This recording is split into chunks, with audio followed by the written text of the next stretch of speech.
Achilles. I want to file a sharp complaint. Go ahead.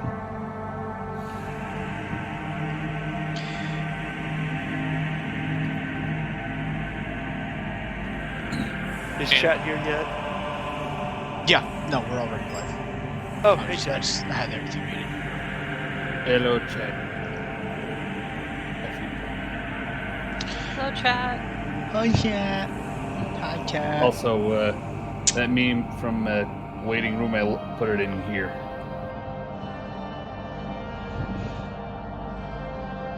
And believe it or not, I tested it. It actually works.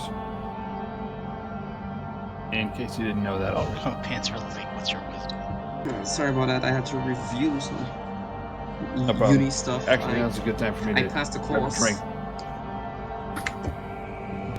Well, I passed the course with an A, so that took more stress off my shoulders. Nice. Congratulations. Seriously.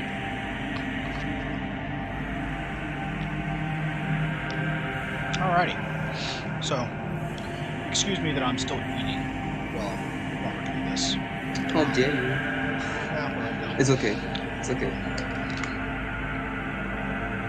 Tiger, to answer your question that you just DM'd to me, we can make that happen today if you want. Oh, I see. Up to you.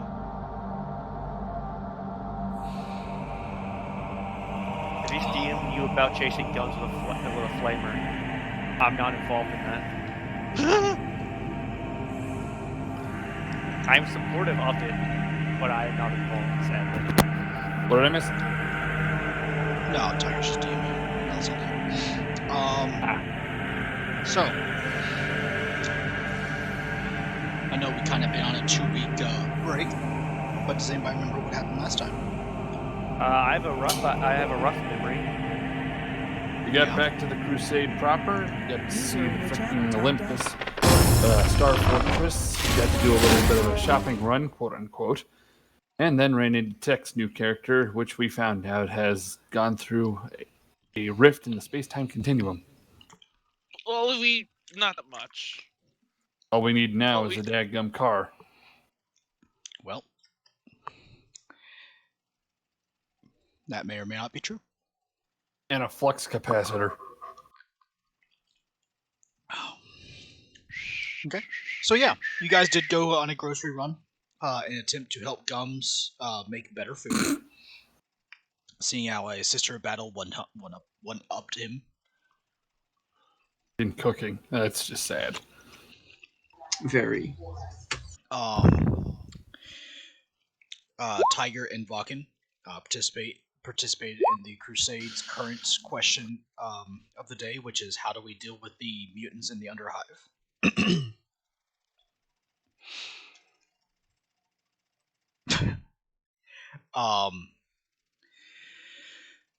And come to find out, the question is not as easily answered as everybody thought.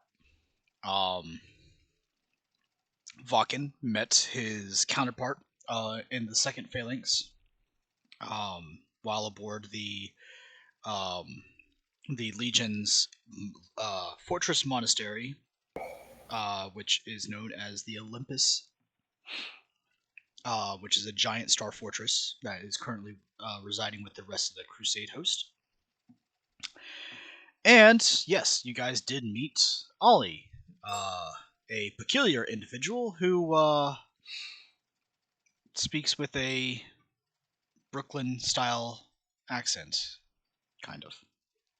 Yeah, very shitty one. Hey, at least. I mean, he could have time traveled too far, considering he speaks low Gothic, which is only a thing since the Emperor himself existed. Apparently he was around when Boston was still a thing.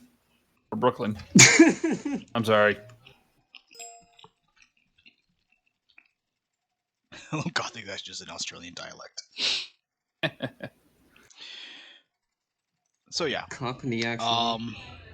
All I specifically remember is Meatbags did meatbag things, but I got a fancy box with my fancy toy in it, and that's all I give a fuck about. And I got money to then go buy more shit. So let's talk about the box. What's in the box? What's in the box, not Tech Priest? Sorry. Yes, you are a Tech Priest. but you're not the tech priest. What is in the box, Templar? I don't fucking know. I asked and I was told to wait till Hatuni came back. I don't know. Yeah, we were just talking about that. So, where are you right now? I'm at the safe house. I just got handed a bunch of money and I was about to leave to go shopping. Gotcha. So let's pick up there, shall we? Let's go ahead and move you guys over to Orbita City Interior. Yeah. Considering you said to open up in a safe and secluded position, one of the safe room, the portion of safe room that I can have my asserter stand and block the door of would fit well. Alrighty. So, Templar. Oops. User was Hello, moved to your Libru. channel. Hey. You're just in Good to have you time. back. As we pick up with today's part of the story, we are... No. Excel, we just had a break. That's all. We are picking up today, first with Black Templar. Librek Esse, the tech priest of this ragtag group of individuals. You find yourself to one of the unoccupied rooms, which, upon a initial scan of the room using your auspex and your and I'm drawing a blank on all terminology 40k for some reason. We're just gonna say It's you're using auspex, augers. auger array. There we go. That's what I was looking for. And your auger array, you decide that the room is not bugged. It is probably pretty safe to open up your newest gift. In the box. Yeah, Excel. Sorry, we had to take a little bit of a break there. There is going to be a bomb in the box. As you open the Don't box, jinx it. you are somehow brought back to another time, probably like the second millennia, with a guy screaming at the box as saying, "What's in the box?" This individual doesn't seem to be very intelligent. You open the box, Joined your channel. and inside is a strange piece of machinery. It has a number of different cogitators and gold wiring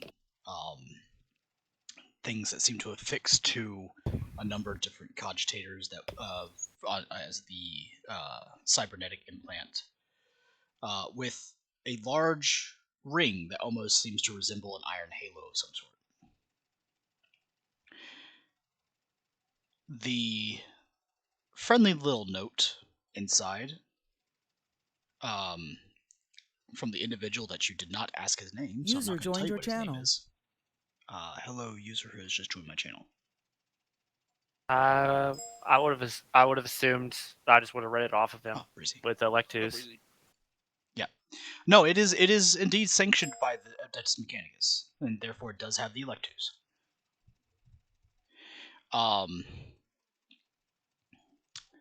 It says, "Congratulations. This is the Akashic Tap. My great grandfather, great multiple greats. He just says one of my great grandfathers. Great, the scientific notation. Yeah. Worked on a larger function of this machine, or a larger machine of this similar function many millennia ago, and to great effect. Essentially, it describes that it allows you to gain access to knowledge that you otherwise would not have access to, in the way that, for instance, to explain to you as a player, if you don't have access to, let's say, common lore or a forbidden lore Imperium, right? You can then actually gain access to this knowledge by using the Akashic Tap for a roll of a +20. He warns, try not to use it more than once a day.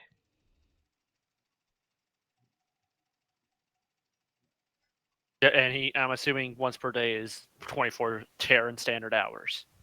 No, it says try not Roughly. to use one. It says just try not to use once per day. More than once per day, excuse me.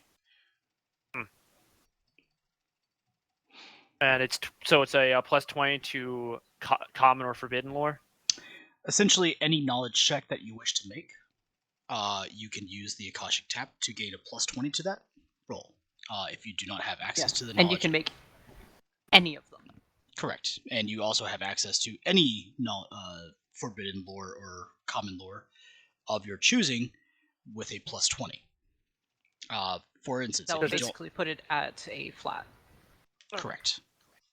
Oh, that was my next question. Do I still have the negative 20 for not knowing it? Yes, you still have the negative 20 for not knowing about the still knowledge. Have that. But it basically gives you the ability to roll into that without any disadvantage.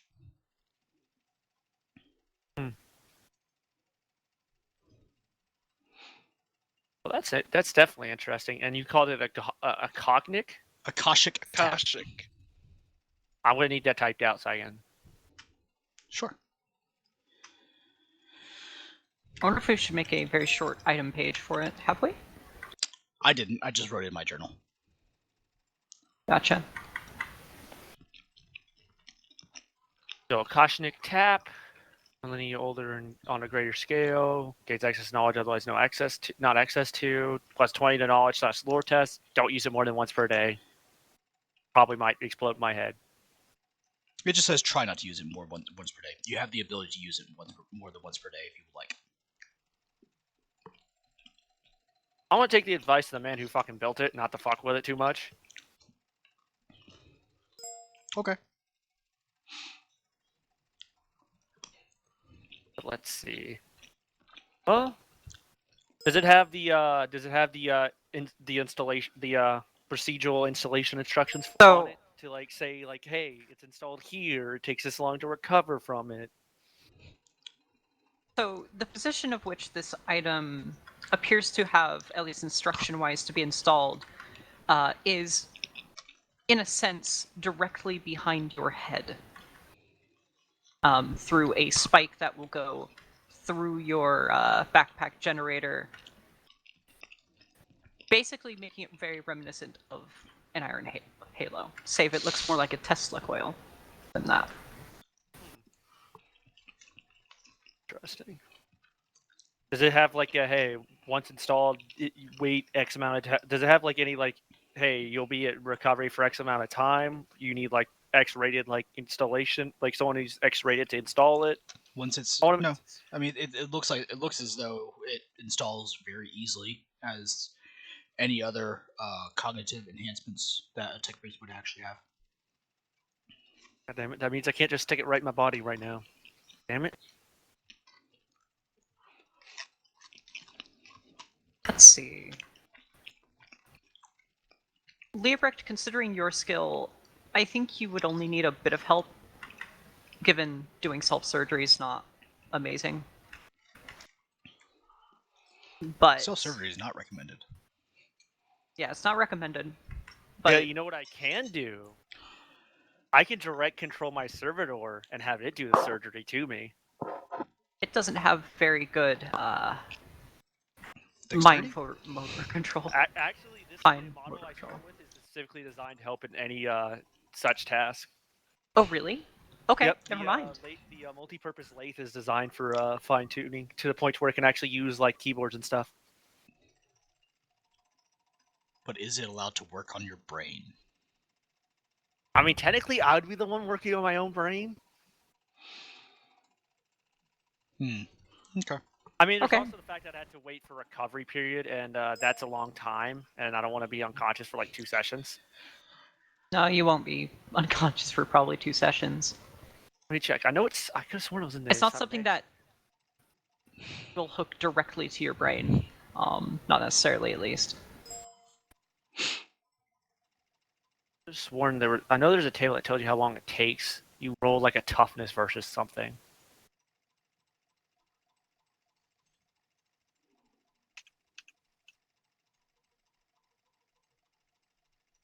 Well, we're telling you right now that this tool, at most, you'll be out for an hour or 2.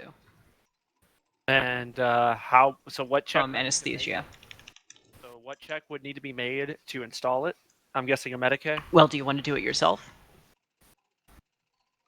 Does my character feel like he could do it? It's not easy, but if you do it yourself without the proper facilities, there's a degree of danger to it. Yeah.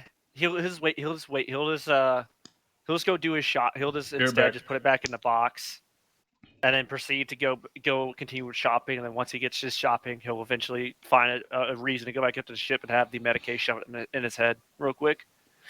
Okay. Or if he bumps into Vakin, he'll have it do a field installation. Vakin Vakin just would takes the probably spike, do that. slams it in the top of your head. Done. Damn, I feel really good after that.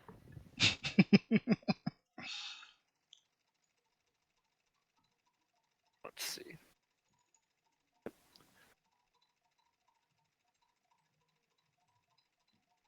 All right. So what are you doing, Templar? He's gonna put back in the box, and he's gonna go using connection to the planet's noosphere and weapon parts he can use for modification of weapons. Fairly easily found. The list of things that you gave me is not hard to find. In fact, most of those can easily be obtained by just the Crusade fleet itself. Yeah, but the issue is our Logi score is so atrocious, I can't rely on them to give me shit. Yeah. I'll send it to you, Atuni. Let me just... Alright. Which puts us back at the bar with... Okay. Alarian. Yeah. I think Frank is there. Gums, are you actually at the bar? I honestly can't remember because I left after I went to meet. So? I don't think he was. Last I checked, if I recall correctly, it was Mad Keith, Alarian, Frank, and I think Gums was the Sister of Battle also followed you there. But she did. was more or less uninterested about most of it. She was solely interested in getting plastered. I remember that. Mm-hmm. Yeah, I just remember Gums being pulled away during a shopping session because I did for I think I went for a show. I can't remember, but I Gums got pulled away at some point. I'm not too sure where. Okay. So, yeah, so Gums, you basically went back to the safe house to cook a dinner. We'll find out how good that dinner is here in a little while. So, back at the bar. You guys have met Ollie, the strange, peculiar, Brooklyn accented individual who has somehow information that normally would not be possessed by one of his stature. In that conversation, I believe it was Keith and Manmarker who were initially talking, and Frank was at the table as well. So, we'll go ahead and pick up there. Tech, we left off with you. Right. Alright, so I was born there, raised there, and not gonna lie, I fucking hated it. Sounds like half the hives I've heard of. Yeah, well, after that, I left, went on the road, ended up in the middle of, where was it? Arizona? Yeah, it was Arizona.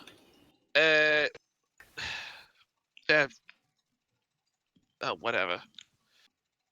Anyway, went to a bar. I went to a bar. I can't believe I went Bostonian for a bit there. Anyway, I went to a bar, and what I found in there. Oh, I'm not what I found in there. What I found there was, well, I fucking liked the place. Stuck around for a few days. Ended up moving in somewhere nearby. And I get to know the people. And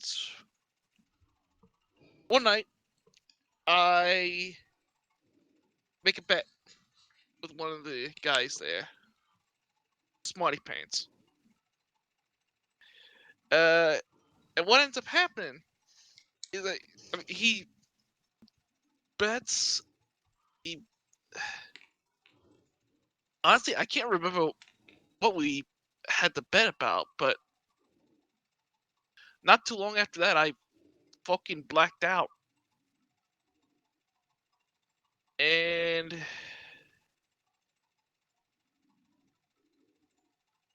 shit, I don't remember. Well, suffice it to say, I ended up. How many years was it? What year do you remember? About 2016. Okay, I'm not gonna lie, man. I don't know what. That's a really small number. We're in. Frick, what was it? M42. Sorry. Depends on what calendar you agree. What fucking calendar? How much have you had to drink? Yeah. Trust me, I've only had a few beers. I am not some fucking lightweight. Okay. I've heard that more than a few times. M stands for millennia, if I recall. So 40,000 years? I thought it stood for Macarena. Oh shit. Wait. Oh. You alright, kid? That explains a lot. Figures. Every single time something happens, it all goes to fucking religion. You're gonna have to explain that one to me. I used to read a little bit of a history. You know, I sound dumb because I'm from fucking Brooklyn, but trust me, I'm smarter than you think. But anyway, it's like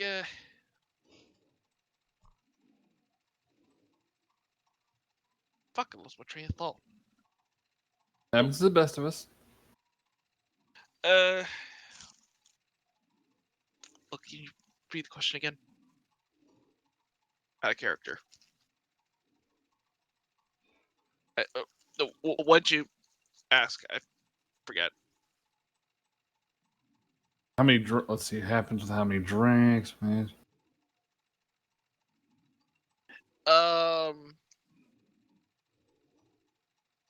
So you answered you're not a lightweight, so that's good. Right, and every lightweight says they're not a lightweight, though. True. Well, do I sound like I'm slowing my speech?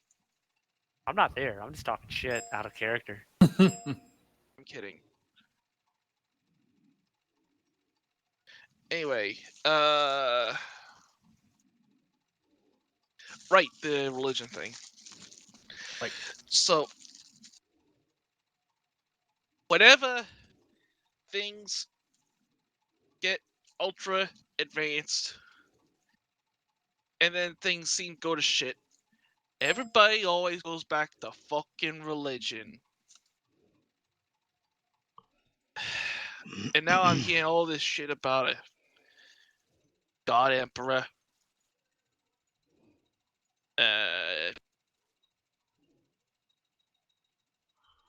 all this venerating shit. So, I mean, I just try to keep my head down because I don't want to end up with dealing with some, I don't know, Spanish Inquisition types or whatever. Never heard of a Spanish Inquisition, but yeah. Anyway, Because nobody expects them. sorry, not sure why I laughed there. Only Hey. psychic damage existed in this system. I was about to say. No regrets. Anyway, let's see. But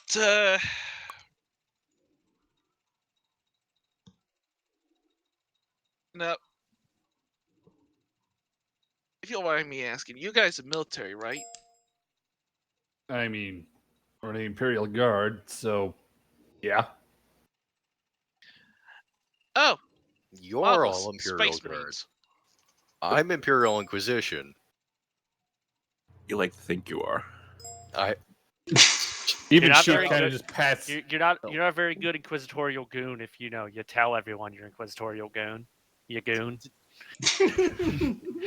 Even Keith just kind of pats Ilarion on the head. Keep telling yourself that, Sarge. When the Cassican gets uppity. So what? You like like fucking Space Marines going around saving the galaxy or some shit? No, Space Marines are like double or triple our height. Trust me, when I don't know about double, Wait a but minute, there's definitely. a difference? yes. Okay, I can tell you what. Once we finish our drinks here, go show him what kind of Space Marines we're talking about. How tall is the Brooklyner? Should be shade over 6. Oh shit. Okay, Yeah. well, they're about on the low side, 6 inches taller than I am. Sorry. Which is 6'6", but 6'7" because the boots probably have like an inch of fucking ceramite in the bottom of them. Oh boy, you got the wrong kind of Space Marines if you're calling us that. Alright, so you're mobile infantry, whatever the fuck. Anyway. Damn it. God damn. Okay, to be fair, that's actually quite accurate. So oh no, bad marker. Do, do, Oh, do. Bad marker, no. What I missed? Oh no. Let's move on. Matt Barker, do you want to share for the class what you've just said? Sure, I wrote, I'm now picturing Ilarion wearing platforms. As in platform shoes. I don't know what's platforms. I gotta.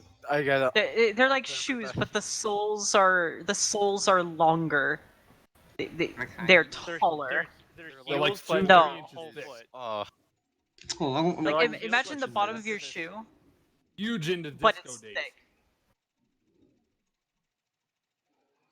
I'm now imagining What is it? Gums wearing Platform shoes. Oh, yikes! Stilettos. No, I'm picturing Gums wearing moon boots. Gums wearing shoes in general. That's an image. This is true. Listen, if there are any shoes that he would wear, it would be moon shoes. You are not Now I have to wrong. search up what's that. And everyone wants those, but never got them. Right? This is hideous. Jesus Christ. You are lying if you are saying you don't want to wear these. They're to make you like jump high. What? It looks like a basket. On the what? It's like a trampoline, but on your feet. Yes, they're horrible and amazing. No, what? Yeah, no, I really want Gums to wear this. It looks Guys, stupid. to get me back on topic with Right, me. yeah, sorry. Got a bit of a tangent there. So,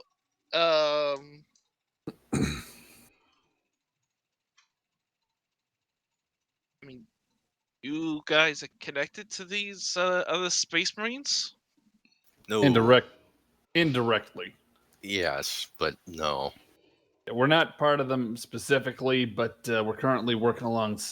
Our unit's kind of in the employment, I guess you could say, of the Primarch Achilles to Hellenica. Real big guy, trust me. The fuck's the Primarch? Oh, You poor man. I'm getting a headache. Yeah.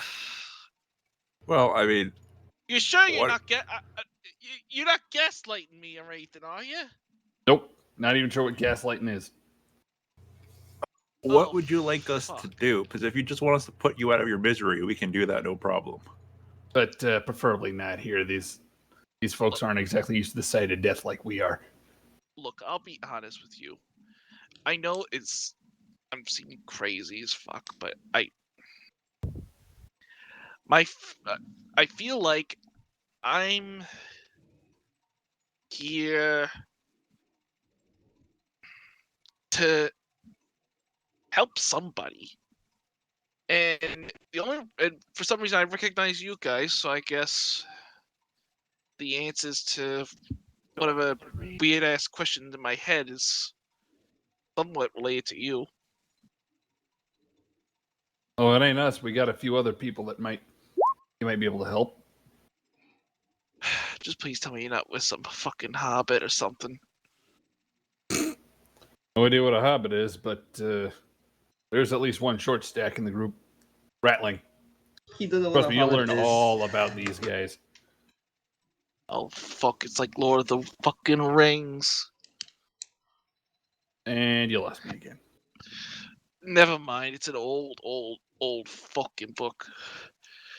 Probably wouldn't be able to find it nowadays. Probably under some different name. I think the Lords of Terror wear a bunch of rings. Talking about one of them.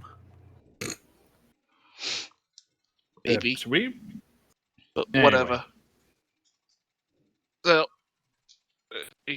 so then he just says, so you said we'll get going when you finish your drinks. He takes his drink, just downs the rest of like pretty much a good part of a pint of just beer, and just downs it. Well, fair enough. He ain't a lightweight. He's got that going for him. Well, I'm ready when you are. Keith looks to Frank and Marcus and Ilarion. So what are we doing with this guy? Throwing him around, I guess. I mean, if nothing else, we could bring up to the boss lady. Boss lady. She nice looking. I don't know. He seems like he might be a security concern. Granted. Oh, wait, there's the other guy we can try and pull down. Yeah, we should. I mean, Ilarion likes to say that he's in training. Maybe he should use his interrogation techniques. I think he's AFK right now. How Steve on his. Would you really trust the current gun nut, the mini Space Marine, with something like that? I don't trust me with that. I got more fine motor skills than him. No, but either way, it winds up not being my problem in the end. True.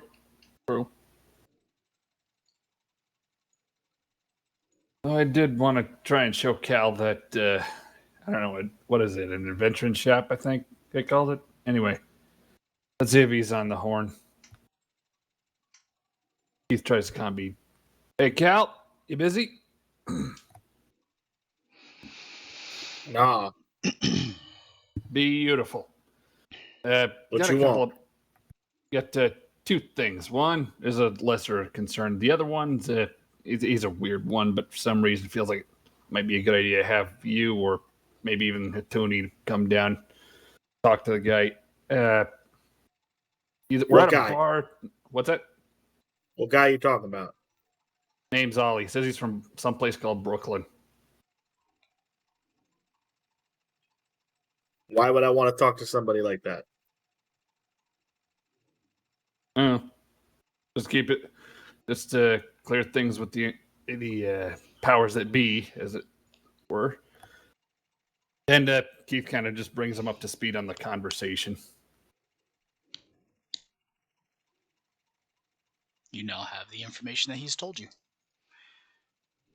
Alright. So what? This guy's some fucking what do you call it? Inquisitor? So why would I want to talk with this person? Oh, honestly, you can tell him because beyond one thing's for sure, I'm fairly certain I know fucking more than he does. Apparently, he thinks he's smarter than you. And I'm more than fucking smarter than him.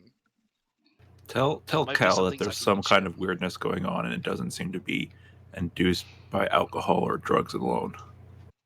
Fair enough. Yeah, this guy's I don't know. Maybe it's maybe his attitude's hit by the alcohol, but he's got more to him than the alcohol would explain. No drugs involved that I can tell either. All right. What does this have to do with our current objective? Apparently, he doesn't know what a Primarch is. And on this world, that's going to be a freaking weird one. I'm sorry. What does that have to do with our current objective?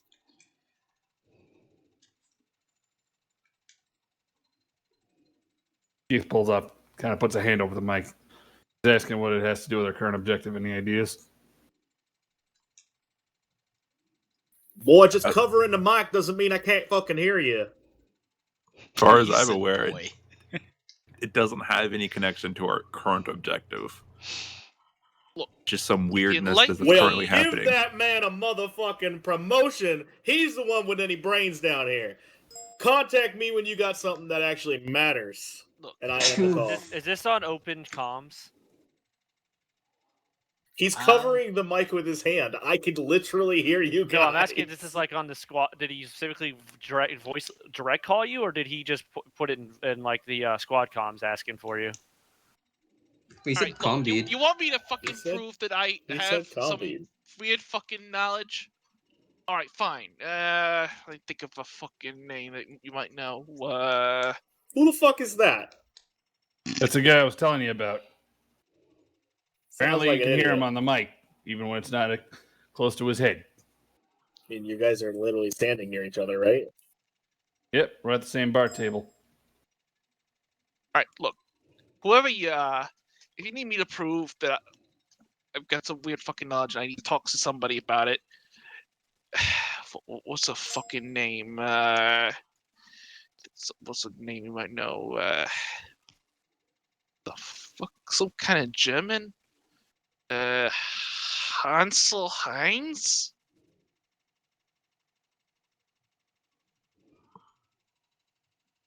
And yes, he actually does know this. What's the German? Well, you wouldn't know that, but he knows what it sounds like. Pretty sure Cal would know that name. That's good. As would you. Yeah, that's why That's why Keith's eyes are widening. We didn't mention that name, Cal.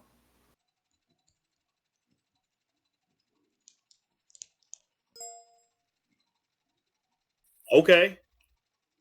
Go ahead and words, question them. You're adults. You're big boys.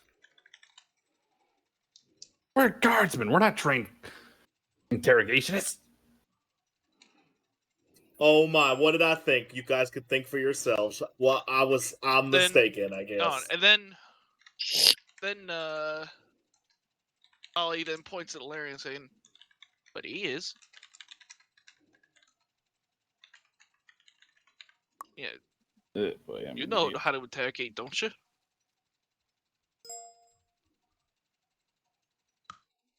I love you here. All right, he's still gone, right? You got. He was just gonna key into the comm. I'm heading out to do some shopping for weapon attachments.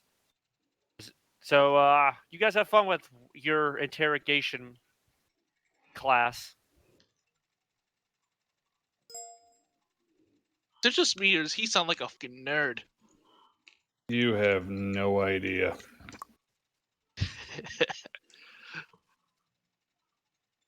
And anyway, let's see here.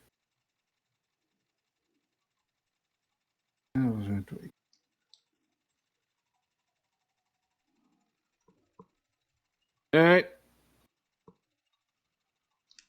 I mean, I don't know what. Honestly, most of the interrogation we go is more a blunt hammer, I guess. But yeah, I mean, either way, we can't interrogate him here. So we should finish this up. Absolutely. Take him out back. Nope. I can't believe I gotta say this. Ask him some questions. Find out what he knows. Do what you gotta do. Do y'all really need your hand held for this? We're soldiers, not spies. Is he asking us to work while we're drinking? We're gonna finish our drinks, Frank. Calm down. I do not believe I already asking... finished Wait. mine. Are y'all fucking drinking? Yes. We're drinking on the job. We got discharged. Oh At least not discharged. We Dismissed. got released. Put on leave. Oh, we were discharged. Yeah, that makes Oh sense. my god. Dishonorably discharged. The Inquisitor decided he didn't want us anymore. So he threw us out, except he left us all this money. So now we're using it. Not all of it, thankfully. Wait a minute. This Oh is my the guy God. you were being assigned to? What's that? Yeah. No. Oh, by the way, this is. You are a fucking Todd. Look, I'll tell you what you want, okay? But look, What you really, really want. What do you want?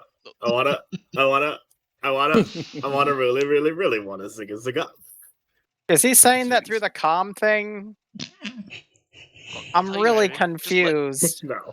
all I want to know is why the fuck was I sent here to find you guys? And you guys specifically. And a whole bunch of others who, including Probably some other includes the- guy, a guy in a red robe, two Did big you just guys, say and some red guy- robe? Yeah. Oh. I don't know who that is. Franklin There's a smile. And so then he's gonna run over. He's just gonna lean over the table and just lightly smack him in the head. Just like, you fucking asshole. Hey, have you ever seen broken glass in your face? Frank? No. I'm just saying, if he hits me again, he's gonna find out. All right, let's go outside so we can get on with this interrogation and/or street I want fight. another drink. Keith downs his drink. All right. Too bad. Let's go. Well, he's all right. Ollie just reaches down to his pant leg, pulls it up, pulls out a flask, and just tosses it over to him. Just, drink up. Let's go. Frank now has a flask. Of what? And I want it back afterwards. Of heroin. Look, it's some good old fucking whiskey. Let's go. What's whiskey? Okay, I'm going. Hey, I'm fucking walking here. I'm walking here. Hey, I'm the only one that gets to say that. Hey, Fuck you. now there's two of us that can say that since you gave me the funny juice that makes you talk that way. Forget about it. Welcome to the madhouse. Christ. Welcome to the frickin' madhouse. Madhouse, you're in the bar. Why the fuck was I sent to go with you? Oh my. Hey, forget about it. You're here now, you got us, and now we're gonna go walking here down the street. I think it's to You make could sure say we he- stay in line. I think you could say he walked into that one. Oh, that was Kill bad. yourself.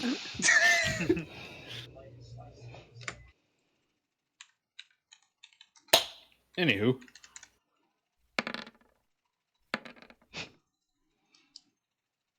Templar, you take 7 psychic damage for that pun. Ow. I have enough armor that I ignore it. Out of nowhere, you see.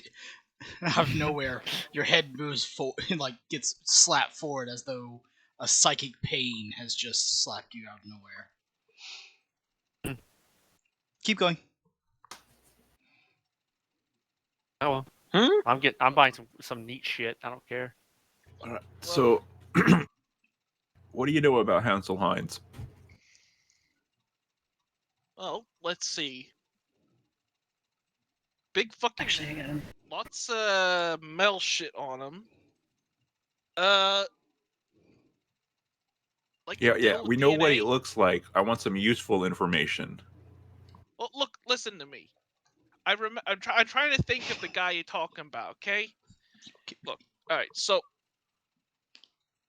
he's Look at me. Or maybe still. I don't know. Diddled with human and other DNA or some shit. I get the feeling you let something of his loose. What makes you think that? One, there's a feeling about this place. Two, there's this huge reaction from your boss or whatever, and then I get the feeling like this name's attached to some weird fucking creature that's in this, what you call it, a hive? Apparently that's what you've been hunting or something? Well, maybe not you, but a bunch of people have been. Right, that's the guy. You got any useful information, or are you just wasting us our time some more? Oh.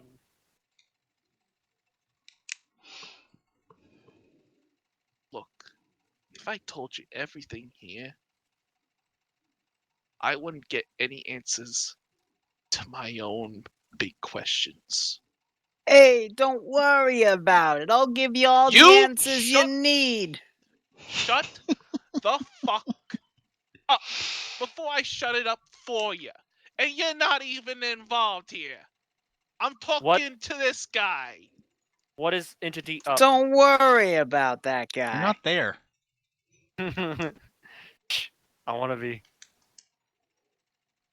Then ask and make your way there. Nah. I'm going shopping. That's more important. So, look, you want me to confirm how I know this guy? All right. I'll give you some more intelligence. We don't really need you to confirm that you know this guy. We just want some more information about that guy, because right now that's your only use to us. Then how about we come up with a deal? Such as?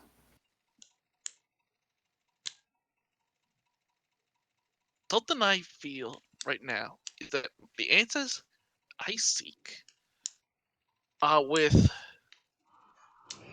somebody with a hell of a lot more authority than you do. Possibly. Possibly one of these inquisitors or whatever the fuck they are. Probably not that the Caledon guy that I was hearing. Sounds like a fucking loon.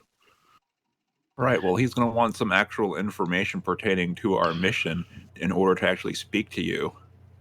Fine, you want a little sampling?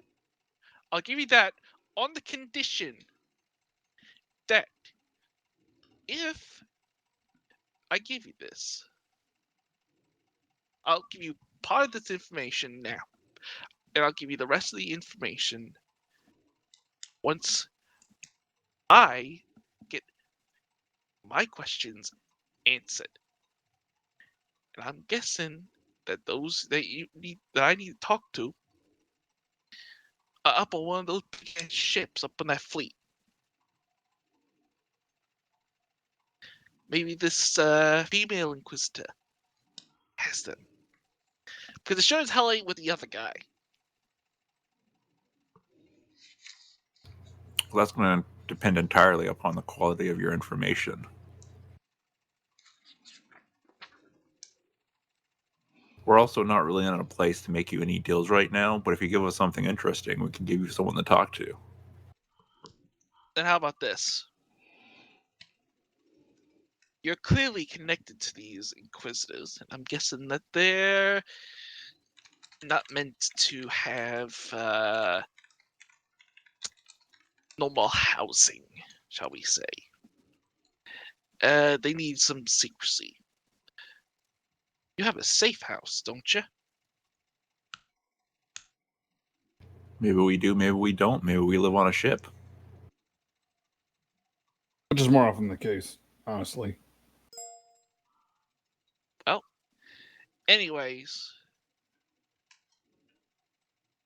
wherever you feel best, not letting other people know about some really, really fucking dangerous info.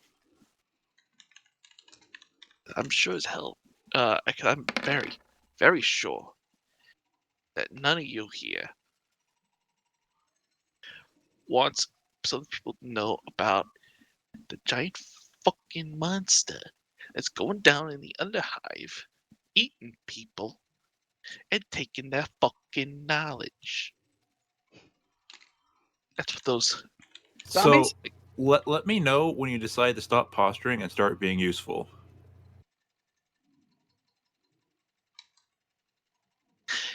Being useful here means you have to be useful to me too.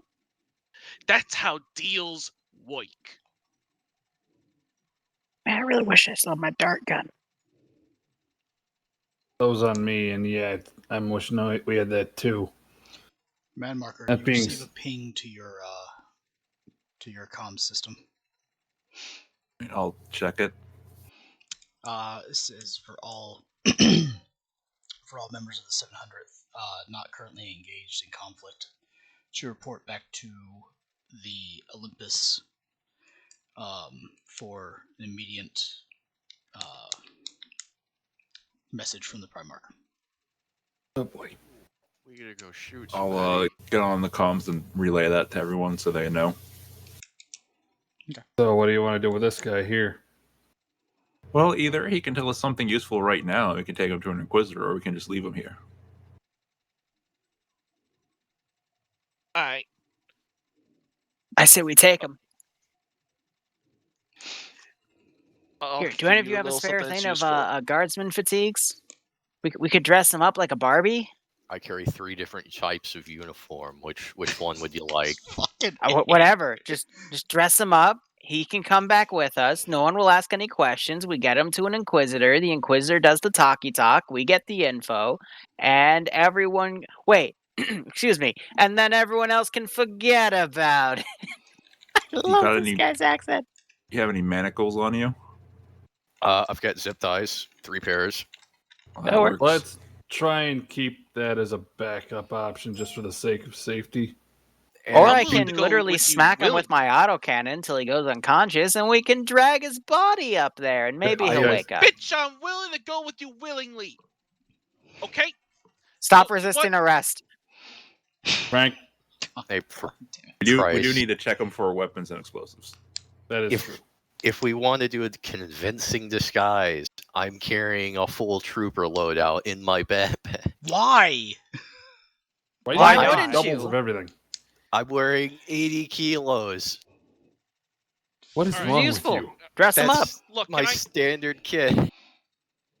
Anyway, at the absolute minimum, we can get him in fatigues. Just make sure the name tape's removed. I don't think we really need to put him in fatigues. We just need to bring him on as a person to be interrogated. Fair point. That said, he should probably be restrained on the flight, especially if you know who is flying. Yeah, you might throw up a little bit. It'll be for your own safety. Yeah. Anyway, at the absolute minimum. If he's coming willingly, no sense Fucking getting the hell. restraints up too much. Crowley, that's 176 pounds of gear you have. Yeah. And is that within your strength capacity to carry? Yes. Hopefully, you never get knocked unconscious, have to get dragged anywhere, because your sure shit ain't going anywhere. And Well, you can carry it. at that, no, and my body weight included is 247 pounds, so about 350 is what they'd have to lug about. You sound morbidly obese. Not gonna lie, friend. 6'6". No, he's just got muscle. Yeah. What's his strength at? 40? Alright, yeah. I'll say that 40 strength could probably carry that, but you're not gonna move very quickly. That's for sure. Oh God, no. That's why I pumped everything into agility. Hey, Most wake up. of my stat increases. Besides ballistic skill. Because, well, yeah, I'm the only one here who can hit shit that is, 3 times out of the range of a las pistol. You just hear, every time you walk, everyone just hears a rattling an entire squad worth of kit. Like, I'm carrying a Cantriel, the flak armor, fatigues, an extra pair of boots, a las Please don't tell me pistol. you're going to give the prisoner, as part of their disguise, a fucking loaded firearm. No. Nope. I don't have an extra rucksack or survival equipment, but I don't think we'd need that, really, unless we want to take the guy fucking rocking somewhere. No, your platforms are hollow, so you can put the survival equipment in your boots. Oh, shut the fuck up. There were. I think I remember seeing something like platform shoes that you could fit a Game Boy Pocket into. It was Pokemon stuff. Oh crap! I am not kidding. I Oh. think I seen it somewhere on the internet, at least. You synced it somewhere? Anyway, guess we just get the restraints on. Hands in front, though, at the absolute minimum. It looks like it's compliant.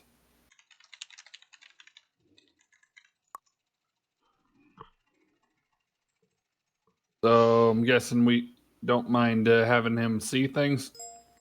There you go. And it seems big.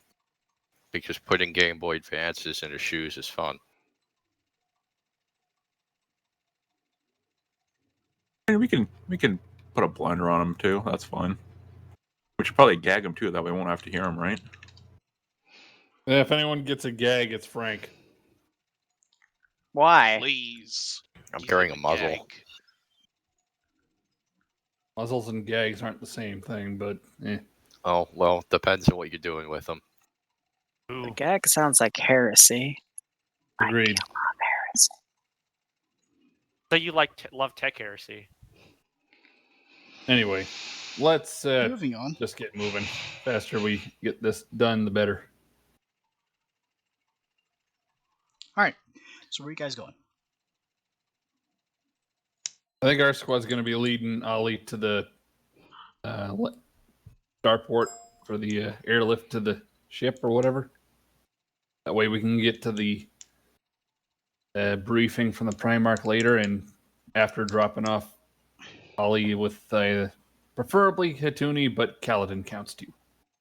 So, as you guys are making your way through the Underhive, it's nighttime now, so it's dimly lit. A lot of the lumen globes that are used to illuminate the exterior of the buildings and interior of the buildings, for that matter, glow with a kind of orangish, reddish light. Definitely muted, but not. It's meant to be able to allow people to keep their night vision without completely being so obtrusive. You do see that there are many squads or kill teams, should I say? Yeah, squads and kill teams, same thing. Of Space Marines that are now making their way to the landing pads and being lifted out back up to the Crusade host up in orbit. the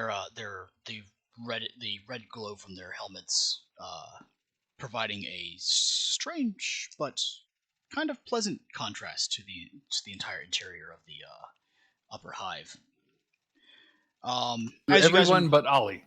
For everyone but Ollie. Ollie has no idea what the fuck's going on. Or he does. I don't know. Ollie can decide what he knows and what he doesn't know.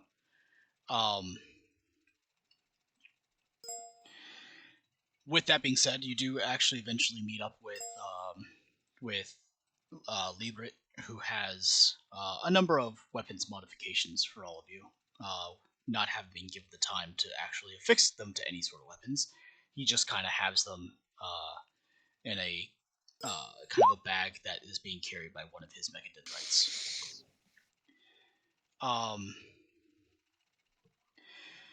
You also find Gums, who waddles his way back to the group.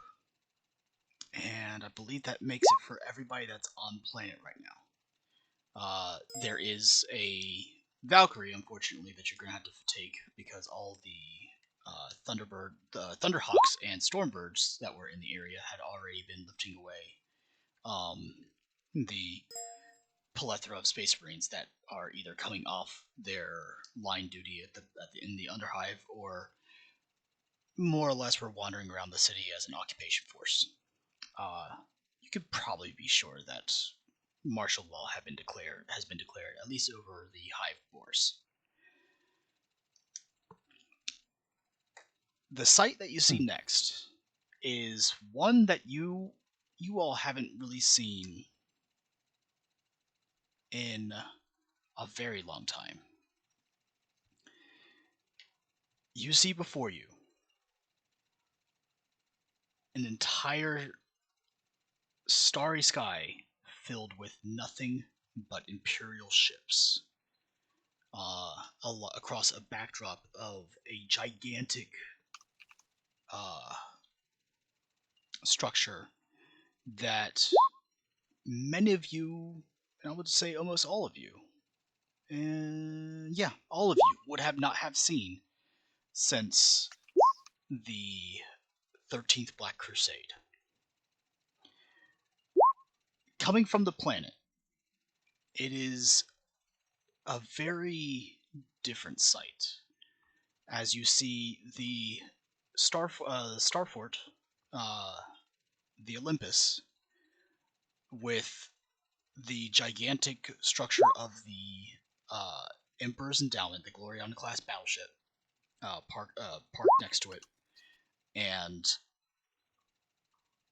score after score of Imperial warships, supply ships, support ships of many different kinds, repair vessels going to and from, Astartes vessels by the score as well, a plethora of different battle barges and Imperial styled or Astartes pattern drop ships, all flying around. It's almost like a beehive with bees of many different sizes all coming to and from the station. It is awe-inspiring and just a true testament to the fact that humanity still can hold great power when properly motivated.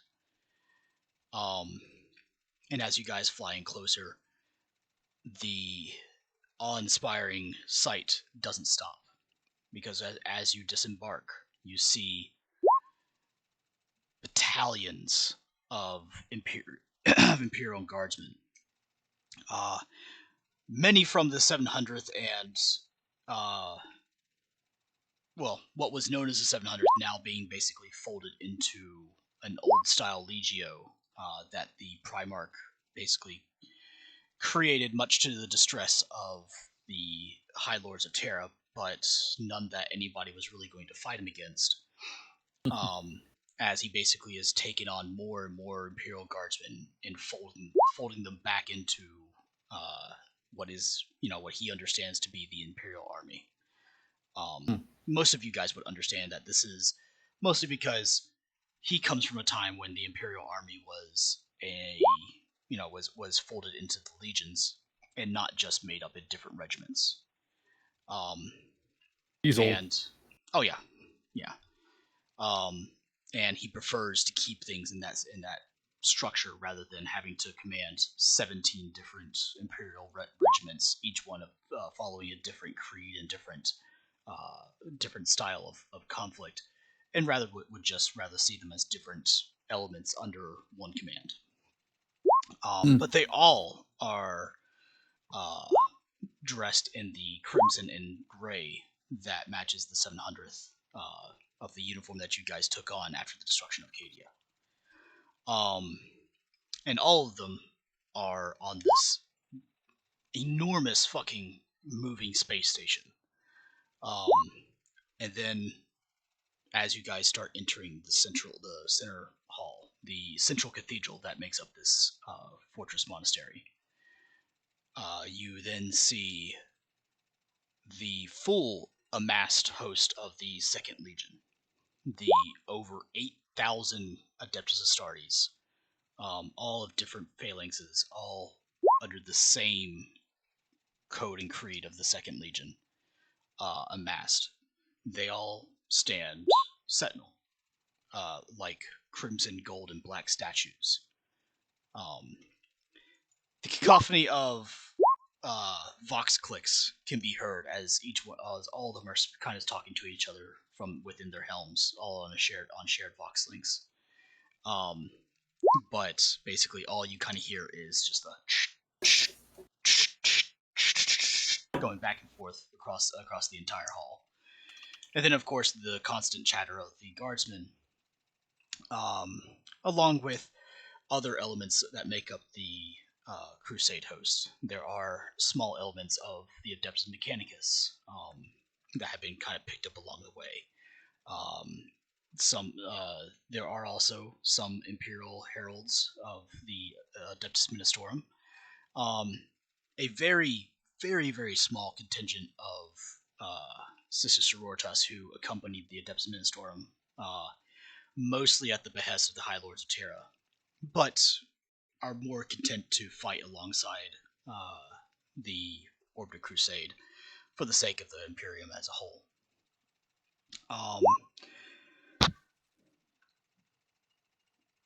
Up at the top, towards the raised dais that makes up the altar, that, as you notice, doesn't actually follow quite along with the cult, the Imperial cult, but still venerates the Emperor of Mankind more as the figurehead of the entire Imperium rather than as a god, which you have grown accustomed to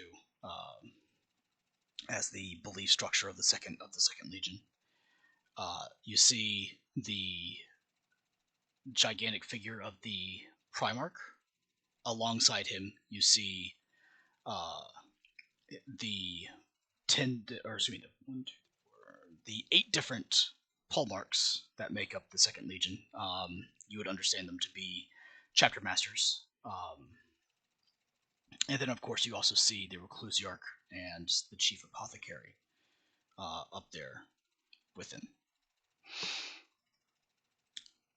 As you see the last of the members of the Crusade enter into the chamber, you see as the Primarch turns away from the Pallmarks, likely they're in some sort of discussion, and looks over and steps forward to address the amassed audience.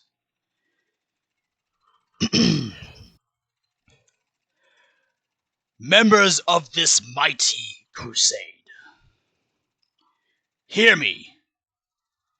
The chatter ceases. The vox clicks grow silent.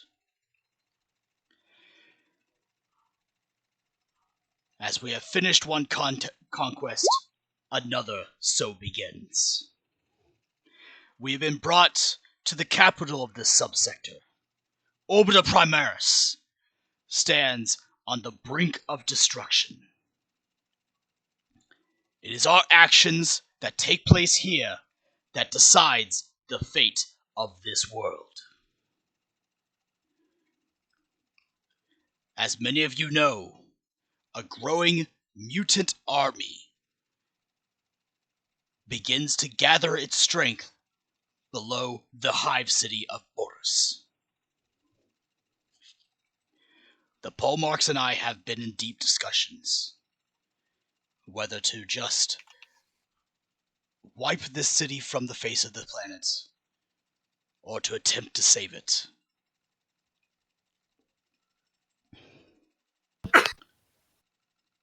A decision has been made. It is the agreement of the Polmarks and myself. We shall fight. And you hear as the Space Marines all basically give a shout in unison as they then stomp a foot to the ground.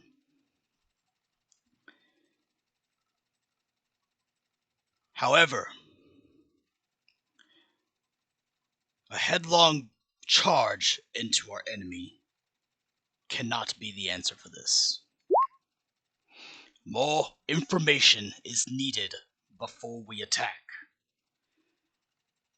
Thus, it falls upon us to hold back the tide of this mutant army in protection of these Imperial citizens. I look to all of you to do this. Our actions here decide the fate of this crusade.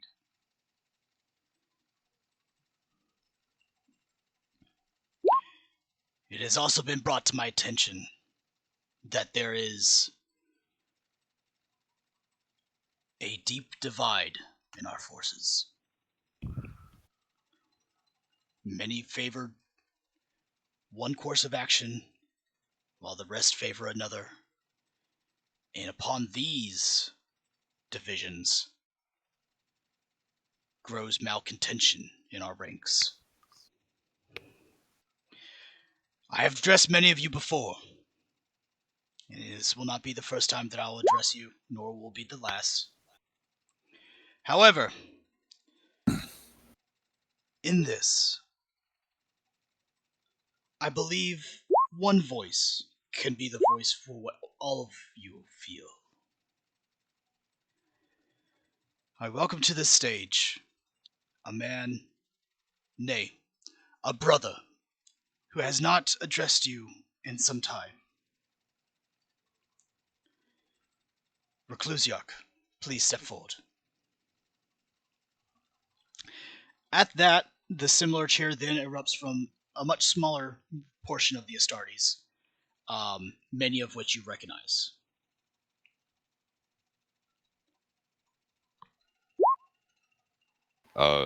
Do I get the small kill team to kind of get point across? Yeah. All right. So is there a stage, or are you just in front of them? So this is not like a stage like you would find at like a high school or anything like that. Right. This is basically to put it in 40K standards. This is actually the cathedral of this Star Fort. But you're basically standing on a quite a large raised dais. Great. I'm gonna walk up there, and before I begin speaking, I'm gonna say, brothers, to me and the small squad of one of the most veteran Astartes, that like, if you're part of the Legion, you know who these guys are, no matter where you're from, and they basically march up with me. And as they do that, I look to the Primarch and say, or through comms, I hope this is not an issue. He nods, allows you to continue. When they get up here, they clang their spears as they sit still. And I say to the collection, my brothers, hear my voice. From the Horus heresy, our Primarch was lost, and we were hidden amongst the chapters to continue fighting for our Emperor. We were fractured, forgotten. Ever since that fateful era we have waited, and now we have been found. We are on the precipice of our great crusade. We stand united once again as a single legion under our Primarch once more. From the shadows we have passed on the teachings of our legion, and we have returned as a single force ready to begin our crusade. We are the Myrmidon Legionnaires, Primarch Achilles' sons and the Emperor's finest warriors. Here we stand, veterans of a long-over crusade, ready to conquer the galaxy once more. Yet here on this planet, in the depths of this hive, stands an abomination who thinks it may stand in the way of our marching death. I tell you, brothers, this crusade has already begun. As the legends have told of chimeras and basilisks being brought down by the old heroes of Hellenica, so too shall we strike down this horrendous beast. My brothers, stand with me, shoulder to shoulder, united as a single legion to stand against this foe. For the fallen we shall take vengeance. For the legion we shall secure glory. Look to each other, my brothers. Look to those who you stand with. No matter if you were born on Hellenica, no matter if you stood with the Legion during the Great Crusade, no matter in what chapter you hid in before his glorious return, know this. You stand now with your brothers. You stand with your fellow Legionnaires. There is no one else I, or any brother in this Legion, would rather stand with.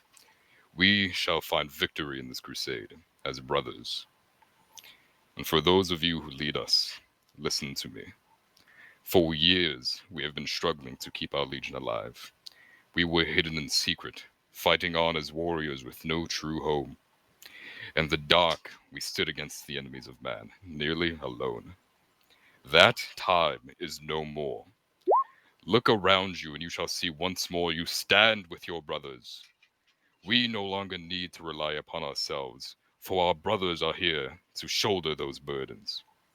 If 10 hold a single spear, it may pierce through a beast's head, or drive through the heart. If none can agree on where to thrust, the spear will never find its mark. Lead as competing wills no longer, but as kin watching over their fellow brothers. We are the sons of Hellenica, warriors of the emperors of man. Where you point, we shall go.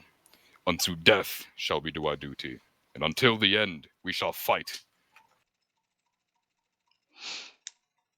The entirety of the amassed audience that's there all shout in unison, for the Emperor, for the Imperium. The Space Marines then shout out, for the Legion, for the Myrmidon.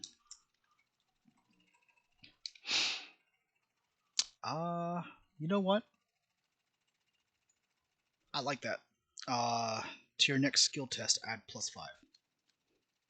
Perfect. Nice.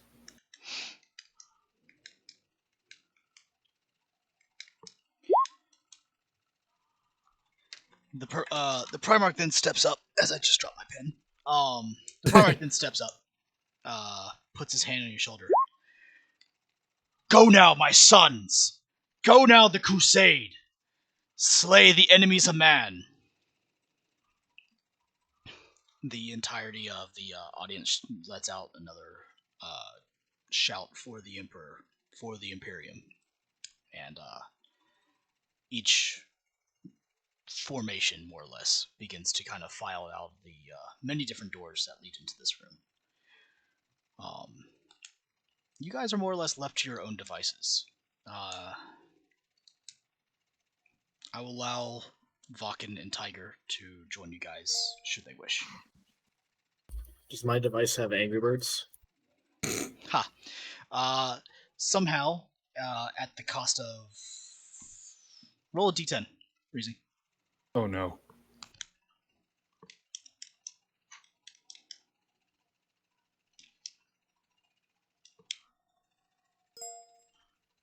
Oh yeah.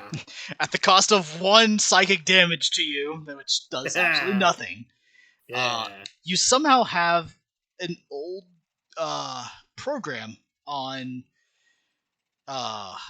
You cut out there. If that son of a bitch can be from the Boston area, I think I can have fucking Angry Birds. on one of your data slates. You have Angry Rocks. You have an old program loaded and on references it called Germany. Any references the mobile infantry. You have an old program on your on one of your data slates that is called Frustrated Foul. Nice. Which seems to be a kind of a game from a lost era, in which you try to hurl ball-shaped avian creatures at ball-shaped swine-like characters in order to destroy them. It brings you great enjoyment. Damn right it does. All craft swordsmanship is of the highest quality. So, wait, who plays Angry Birds to enjoy Angry Birds? That game is notorious for being unenjoyable. Hold on.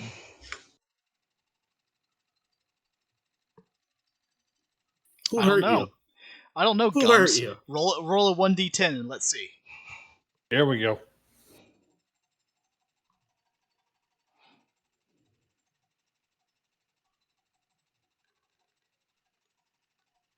Gums, you take 4 psychic damage today.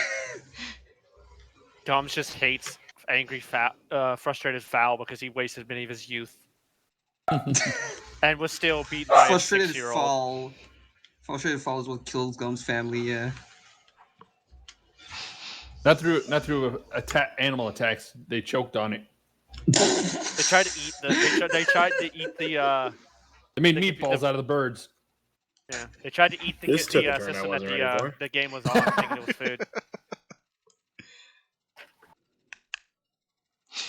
All right, so you guys, you're not necessarily alone in this chamber, but you see as many of the guardsmen are beginning to file out, likely to their own, to their own missions that they are given. Mm-hmm. Well, who wants to try make the call?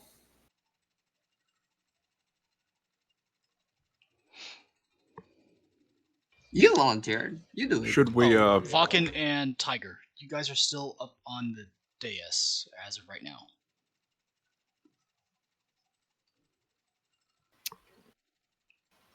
Vakken either.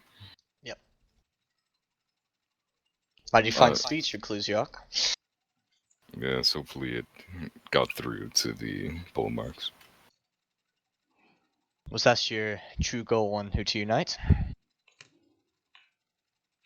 Well, I would be lying if I did not say I hope it also rallied the Legion.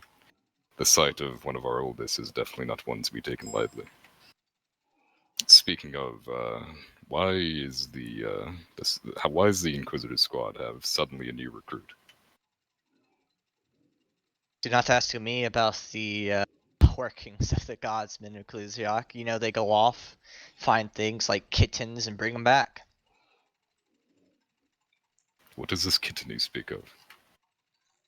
It's a saying I heard somewhere else. No, I guess it's those crawly things with 4 legs that we see all over the place.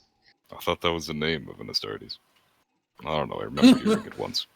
Oh, meta knowledge. There you go, Sturdy. Roll your meta knowledge skill. Hold on. I need to make a roll real quick before you guys continue. Let me see here. Where is my NPCs? Oh boy. Kitten is actually just one of the newest Astartes recruits. Worse, one of the Paul marks. Wow, I almost failed that. Huh? Yeah, I almost failed that. How the heck do you have meta knowledge? NPC Primarch.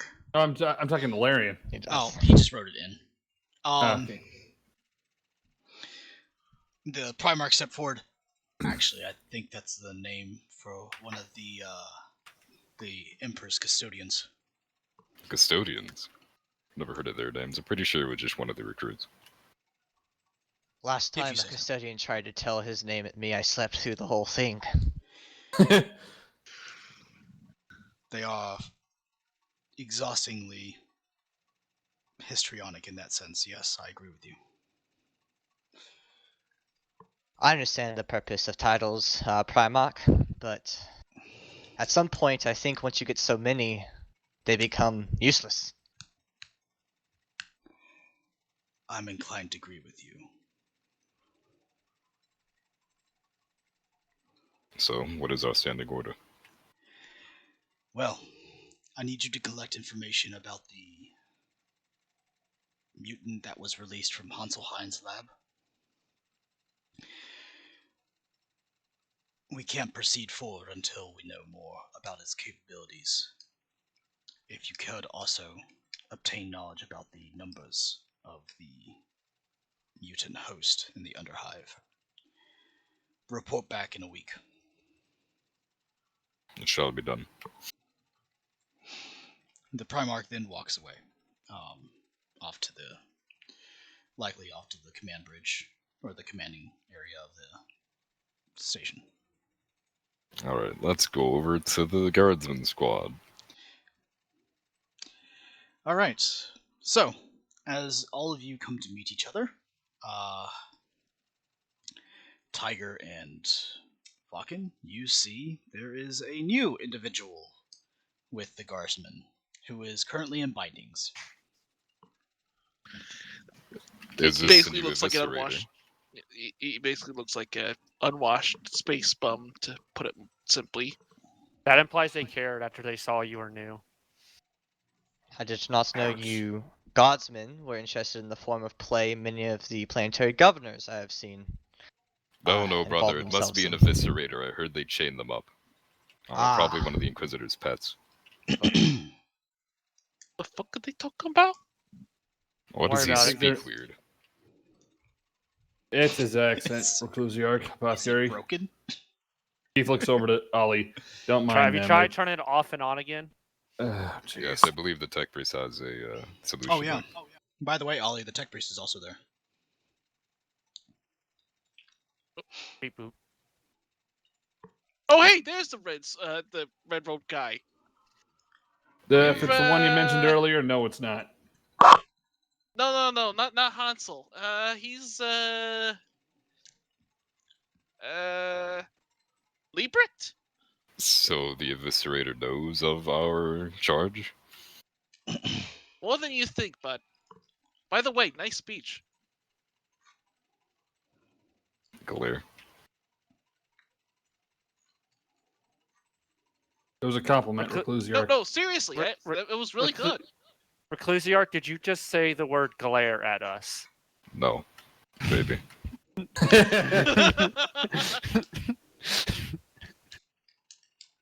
Because we can't see under his helmet. Yeah, it's kind of hard to tell with the eyes.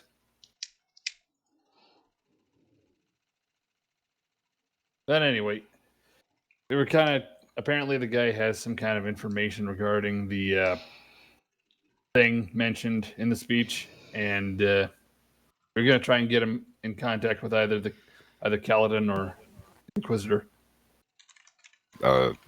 Can contact with the Inquisitor? I thought he was an eviscerator of the Inquisitor. Why would he just go on, spit it out? I believe it is a random citizen that has apparently inquisitorial level information.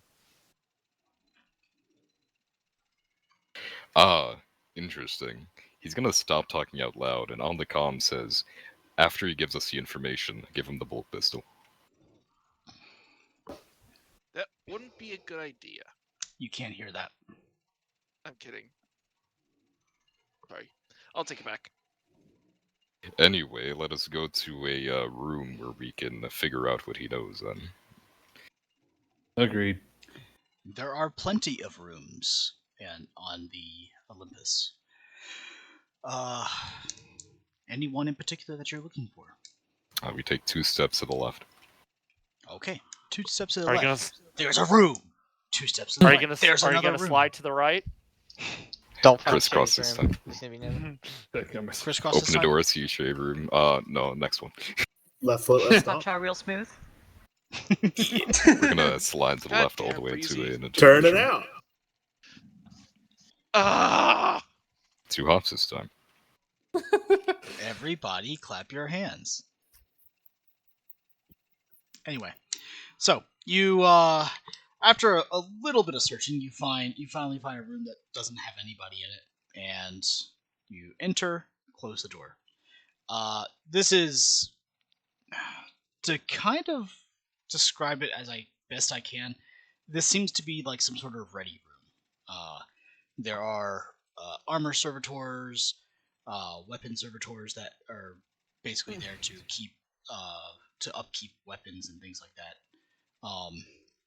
Looks to be like some sort of kill team ready room. Yeah, this is as good as a room as any. The servitors ignore your presence. Interrogate him. I shall call the interrogator and inquisitor and tell them of the citizen with information of the monster and the Libra. I did not actually. I was remiss to ask you. Sorry, Breezy. Did you actually join the procession, or? I'd have been there. Okay, cool. So it's not hard to get a hold of him. He's there with you guys. I mean, interrogator, you figure out what this man knows about the monster. I'll inform the inquisitor just in case. Alrighty.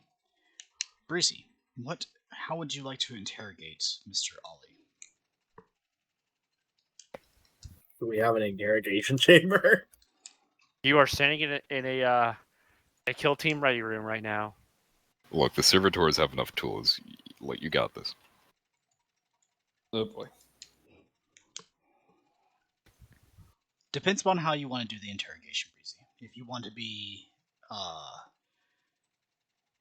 if you just want to basically talk, then we can roll for that. If you actually want to use force and physical means, we can roll for that as well. You just need to tell me what you want to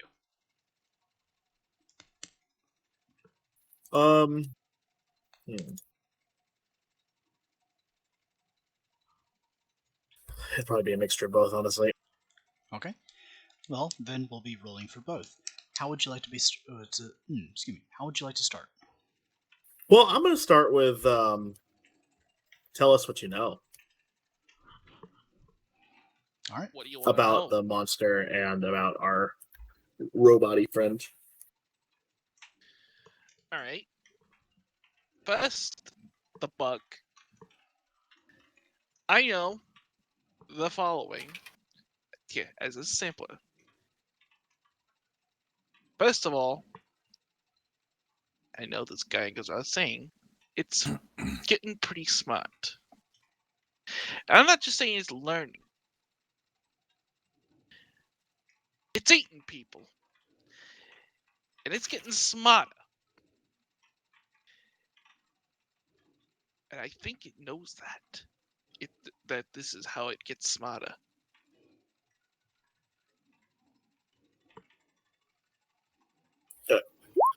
Okay.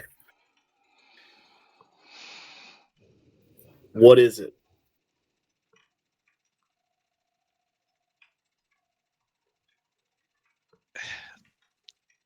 It's okay. You can tell him. I guess. Well, you know that it's Hansel Heinz's creation. What I know is that he basically diddled with Tyranid DNA, among other things. And, suffice it to say, it is magnum opus. Or, you could probably the opus.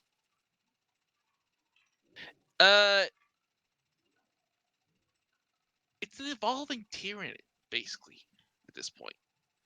But it's also part human. It's intelligent. It's sentient. And it's down there creating an army.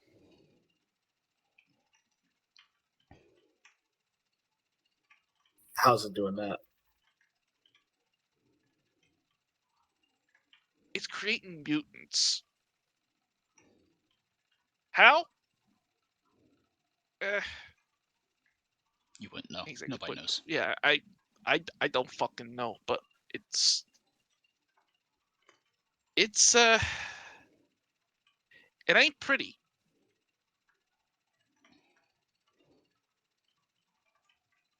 So you've seen it? No, but I know it. How do you know these things? Look, I know I'm gonna sound crazy, and I've had to say this a lot earlier, but I just know these things. You can look for, I can show you, certain things that I know, but I can't exactly explain this shit. I'm still trying to figure out why the fuck I know this stuff too. Does it just like pop into your head? Like, it's infectious. When it seems, not gonna lie, it seems like this shit's coming up a little bit too conveniently. I agree. This does seem a little too convenient. Some random person comes out of nowhere, seems to know everything that we need to know about this. It doesn't seem to have a good way to explain it. Sounds a little too convenient, if you ask me. So how do you know the things you know? You asking me? I don't know. Yeah, I'm asking you how you know things that you know. You'd be the kind of the big person to ask how you know things.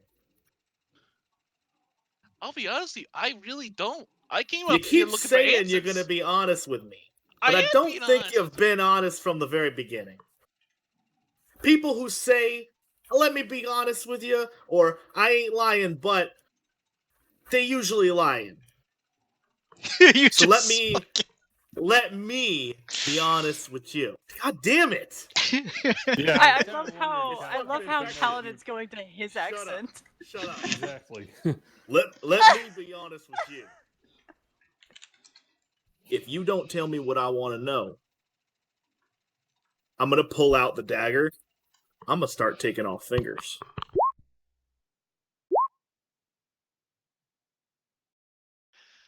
All right.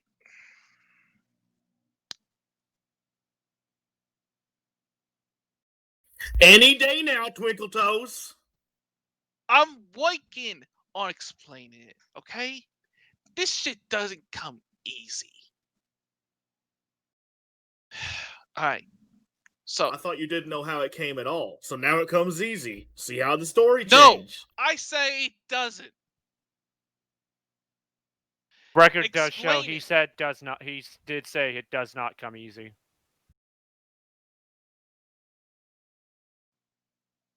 Thank you. All I know about this so far is that it's whatever knowledge seems, I don't want to say appropriate, but necessary at a given time. Well, let me put it this way. When I was down at the bar, I spotted the guardsman. God, I'm going Boston again.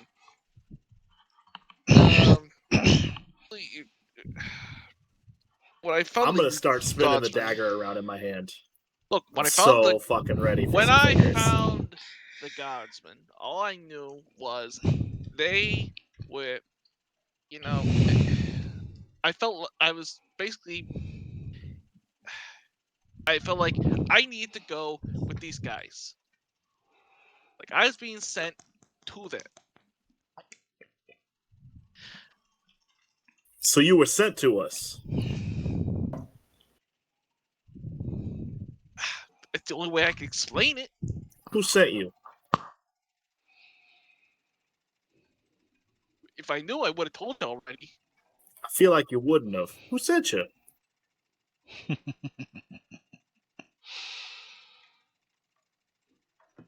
Boy, these fuckers. I don't know. I'm gonna start reaching for his pinky finger. Oh no. You know what? While the interrogator's playing house, I'm gonna scan him with my auger ray. Does he have any unusual warp signature compared to an average human of his build and age and phenotype? Tony, you need a little advice on this one. One moment. What do you think? I don't know. Are you scanning? Let me have one more look. Man, that's gross. He's scanning. He's not even consenting to this, man. Right? That's inquisitorial prisoners do not get for consent. Wait, prisoners have Let's rights? see. You better watch that I thing when came you're up done with here it. willingly, motherfucker. You came up here in shackles. You did not exactly Motherfucker. come willingly. Because I had no other fucking choice. Because your other little friends. Why? No, Because it's somebody fucking sent you trust here? me. Didn't have any choice because someone sent you here? Look, I took a damn bet back in 2016. I blacked out. I got put somehow. I don't know how. I'd love to know, but somehow I end up 38,000 fucking years later. Liebrecht. Yes. He would have a warp signature, but not chaotic warp. Like similar to a psyker, similar to a Kind of like a psyker, but not like it. So it'd be more of like an anomaly, right? So it's like an anomalous warp signature rather than like, oh yeah, that's a fucking demon kind of a deal. So similar to like an imperial, like similar to like a saint or a higher tier Correct. sister battle. Correct. Kinda. In the sense that it's anomalous. I don't think your character's ever seen something like that, like this before. Well, I'm assuming it would be like, hey, it's anomaly. Maybe he's been close enough to like see some of their shenanigans before, or seen like a holy artifact. It's different, but you don't think it's corruptive. Okay. It doesn't look to have that sort of signature to it. Okay. Lieber's just going to speak up. The entity seems to have a signature similar to artifacts, or a mixture of an artifact and a psyker essence to him based on scans. Possibly might be psychic premonitions. That would explain his unknown knowledge and unknown source. It could be information lifted from somewhere and put directly into his head. It also explained a time dilation issue as well. By the way, just because this makes me giggle, I'm also going to say that Liebrecht, in one of the mechadendrite arms that he has, is carrying a little shopping cart full of weapons. Oh no, I have a servitor who is. No. I have a servitor fucking carrying most of it. Do you know how much what I'm carrying is fucking? Sorry, Black Denver. Let me stop you right there. There's a shopping cart inside of your mechadendrite. I'm so sorry, but it just not like the actual like push carts, but like a little like I want to say like a little granny little hand cart. basket. Yeah, a little hand basket. Yeah. I just want to say that one of your mechadendrites is carrying it because it is now canon. Yes, it is. Well, that's one strong fucking mechadendrite. Yes, that's is. like 60 plus kilograms of weight, including fucking rounds. I got a fix for this already. It's a servo arm, but instead of a claw, it's a hand basket. I mean, I do have a servo arm as well. I could just have it in that. Yeah. There you go. There you go. I just want to make because it makes me giggle. So it's a wonderful image. It's currently weighted as it's currently plot weighted. Let's put it that way. Delicious. Yeah. Okay, continue. The ability to implant memories into a host is done by both surgical means and psychic means. What would you need to confirm everything you just said? I would personally need a psyker who specializes in that, or at least a middle to high tier sanctioned psyker to investigate. Well, I think we all know someone can get that. How about a blood sample, tissue sample? That would only have effects on his physical form, not his mental form. As explained as explained, his motive force, otherwise known as his soul, is separate from his physical form. What the fuck is he saying? He's trying to keep you from getting cut up. I'm gonna turn to him too and be like, I have no fucking idea. Hey, you and me both, man. To be clear, where do you hail? Guess considering you, I'd say planet. I think I remember hearing you. I mean, I call it Earth. I think you guys call it Terra? You claim to come from Holy Terra. One moment, please. I guess that's what you call it. But, Keith not manages exactly... to stifle his laughter.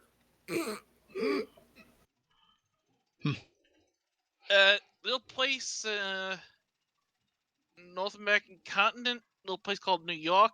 To be very clear, are you sure you are not just from this planet and call it Earth? No, I'm fairly certain this is not Earth. I thought you said you was from Boston. I believe Boston is the name of a subgroup, settlement, province, territory, or other such designation on I mean, he Earth. just said North American I'm continent. not from fucking Boston. I hate the Red Sox. Look, I'm from fucking Brooklyn. Why do you hate Sox? I thought you were from New York. Why do you hate Sox of the color red? You didn't see baseball, have you? Most What's of us so don't new? No one even knows what that is. Would What's you like so to? new Would you like about to this make a North? knowledge check to see if you know what baseball is, Templar? Oh boy. You know what? What knowledge check would that be?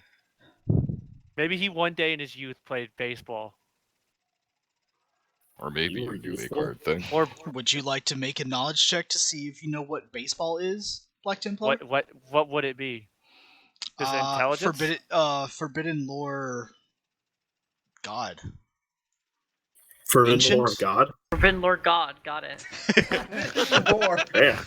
Forbidden lore, ancient history, I guess. Nope, no idea what the fuck it is.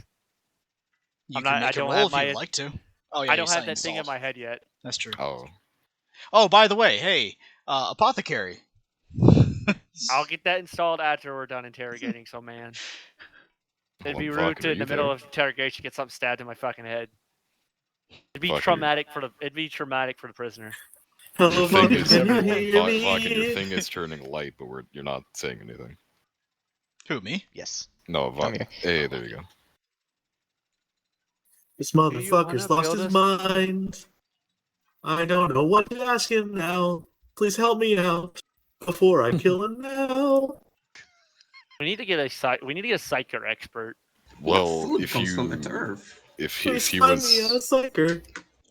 his mind was somehow altered by cybernetics, then you should probably check for that first. A psyker, I don't think you will find one on this ship. The second you say check his mind for cybernetics, multiple mechadendrites just seize the man by his head and start lifting him as he fucking starts scanning his head for any input. Hey! Whoa! What the fuck is this? Also, one of them. Tentacle hentai. Yeah. Oh, by the way, one of them is a. Shut up. One of those does have a blade on it that looks extremely fucking sharp. Okay. Do I see anything that would signify any implementation of cybernetics into his cranial region? He does not have any augmentation at all. My hands in their bindings go to cover my butthole like no propane. with a audible sound of the blade on one of his mechadendrites extending, he begins to disrobe the human.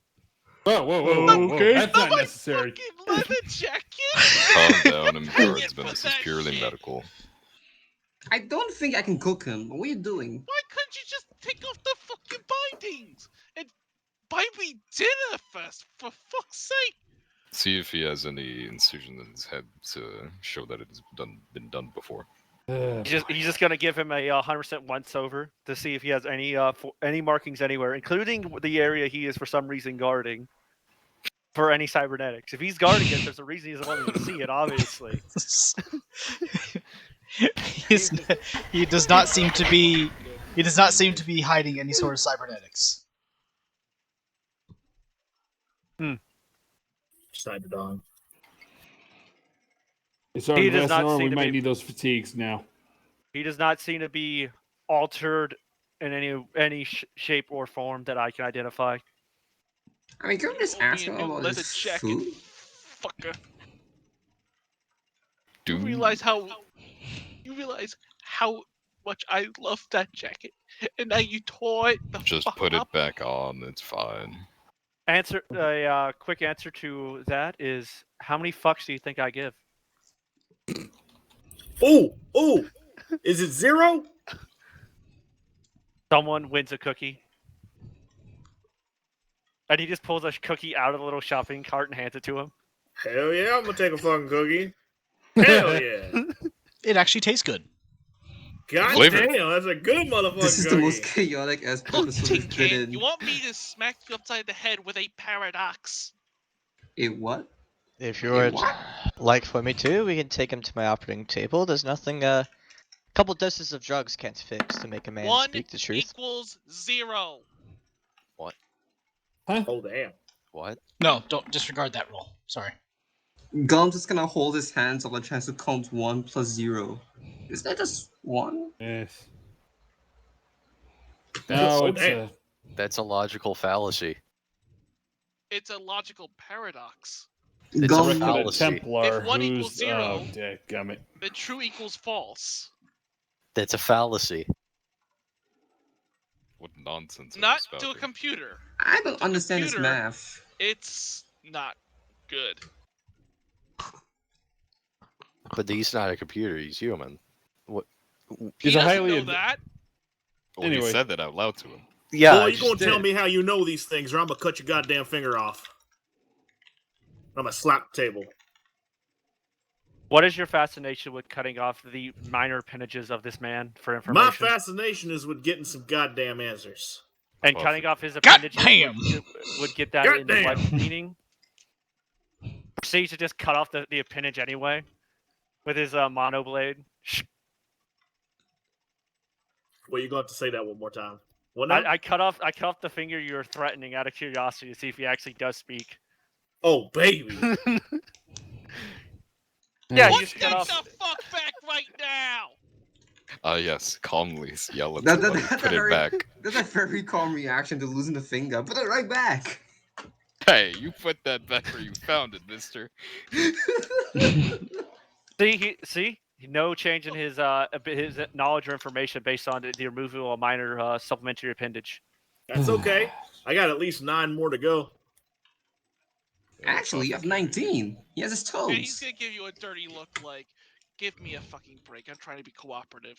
You're Apothecary, not do you being believe that cooperative. drugs Tell me what will, I want to know. If he Honestly, I could see that response being true to character, to be honest. Yeah. For Clusiak, it would depend if we might have Kalma in our aboard our ship. That is a very useful one. Do you believe that the drugs will be able to counteract any psychic effects that may be blocking or altering his memory?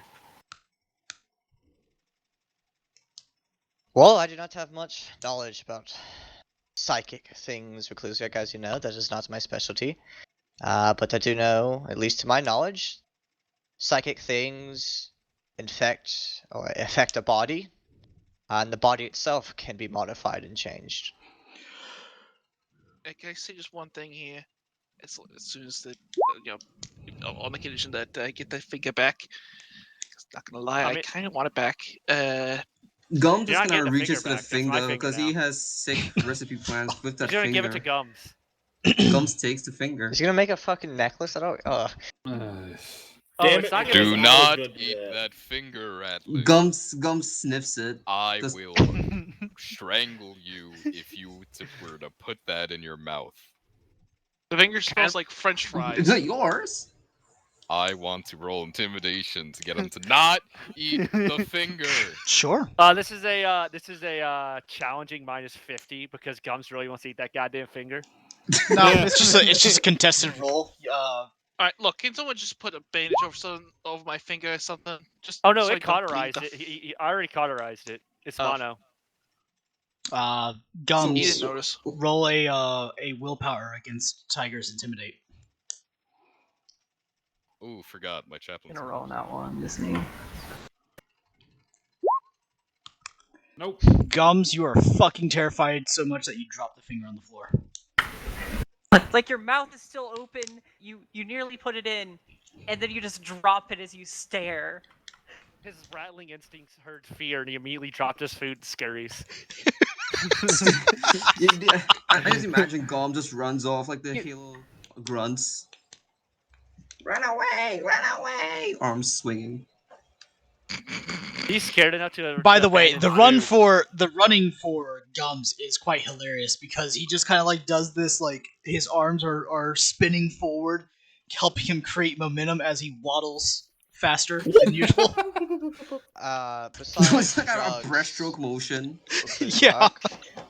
There's another easier way to get information off. Sorry. The one that I'm gonna have to check you later, guardsman. Your health seems unstable, but no.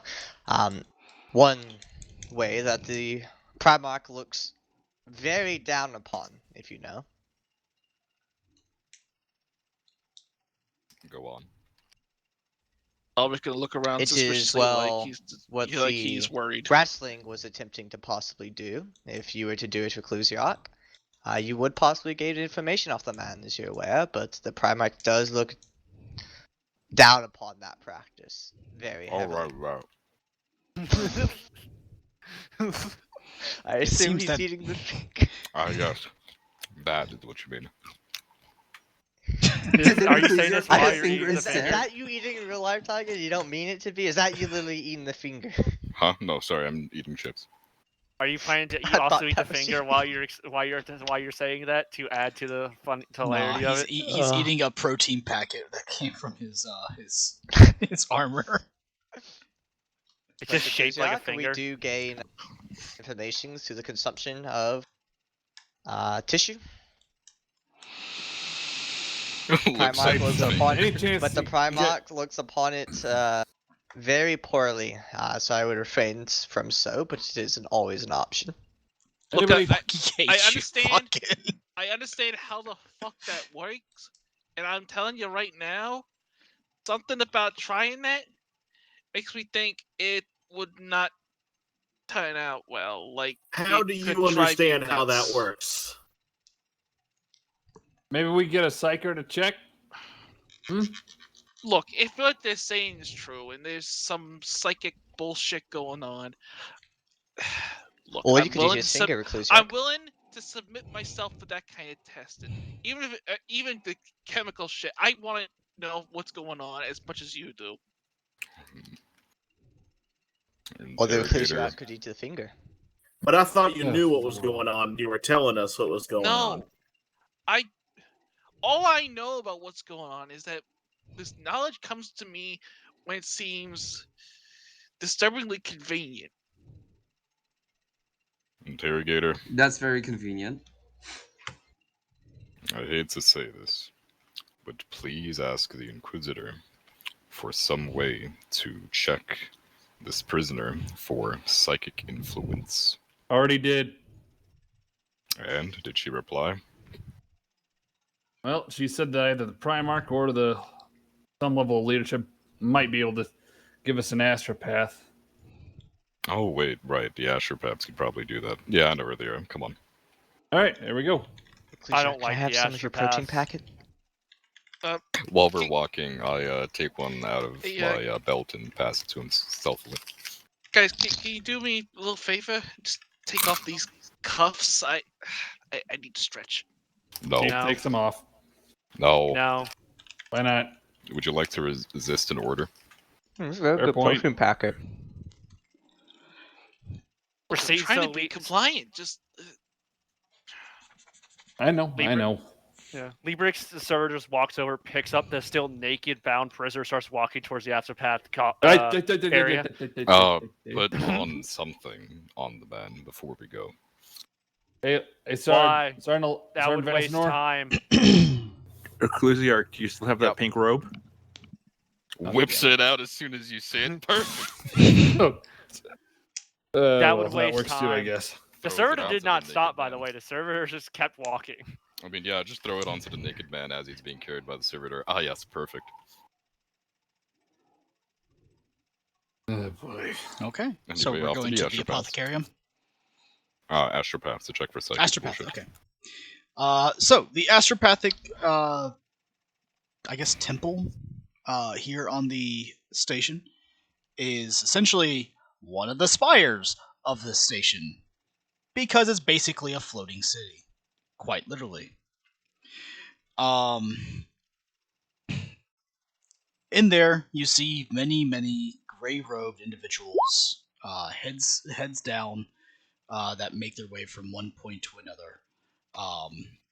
All of them unspeaking. There is a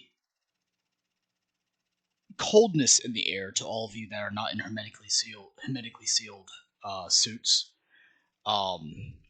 And you can almost see your breath as soon as you walk in.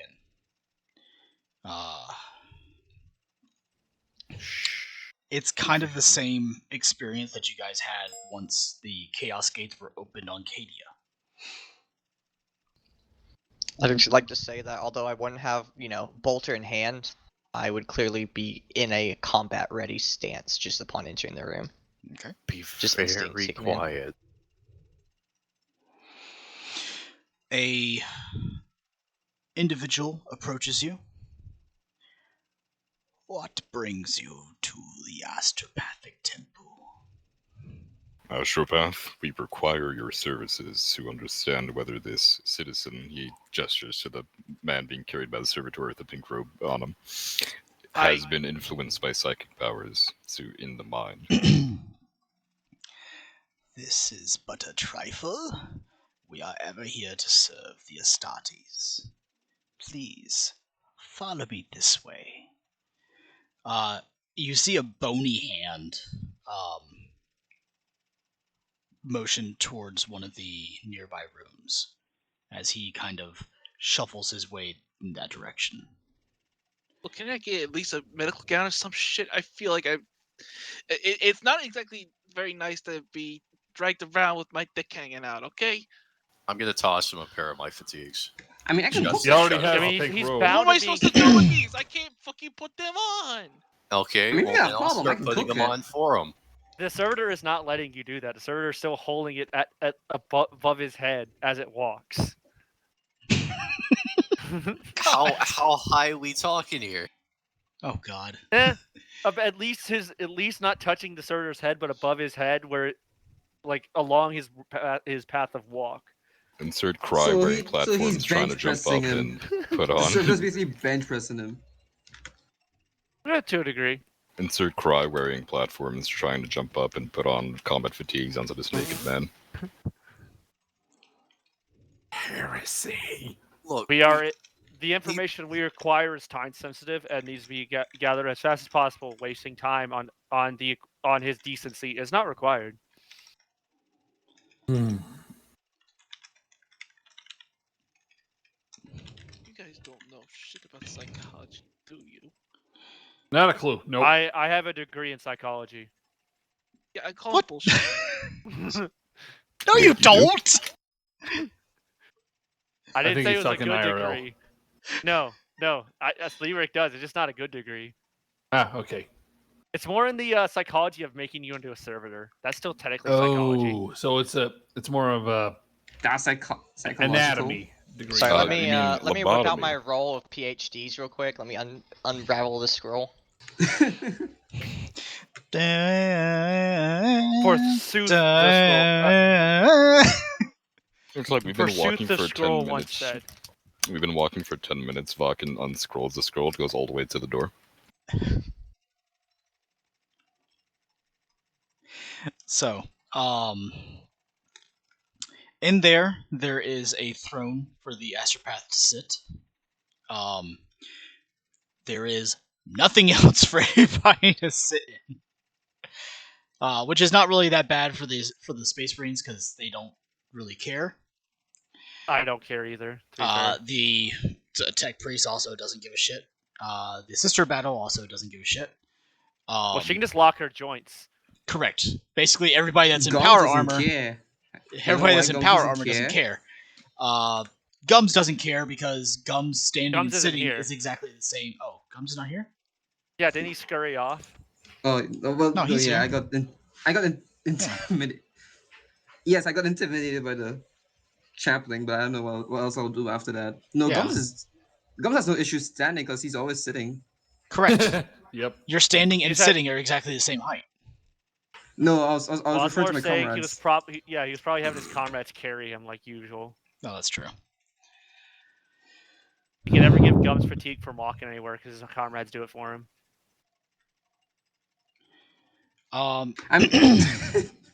So, as the astropath then sits down, who is the individual in question?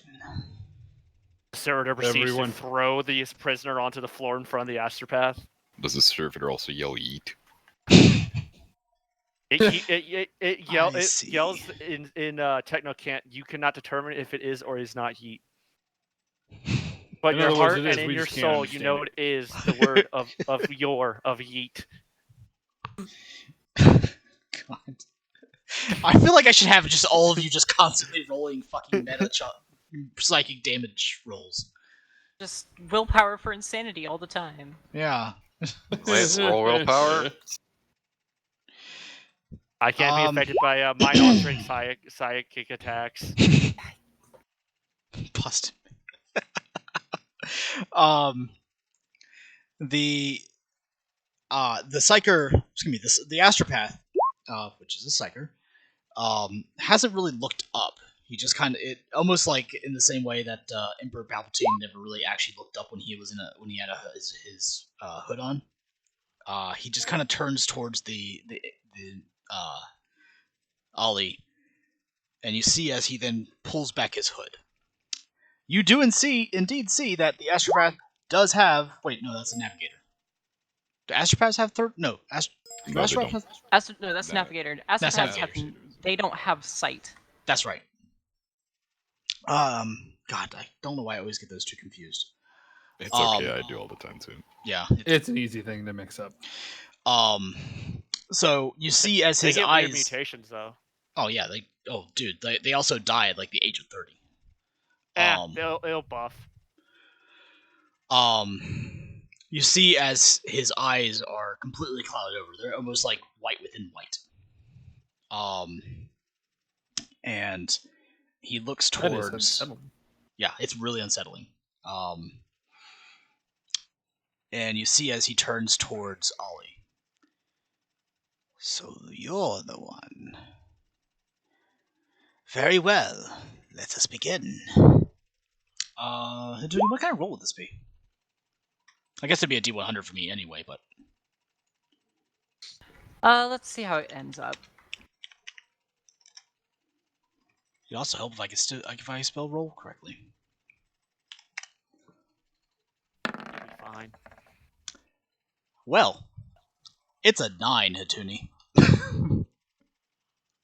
I'd say that would have very vague information on this. All right. Wait, are we using traditional D100 system from like D&D, or are we using the metric of only war here? What? Well, we're Only war? lows are better. Yeah. Yeah. It's just I don't feel this is something insanely rare that there's probably a microcosm chance that this dude even has a Okay. inkling Oh, of okay. fuck Sorry. what the hell is happening. My mistake. No, you're fine. You're I fine. misunderstood. vague information at best. Yeah. I do not see any corruption of the ruinous powers amongst this one. Though your soul does shine bright from the warp. Right, like a diamond? I do not know Shut the statement up. from which you draw your phrase from, but it is indeed right.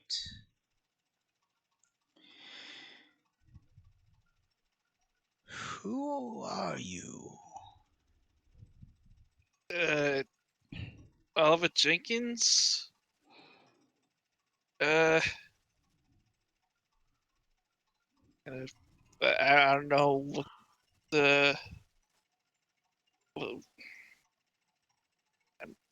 as far as I know, I'm just the guy from 2016 that's ended up here.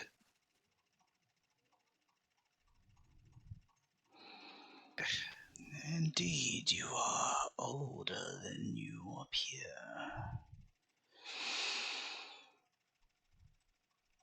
The room continues to get colder and colder as the astropath seems to constantly keep basically reaching out into the warp to try and to ascertain any information that he can. What are you? Deeper, deeper, deeper.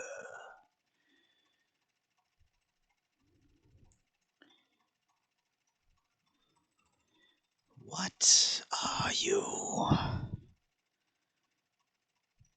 You see, as the room continues to get colder and he continues to lean closer in at Ollie,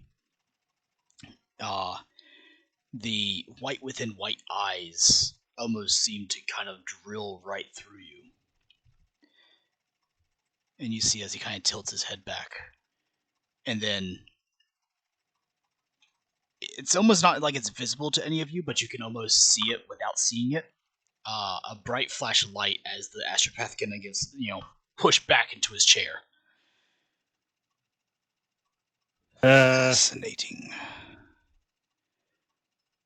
I would like to keep this individual for study. But, Lord Astartes, Reclusiarch, the individual for which you bring before us is not tainted by the ruinous powers. There is no clear explanation for why he is a man out of time, or why he is far older than what he says he is. Are you saying that this man truly believes himself, at least, and is not being his memories being altered when he says that There he's is from no 2016? sign of altered memory or anything. He is as he is. Serious? I do not jest, Godsman. He is as he says he is. He is from the second millennia, the idiot era. Yes. Fade. Bareback.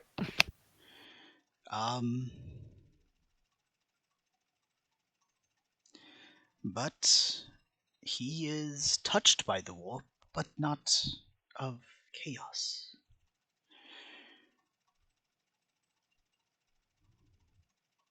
Why or how he has access to this information is beyond my scope. Nay, I would say it would be beyond anybody's scope within my temple.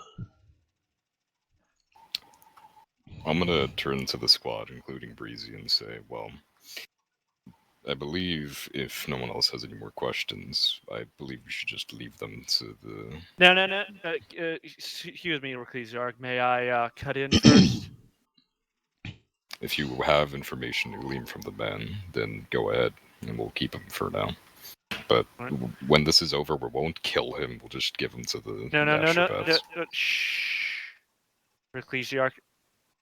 I will handle the astropaths and the handover properly and ensure that it's done in a proper manner.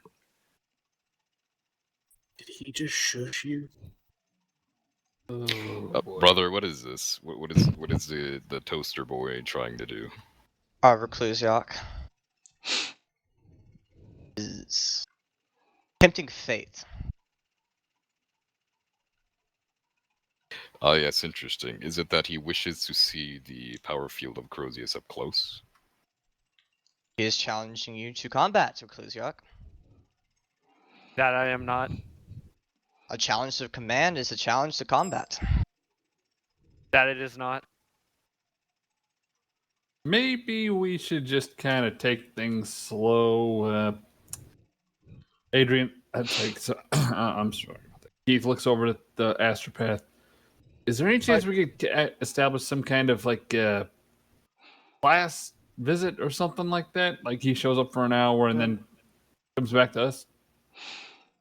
We do not provide classes here at this temple, but if you are willing to offer the subject for experimentation, yes. More than glad Would the to take it. experimentation kill him and/or ruin his mind? Probably. We will, at the very least, figure out more information from him, but It he is will due be to be returned very to you. painful, as we must dive through the subject's mind. Yeah, that part we don't care about. We just need to make sure everything has been taken from his mind while it is still intact. We can probably facilitate this. Will the individual subject survive? We do not know. Probably not. For us handing over such a as you say, unique and interesting specimen for your knowledge and experimentation, I feel there should be something of a trade to us for the privilege of the experimentation. Does that not seem fair? Maybe it would also be a. Can we just kind of? What I ask is your requisition code. If you could give us your supplementary one, so if we request something, we can increase our likelihood of acceptance. If you understand what I am asking. You do understand what ship you are aboard, correct? The astropath pulls his hood back over his head again, and looks towards the Reclusiarch. Reclusiarch, this temple is in the service of the Adeptus Astartes Second Legion, granted by that of the Imperial Regent Gilliman himself, and into service of the Primarch Achilles. Is more expected of us? We were given the understanding that we were in your service, not the Mechanicus. Navigator, I do not understand this one, and why he is bargaining is beyond me. In fact, if you would rack your memory, a few seconds ago he attempted to shush me. If he was not protected by the Mechanicus, I would probably, make him into a red paste on the floor. However, we shall get out of your hair, and unless the interrogator or any of the guardsmen wish to glean further information, we shall leave the specimen in your charge. If you find any more information, deliver it to me immediately. Very well, Reclusiarch. The pleasure is to serve. Come here. Is there something you wish to say? Keith walks up, gets Ollie off the thing, cuts the restraints. Get your pants on. I'll get you trained up. What are you doing? Look, as much as I understand the need to get information, maybe it might be more pertinent to let's not forget something here. We just got confirmation that this man is from second millennia Terra. Okay. So? Yes. Maybe a couple individuals also might be interested in the Inquisitor, freaking Primarch. Their interest does not concern our mission. The Primarch will be more than aware. I'm already sure he's aware of our presence here. We're aboard his ship, after all. Here, to ease your worries, Navigator, as long as you send the reports to me, also send it to the Inquisitor on board and the Primarch. There, are you happy? I'm trying to keep Ollie alive here. I'm sorry. It's just. Is his life more important than yours? If you wish, you could trade places with him. You and I both know I'm nowhere nearly that valuable. If you wish. And you imply he is? The one resource the Imperial I mean, Garrett has a point. That guy's got older than probably all of you. What usefulness he has will be extracted from the astropaths. His life is of no meaning. What he has is, and if that can be gleaned, then it does not matter. What does matter is that it expediently be found so that we can complete our mission. Do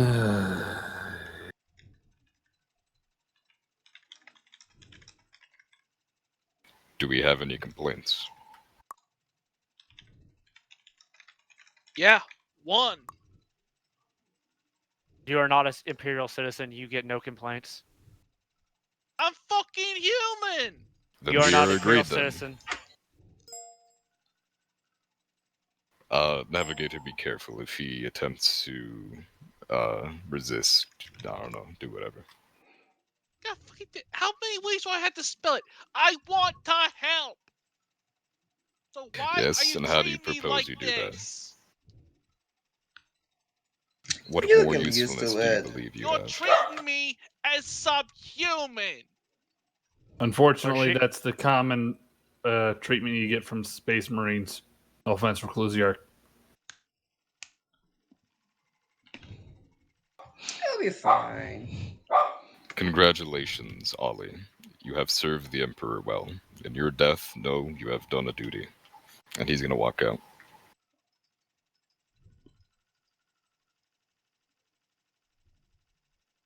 He kind of shrugs and looks at Ollie. Sorry, man.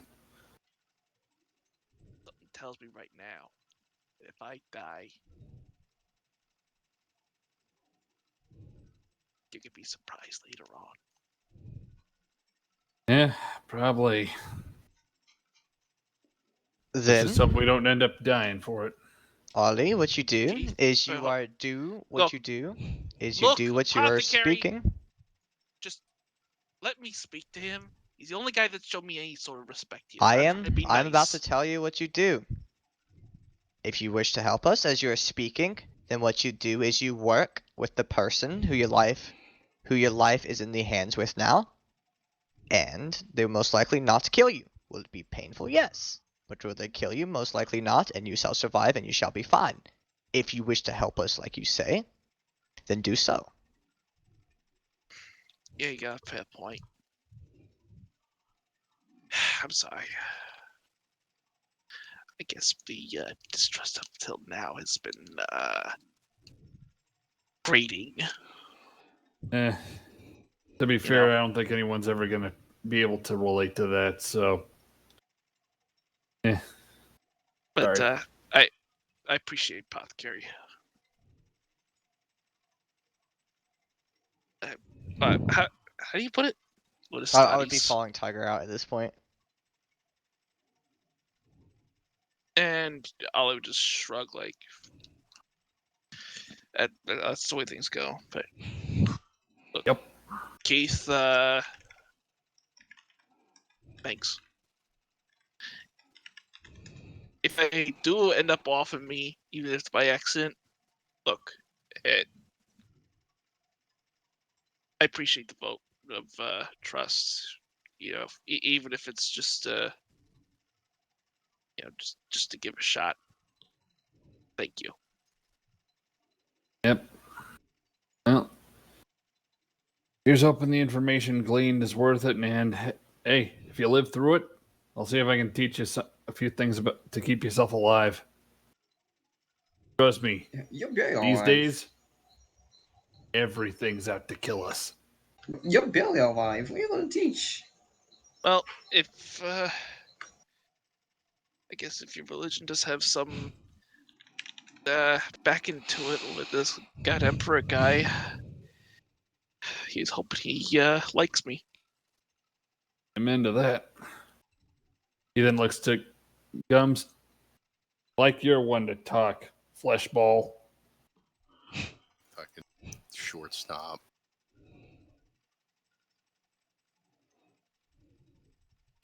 Fuck Bilbo Baggins wannabe. I don't know why I laughed at that, honestly. I gotta get it. Boy. Hey, All right. Bilbo, what? He assumed it was funny.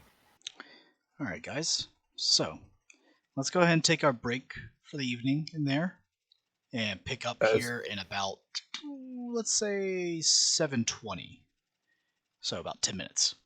And we'll pick up with what you guys are doing now that you have dropped off your new friend Ollie to the Astropass to do God knows what with. Yep. They're gonna touch him. He's gonna have a heart attack. He's going to get literally mind fucked. Probably. It'll be okay.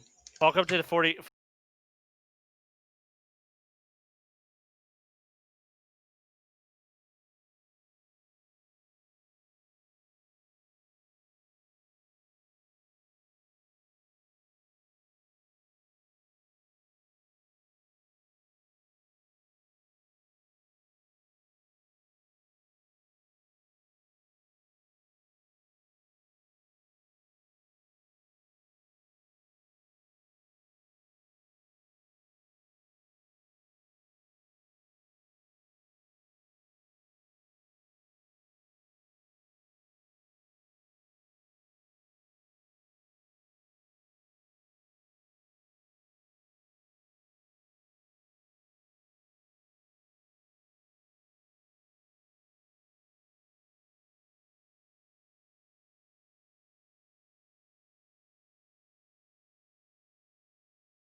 Frog likes dog chow, I guess. I don't know. It's But in its bowl. Do you have a frog? No. I live. No, there's frogs. There's frogs, and it's raining. It just happens, I guess. Okay. What do you want me to say? I want to know exactly how this frog got inside your house and what is it doing eating your No, dog's it's not dog inside food? my house. No, my dogs are outside, and the frog is also outside. But because of the current weather, because we're in wet season. Wet season means a lot of rain, and there was a lot of rain today. Yeah. Frogs like it when the place is moist and wet. Yeah. So, do you I have like guess- those fucking like frogs or toads or whatever that exist in Australia? I guess that makes me a frog. That are like the size of like two hands put together. And people like actively. I mean, I'm Cane pretty toads? sure I can't Yeah, there you go, touch cane the toads. frogs. Yeah, Yep, I'm pretty the sure I Australian can't. cane toad. I'm pretty sure I can't touch the frogs in Australia because there's probably some sort of poison that will probably kill me instantly. No, they're not native to Australia, so they're not poisonous. Yeah. Oh well, no, it's just some. If you lick They them, just- you get they really just- high. It's only in South America that if you touch any of them, you'll die. Anyway, it popped Pretty off now, much. so I can't tell you what it is. It's at least the size of my hand, and my hand is pretty. I don't know. Small. It's not small. I just don't know.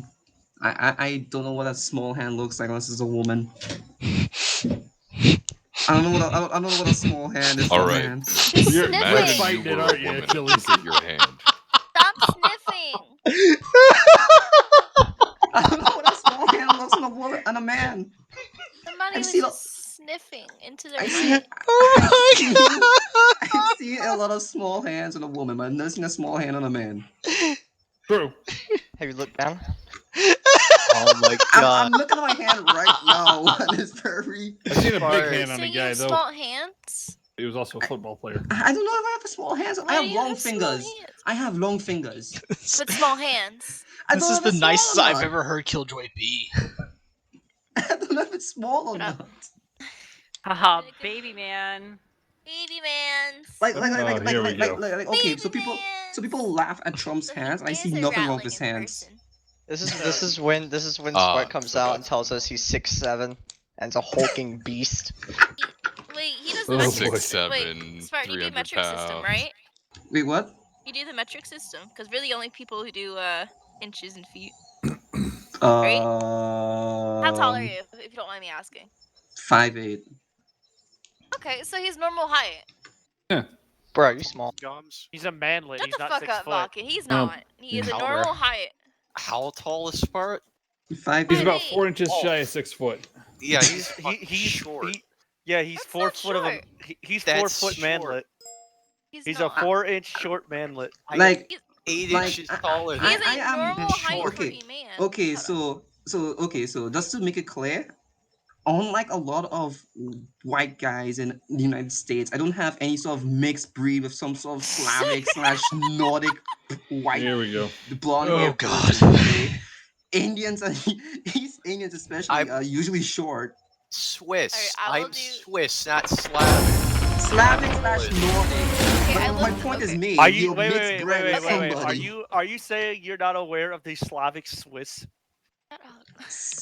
I am. And I don't want to Slavic talk about / it. Nordic. Look, I looked up what is the normal height of a normal like American man. It was 5'9". I Well, looked up what is the nice height of an Wikipedia Indian article. man. Just, Nice just Wikipedia what Spartan article. says is 5 foot. Wait, 5 foot 4.9 inches. So Jesus according fuck. To A country- Wikipedia. Spartan's culture, he is a very tall man. I'm not very tall. I'm it's- just tall. I'm just average height. Spartan, I want to tell you something. You come What? from a people of manlets. Okay, Hey. That's really mean. Okay, but here's the thing, right? That's East India. Asians are usually short. Yeah, That is true. True. Yeah. Asians are very short. Yeah. people. I've seen some Because very you're short very Asian short. people, and they were in Yeah, their you come 60s. from a high. Minimum. The- I have yet to discover where my black jeans went. Did you check your dryer? Aw. Someone's just dying. Somebody steal them? Check my dryer. Gene stealers! Correct. Oh, shut up! Oh, by the way, now that our little foray's done with the boyos, and we're done We should talking start about again. the cane toads, let's get started again. Yeah, we probably should. I need to go get stuff shoved in my That was head a so I good. can get That was a good smarter. diversion. All right, so you guys leave the spire for the Are we recording? apothecary. Yeah, we're back on. We're back live. We've been live since you started telling people about toads. Oh no. I'm probably gonna get shut down here in about an hour. No fun allowed. Rah! It's just Twitch. Do you think you had the freedom of speech? Yeah, right. I thought I was in America. Fuck me, right? Yeah, but shut up, once Riley. once we leave, the server is just gonna follow them, and Lieber's just gonna scurry his way off to the Medicaid department to go get stuff shoved in his head real quick. So you walk by the chief apothecary of the Third Phalanx, on your way to the apothecarium. Yeah, I mean, I can ask him if he'll want to shove things in my head. I mean, but I feel like it'd be rude to every other doctor in there to go directly to the chief apothecary and ask him to do it. So you walk by the chief apothecary of the Third Phalanx, on your way to the apothecarium. All right. Lieber's just gonna walk up to Vodka and just hold out a pure obsidian box. No, you're fine. You walk by the chief apothecary of the Third Phalanx on your way to the apothecarium, without telling anybody what you're gonna do. He just walks away. away. No one asks.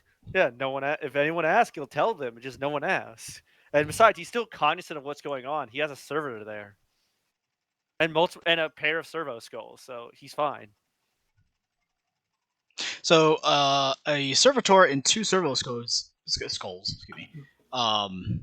are basically left with you as Liebert leaves you guys to go to the apothecarium that you guys don't know about. With a squeal of glee. You're now I all legit, alone my voice is messed outside. up right now. You're now all alone with a servitor and two servo skulls. Hmm. The servitor has a name tape. His name is Dave. Damn.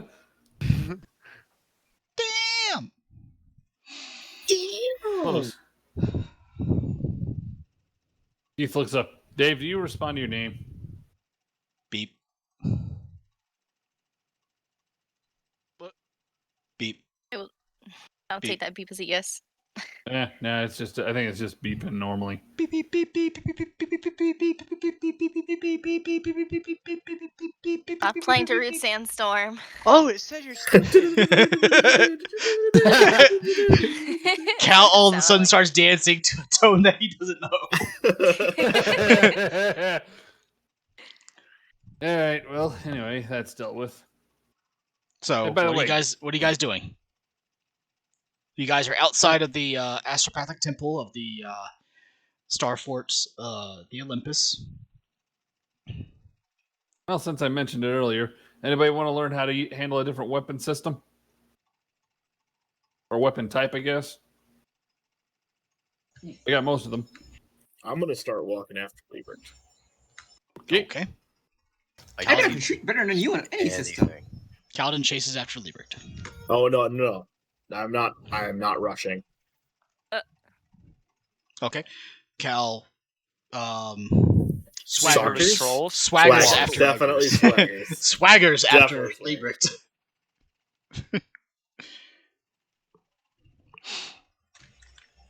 He moseys on. Better than you on any system.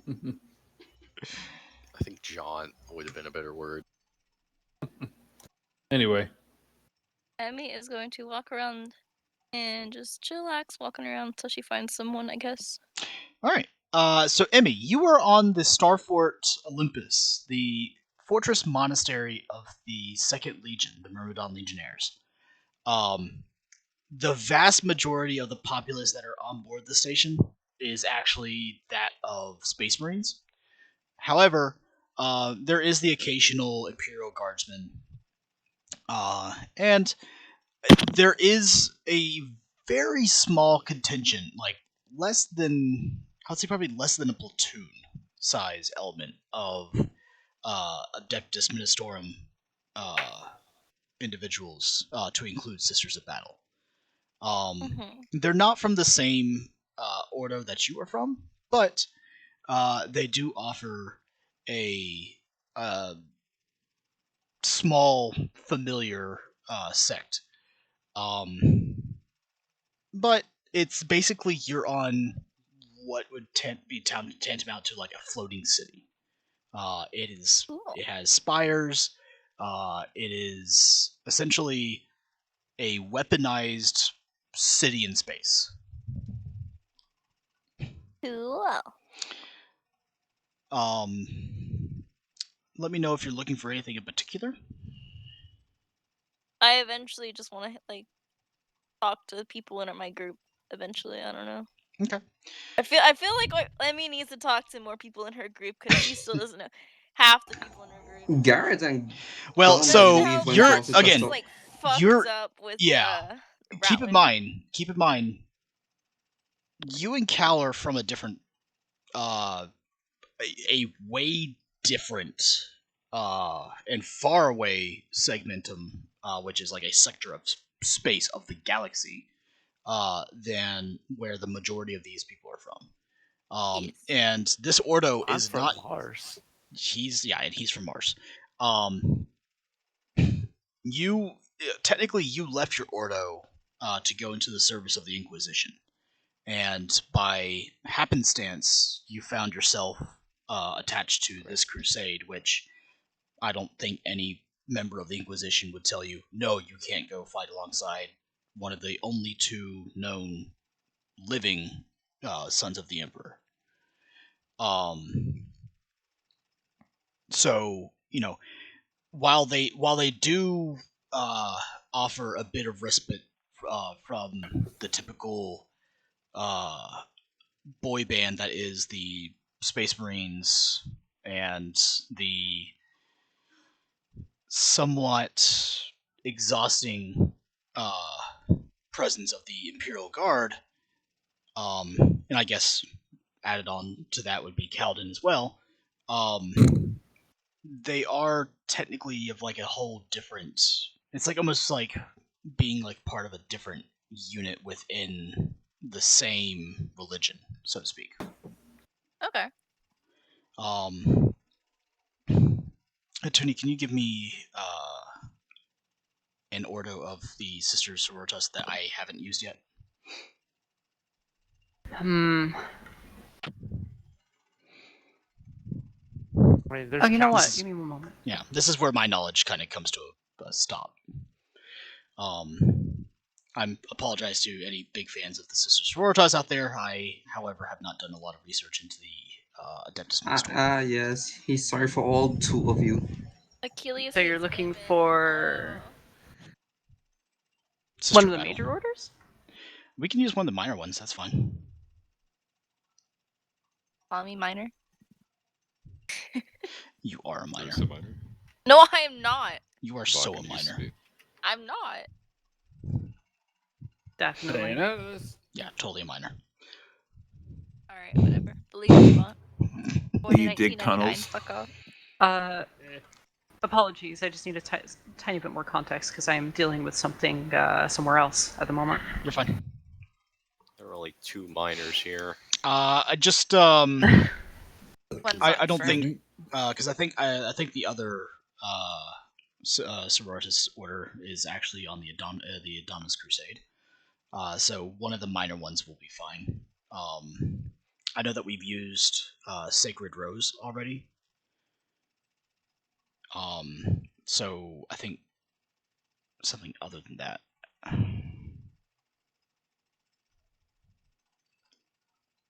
Let me actually have a quick look. This is probably the best time to open up Dark Crusade or Soulstorm, yeah. Meanwhile, so Martyred Lady is is basically the Sisters of Battle. Is that the only militant order? No, there's both. No. It's the most famous one. You gotcha. Got Bloody Rose, Valorous Heart, Urchin Shroud, Ebon Chalice as well. Those are the other two I mentioned were of Convent Prior as well. The first three I mentioned were Convent Sanctorum from Ophelia 6. No, 7. Gotcha. Alright, so we used Sacred Rose. Martyred Lady is the big militant order. Yeah, I know about that one. That one's the one that's on the Crusade. So what was the third one? There were 5 of them that I mentioned. They're all militant orders. It's just they have different little edicts and whatnot about them. Gotcha. Bloody Rose, Martyred Lady, Valorous Heart, Ebon Chalice, and Urchin Shroud. Other than Sacred Rose. Yeah, we'll just we'll use Valorous Heart then. That'll be easy All right, enough. we'll go Valorous Heart. Valorous Heart doesn't have a ton to it, I believe. They have They were the use ones black that, as one of their primary colors. Yeah, and they were the ones who helped Goj Van Dyer.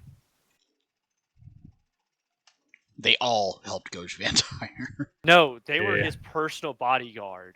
They feel extra fucked up from that. They're the ones who helped hold the palace. Well, anyway. Yeah. But they use black, white, and red on the under. Well, red's on the underside, but black and white's most of it. Bam, got you. All right, so for any of you that are taking notes' sake, Order of the Valorous Heart is the current serving order with the Orbita Crusade.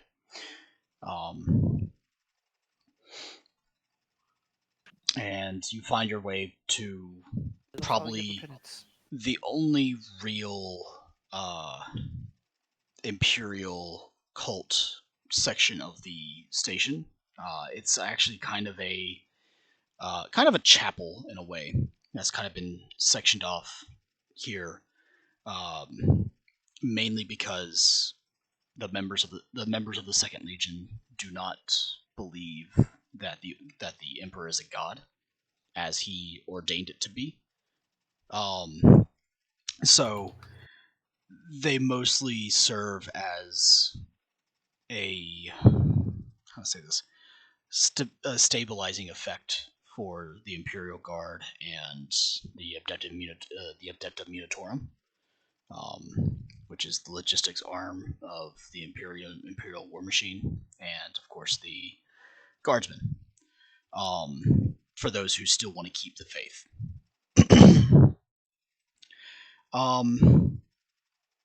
Your fellow sisters, most of them are in prayer, with a sister superior who is kind of watching over them. Much like yourself, they are quite young. Most of them are around 18 to early 20s. Sister Superior is probably late 20s to early 30s.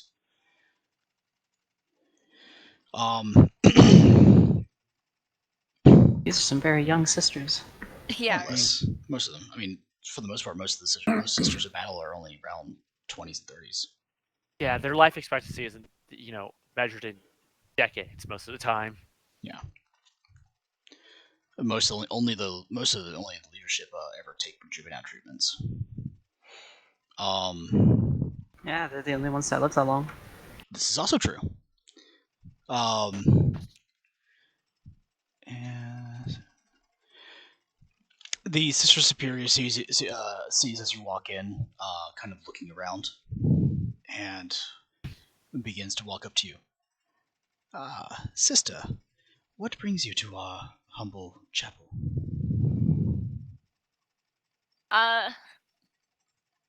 It is nice to see familiarity. And this time I have not seen another of my own quite some time. Well, that is to be expected. The son of the Emperor here is not as accepting of should we say, it's not as accepting of the Imperial cult religion. We were lucky enough to be allowed to join in this crusade and spread the light that is the Emperor. tell me, are you the only one from your order to be in this sector? That would be a yes. Yeah, I'm pretty sure it was a yes. I know. Yeah. I was like, yes, I believe so. To give you information,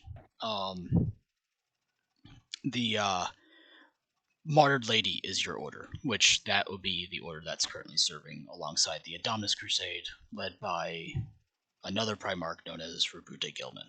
So, the only reason why you're not with them is because you found yourself into the service of the Inquisition rather than in the Crusade, because that was before all this took place.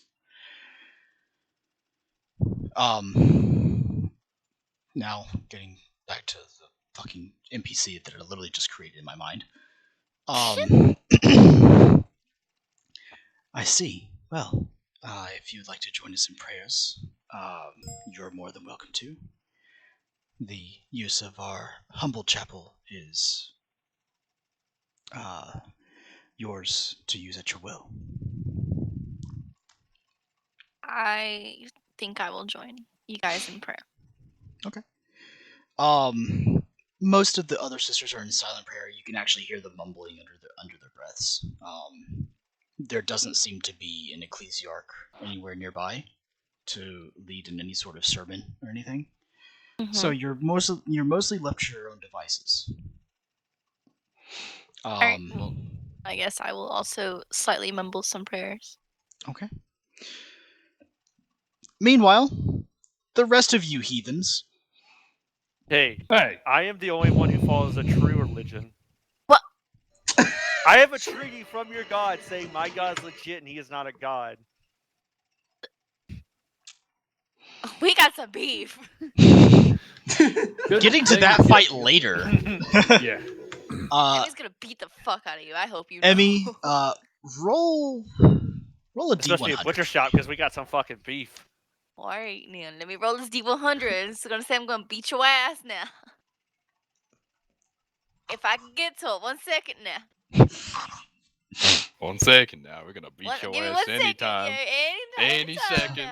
Any second. Better beat your ass. 1D100. With a freaking slipper. 65.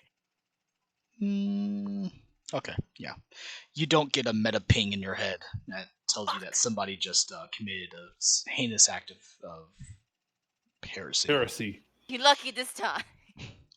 You know what, Emmy? This must be Arby's because we got the beef.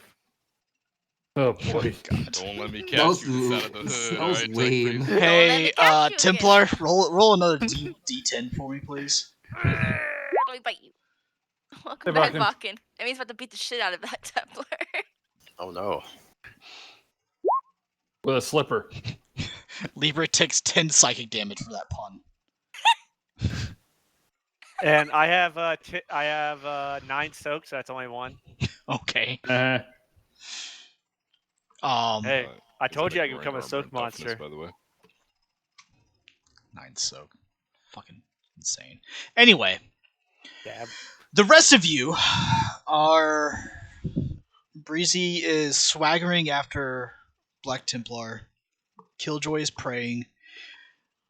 So we're left with our 2 Space Marines, a Frank, Mad Marker, Spart, and Cryleave and Exorcist. Mm-hmm. What are you guys up to? Why does this keep popping up? Go away. Well, currently our job is to gather information on the monster and the mutants. I believe that leaves us only one option. Trying to figure out a way to infiltrate the lower hive and gather as much information as we can. Infiltration, you say? Yeah, I can do His that. Keith's eyes kind of light up a little bit. Yes, Solid Snake. I mean, yes, Keith. Gums? Valerian? I think we have our job. Don't you get paid for jobs? Did you pick Gums because he's short? You're not there! You can fit inside boxes easier. I'll be back. They can't see him over the chest-high walls.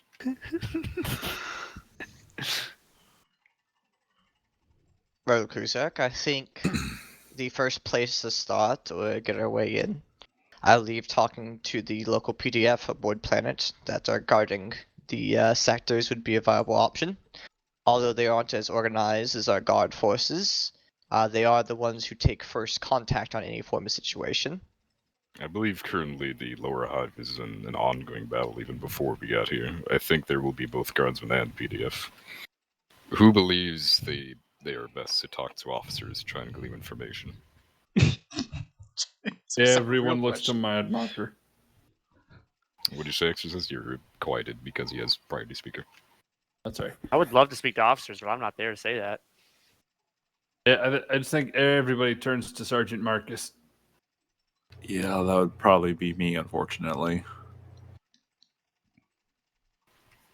I can go with them if required. Wait, by the way, where did the tech priest and sister go? No idea where the tech priest went, but I think the sister made way Your towards information the that you guys chapels. have. Yeah, what you guys know is the sister walked off on her own. She just went a direction and just started Good walking. riddance. You just hear over the combi Liebricht. I went to the apothecarium. Oh yeah, his fucking servitor. Wait, why are you heading towards the apothecarium? Medical procedures.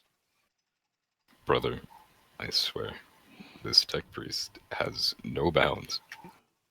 I am still able to function there until my surgery actually starts.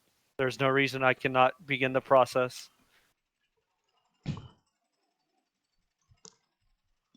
Once the surgery is done, while I recover, I can be loaded onto the glider and flown down. And by the time we make planetfall, I should be recovered. Here's my question. What is Vakin's reaction to the tech priest making his way towards surgery in the apothecarium? There's no reaction. That we can see.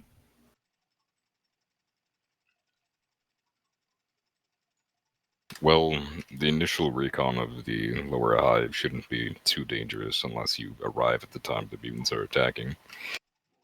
It is best we, I hate to say this, split up and gather more clues from the 6 entry points, but let me be clear, do not take contacts. Do not venture out into the lower hive. Simply speak with the officers to get as much information as you can before reconvening and figuring out how to move. I can communicate with the local Adeptus Mechanicus branches to get specifications on the Underhive layout as well as their last known information on their Underhive sections. You do that. There might also still be maintenance teams down there. Sergeant, figure out what your squad needs for this trek, and go put in a requisition request with my stamp on it.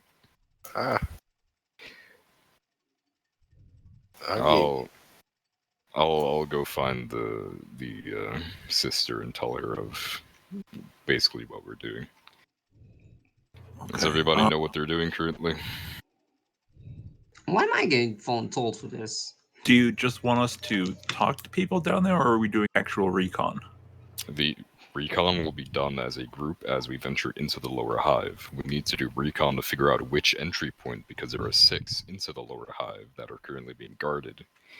Which one will be best to enter into? In other words, we're going in there just to talk first. Just information gathering to figure out what will be the best avenue of attack. Then we will reconvene and figure out how to do an expedition. If you want, I can just throw you in there. Would you like me to go with the Ecclesiarch to make sure it's done, as well as be there in case any commanding forces require higher authority before they start to give information? I was hoping we split into at least teams of 3. So you can go with 1, so we can cover them more quickly. I'm sure we can't mess up talking. Right? Gum just picks his nose, knowing he's gonna mess up talking. Talking. Right. Talking. Where is the interrogator? Oh, I guess no. Oh yeah, never mind. Keep going. My bad. No, never mind. Where Well, if we're Breeze, are you just here out of talking, curiosity? we shouldn't need any additional equipment. Get the equipment for when we go out for the expedition. Requisition it now so we don't have to do it later. Okay. Can I get a long shot? Figure We'll it see out what yourself. happens. Breezy, are you there? Just out of curiosity. Yes. Are you with us, or did you go follow someone else? I'm doing something else. Oh. So, where's Out the of character? interrogator? Out of character, Cal is swaggering after Templar. Sorry, Cal is swaggering after Librit, the tech priest. But that's out of character. Nobody knows that except for Cal. Noticing he's not here, I'm gonna say, where does anybody know where the interrogator is? No. Great, that's a second person to find. I'm gonna try the comms to see if the interrogator or Andy will pick up. Sorry, chat. You check comms to find who? Sorry, I coughed. Both Killjoy and Breezy. Okay. Killjoy, while you were in prayers, you hear the Reclusiarch's voice over the shared squad channel that you guys have. And you said Breezy also, or Cal? Yes. Excuse me? Okay. Cal, you also receive a comms message from Reclusiarch Tiger. Cool. What does it say? I don't know. Tiger, what do you say? I want to know where you are and to get over comms. Going to the apothecarium. What for? Mm-hmm. Great. We have a. We currently, our mission is to figure out what is the more information on the monster. We're going to split into teams of 3 and check out the entry points of the lower hive. Get yourself geared up and ready within the day. Sounds good. Does Emmy say anything? Emmy or Killjoy, are you here? I think she went to go. I believe she said she went to dinner. Yeah, Dinner. she'll respond back. All right. Well, yeah, we'll do that later then. So everyone has their standing orders. I'm gonna leave them to it. All right. Who's up first? Cool. All right. What are the teams? Let's put it that way. So, Breezy should be in one. Vakken should be in another, and Madmarker should be in one. Okay. Breezy, Vakken, Madmarker. Each one of you roll me a d10, please.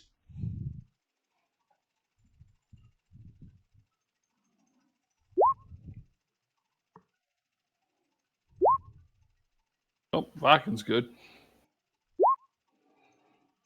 All right. Vakken's first, Breezy's second, Madmarker's third. All right. Oh boy, is this like sports? Yes. Vakken, who is the members of your team? The duties that we need to clarify are all 3 going down to talk to people on the service just to figure out what the best point of entry is into the Underhive? Yes. So Each team will hit 2. Because I think there is 6, right? Achilles, I'm not pulling There that are out. 6 points of entry across the entire hive city that go to the Underhive. Good. It is the border of the lower hive to the Underhive, basically. So, Vakken, who is on your team? I shall take, let's see, the ones that are going to give me the least amount of issues. So, I shall take the one who's just going to listen no matter what I say. That'd be Larian. Okay. I'll have to put up with Larian. And then I will take... Do we have enough for even teams of 3? Have no idea. If you give me a gun server, I can have a team of 3. Shut up, you're not getting a gun servatory. You said you wanted teams of 3, right?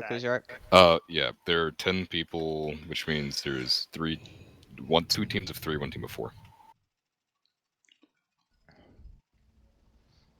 Okay. Are you going with one, Ecclesiarch?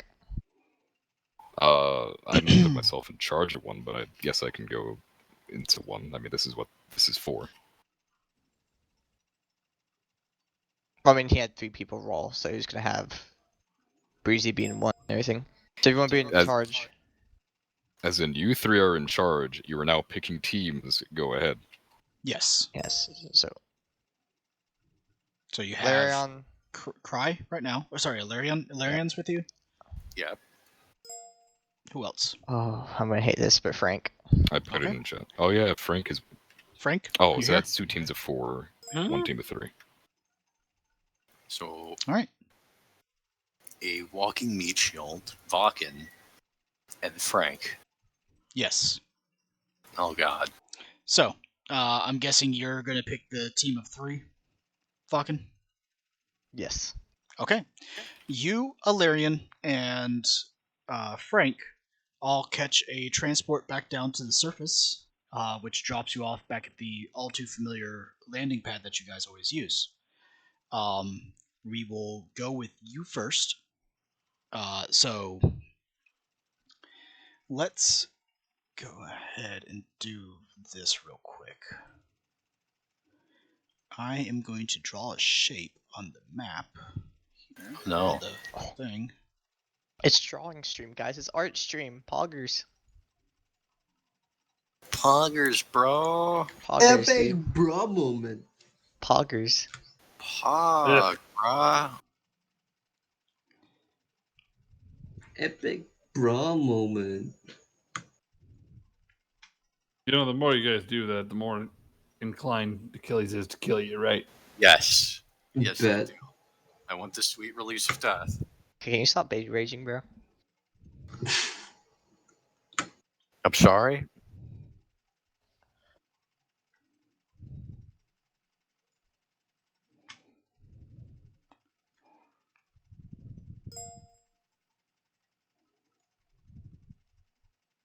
Okay. I don't know what's going on right now. It's okay. I'm just doing this for the sake of ease and for you guys to be able to clarify. Okay. All right. So, there are 6 points of entry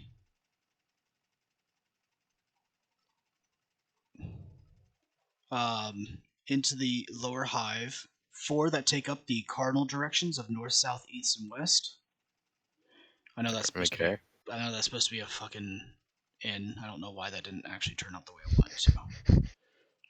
And imperial directions are confusing. East. There we I go. thought you said west. And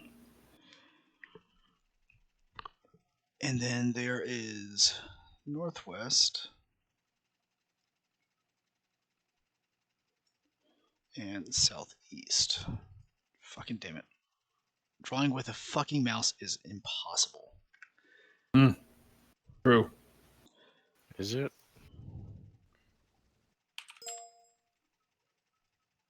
Welcome back, Killjoy. A text function? There is, but that takes way too much time. Okay. And I can't draw while I do that because it fucks everything up. Anyway. All right. This is a wonderful compass. Yes. So those are the 4. Those are the 4 points that are the entry to the underhive. Vakken, you rolled a 10. Which 2 would you like to go to? I can either be nice and take the furthest away because we're the first one to land, or I'm gonna do what I'm gonna do. I'm gonna take the easiest for ease of entry. What side is the landing pad on? The landing pad is in the upper hive. Technically, that is the southeastern portion of the upper hive that you guys have landed on. However, that is marginally closer than every other point to you because we're basically miles up in the air. Above it. We shall take the north and the northwestern entry. Very well. I would like you to, whatever color automates to your character, go ahead and just put 2 dots on northwest and north, please, so that I know that you are assigned to those 2 points.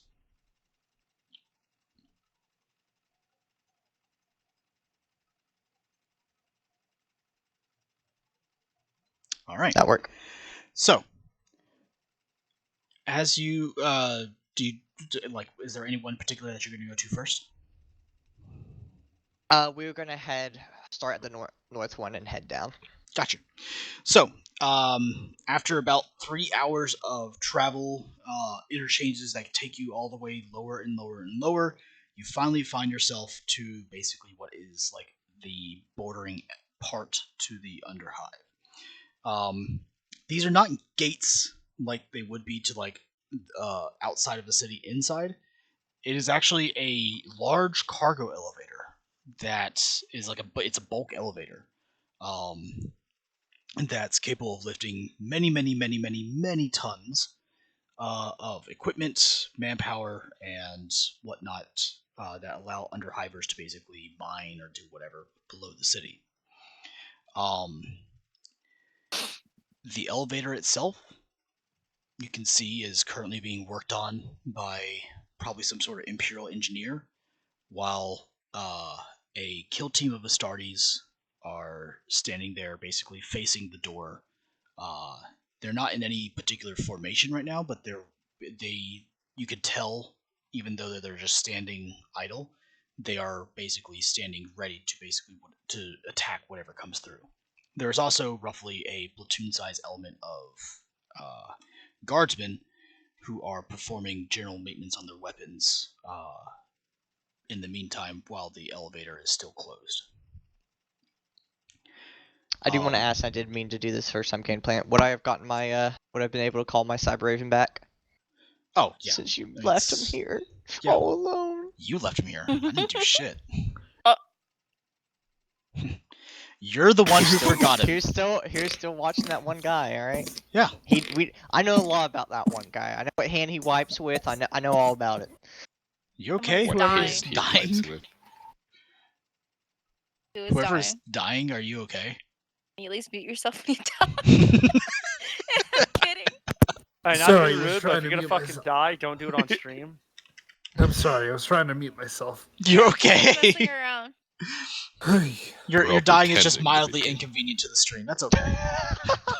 I'm just kidding, Exorcist. A mild inconvenience, as he put it. And nothing of value was lost. No! I'm gonna need you to stop breathing. Somebody quote that. Somebody quote that. Quick. Yeah, sorry. It's what happens when water goes down the wrong tube. Oh, fuck, dude. Understandable. Have a nice day. Continue. Alright, so as you approach, the Astartes still do not take their eyes off of the door. They stand sentinel watching it.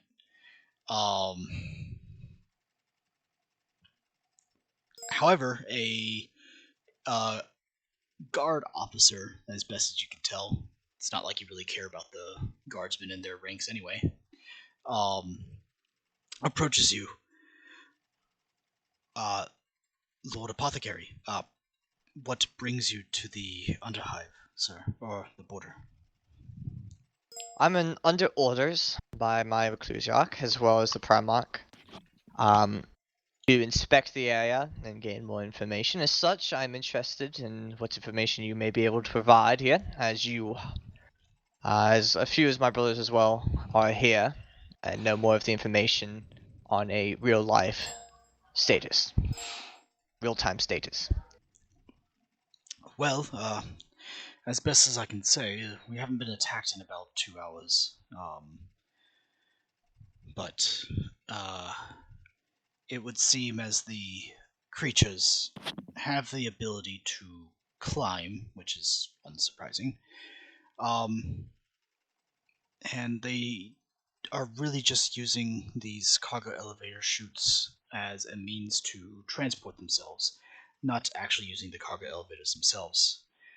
My engineer over there is currently attempting to, well, disable this door from ever opening ever again.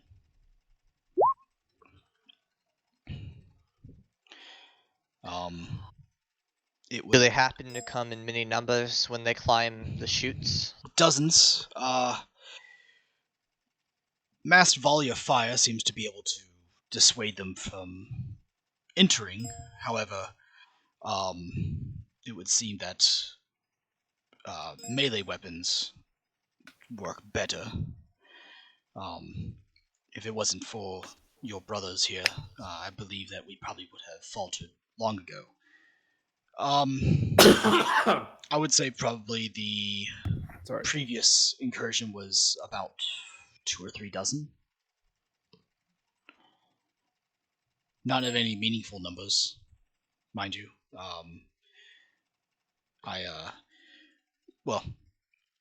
I served with the 243rd previously before being assigned to the 700th Acadian. We encountered the Xenos breed known as the Tyranids previously. These mutants have a striking semblance to them, but slightly easier to kill and a little more independent, if you don't mind me taking a slight hypothesis. That is fine. It is you and my personal opinion that the man on the field knows more than those in the back. And as such, any instances of thoughts you have, whether wrong or right, are of importance when it comes to tactical decisions. So you say these act more independent by themselves? They act with one mind. That's quite obvious. They are able to move and coordinate themselves as though they are being ordered in real time. But it does appear as they have independent thought. It's hard to say, Lord Apothecary. I witnessed them as they came through. They came through in unison, in perfect time, in perfect organization. But once they got here, they attacked quite individually. They didn't really mass their numbers towards any one particular opponent or in one particular spot, which thusly has been a boon to our elimination of their incursions. I see. Are there any other points of entry you have been struggling with at this post? Well, Lord Apothecary, this is the only main entry point of this area. I can't speak for any other weak points along the entirety of the border between the lower and under hive. I do know that the northwest area, which is the closest to us, they also have a contingent of Astartes and guardsmen guarding it. I haven't received any word from them recently, but that's not uncommon. I see. Would any of us know about Gene Stealers? I only know of them. That's an out of character. Oh, sorry. If you have it in your history, yes. The 700th particularly, I don't know if we've ever encountered Gene Stealers before. I was at Amra, so yeah, probably not. Yeah, probably not. Gene Stealers are a threat in the Imperium, but they're not like super known. We'd probably, some of us would have heard the name, but wouldn't know what the hell it is. Know the name, know a tiny bit. Yeah, not you probably much would know about of them, but not like been in combat with them. Yeah. And Emra's the other side of the fucking galaxy from the Neds, so yeah. Yeah. Yeah. So, but you would know of Tyranids. Oh yeah. I would say that the 700 Acadian definitely knows of Tyranids. So, because I did hear something from a certain person, this is going to be something that's kind of think of now. Is there, from when did you first, how long ago were you first assigned here and started taking contact? Well, Lord Apothecary, the entire guardsman force as a whole is in rotation. This is my first deployment to this area. Previous NCOs and officers were assigned to overlook the guardsmen contingent to this defensive line. I would assume over the course of the year that your brothers would know that better than I would. Okay, I'll probably ask them this. However, we've been fighting back these mutant abominations, honestly, for well over probably almost 8 months. You've been gone for over a year, by the way. I know, I'm aware. Okay. In that time, I'm aware you just informed me that this was your most recent rotation. But in the time, unsure if you've been in more combat with them in this rotation. But I can speak directly to that one. Yes, I mean the attacks have occurred with greater vigor and they've been increasing slightly more. Sorry, that was a little bit of my own personal flourish to that. A bit more frequently, but it seems to be systematic. It's roughly about every 4 hours they would make another attack. Usually anywhere between 2 to 4 dozen. Question I had was, I know systematic attacks, but you did speak upon your eventuality, and although you did hold uncertainty in that statement, feel free to answer even with uncertainty. Do you feel that they have been... You speak of individuality, which is odd for what these are and my knowledge of them. But have they not only individuality but been learning from attacking the same location? Have they been entering points of entry not entered before, or avoiding points that you have set yourself up in already? I don't know if they're attacking other non-entry points on the line. I can't speak to that. I don't even know if they have actually entered the lower hive already and we just don't know about it. What I can say is I find it strange that it is systematically every 4 hours they've been here. We've been here for roughly about 8. We've been here for roughly about 6, so we're due for another attack here in a couple of hours. Previous officers and non-commissioned officers that have been assigned to this post have reported the same thing. Every 4 hours, consistently, between 2 to 4 dozen. If I had to make a hypothesis as to what's going on here, I would say that this is the acts of a caged animal that is intelligent enough to know that is caged and is looking for a way out, and that it's testing. You would also actually know this if you followed the Reclusiarch in the previous command meeting. Wow, this is so 700th. If you followed the... you would know if you were in the command meeting. Yeah, if you're at the command meeting, which I don't remember if you said you were or not, but if you followed Tiger on the command meeting, Tiger actually succeeded the logic check and figured out it is systematically testing the electrical wire. Yeah. Electric fence, excuse me.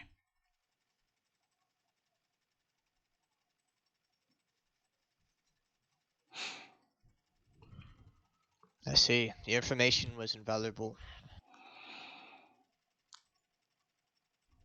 Keep up your vigilance. Of course, Lord Apothecary. He goes back to his men. Right, chaps. It's our turn for the watch. Let's give the Space Marines a chance to relax. You hear as the clicks of lasgun packs slam into their weapons. And you see as over 64 Imperial Guardsmen replace what is essentially 8 Astartes. Sounds about right. Yeah. You see as the Astartes pick up their shields and spears and walk to the area where the Imperial Guardsmen were resting and begin to perform general maintenance on their weapons. And you see some of them kind of just sit there. You know that this is probably the process of them, taking on a pack of fluid or a pack of a protein packet that's kept inside their power armor. I'm going to turn to Krylo and Frank. I mean, Ilarion and Frank. This next portion, you're going to be better suited than I. Yeah, who the hell's this Krylov guy you keep talking about? I speak miswords. It's language you probably don't understand. But this is what you're probably going to be more suited than I am for. Do not interrupt the ones on watch at the moment, but if you could talk to the guardsmen around the area, and see if there's any information they could provide. I have watched you guardsmen before, and I know you tend to find secret areas for you to avoid your officers' eyes. And information such as that is invaluable, as just because the enemy here hasn't found a point of entry doesn't mean that you guardsmen haven't found a place to play cards. If you understand. Yes, you're quite correct in that assumption. We do always seem to find the place. I'm sorry, he's telling me to go for a walk? Yeah. No, I am handing the leash of you over to Larion here, and you two are gonna do your magic as fellow guardsmen of the same intelligence as the other guardsmen. Wait, but I'm Inquisition. No. Same mindset, I mean. I don't have the same mindset. I killed So what demons. I want you to do is I want you to talk to them, and I want you to find like those you're hunting locations, however so, if you understand. Any even minuscule information, such as a place they go to smoke away from the officer's eyes, is important. The hives are massive. Yeah, I could find that. It's actually Take probably Frank over with in you. that shed. Take Frank with you. Do not let him out of your eye. Do not let him touch things. You can let him touch his own stuff or touch himself. That is fine. That's inappropriate. Agreed. But do not engage in any form of thing that would get you injured or in trouble. But feel free, because you are of the group you are, Alarion, that if you need to use your position to get out and away, feel free to do so. I'll leave it to you two. Stay close. I'm going to talk to my brothers here. And we'll talk back again in 10 to 20 minutes. Understood, Apothecary.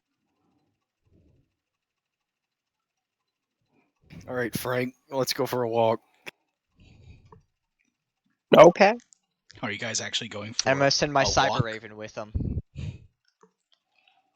We're going to poke around, at least I'm going to poke around and look for the place where they slink off to smoke cigarettes and things like that when they're not on watch.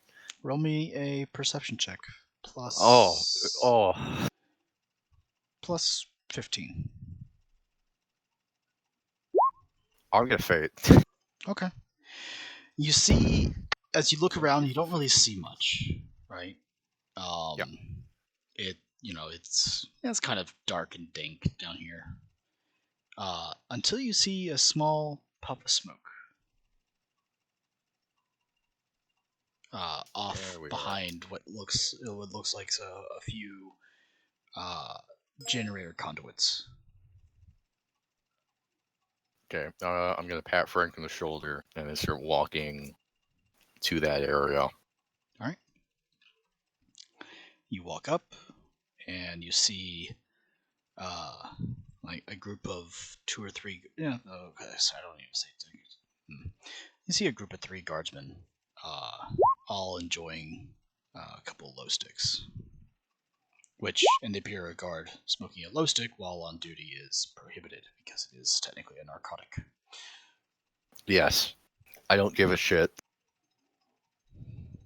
Alright, I'm gonna walk up and to whoever looks like they're the one who dished out all the glow sticks, I'm gonna go up to them.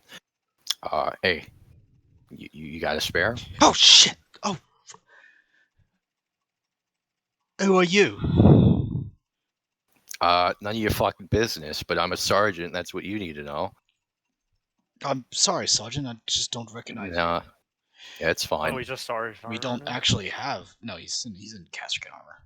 We don't actually have any cassock in our battalion. Who are you? Somebody very important right now, but I'm just taking a walk looking for information is all. But I will what do you want to know? flash in my tags. First off, if you can share one of those, you get a light. And second off, do you know anything about these fucking mutants you guys have been fighting? One of the other guys takes out a pack of glow sticks and passes it to you. And holds up a lighter. Yeah, go ahead and light it and then stick it in the filter of the mask. Weirdo. No, well, in the previous fight that we had, these fucking mutant things. I don't know, they look like tyranids. I mean, what do you want to know, Sergeant? They're big. Honestly, slightly shorter than a space marine. Thank God we had them around. But like, what do they use? Their weapons, like. Oh, I mean the fucking like blade deal things. Oh, wait. Oh shit. And they had fucking blades for arms.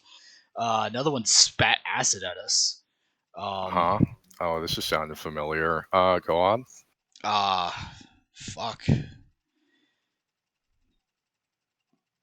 Well, I mean, I didn't really pay that much attention to rather than just trying to shoot them. But I'll tell you what, they don't go down easy.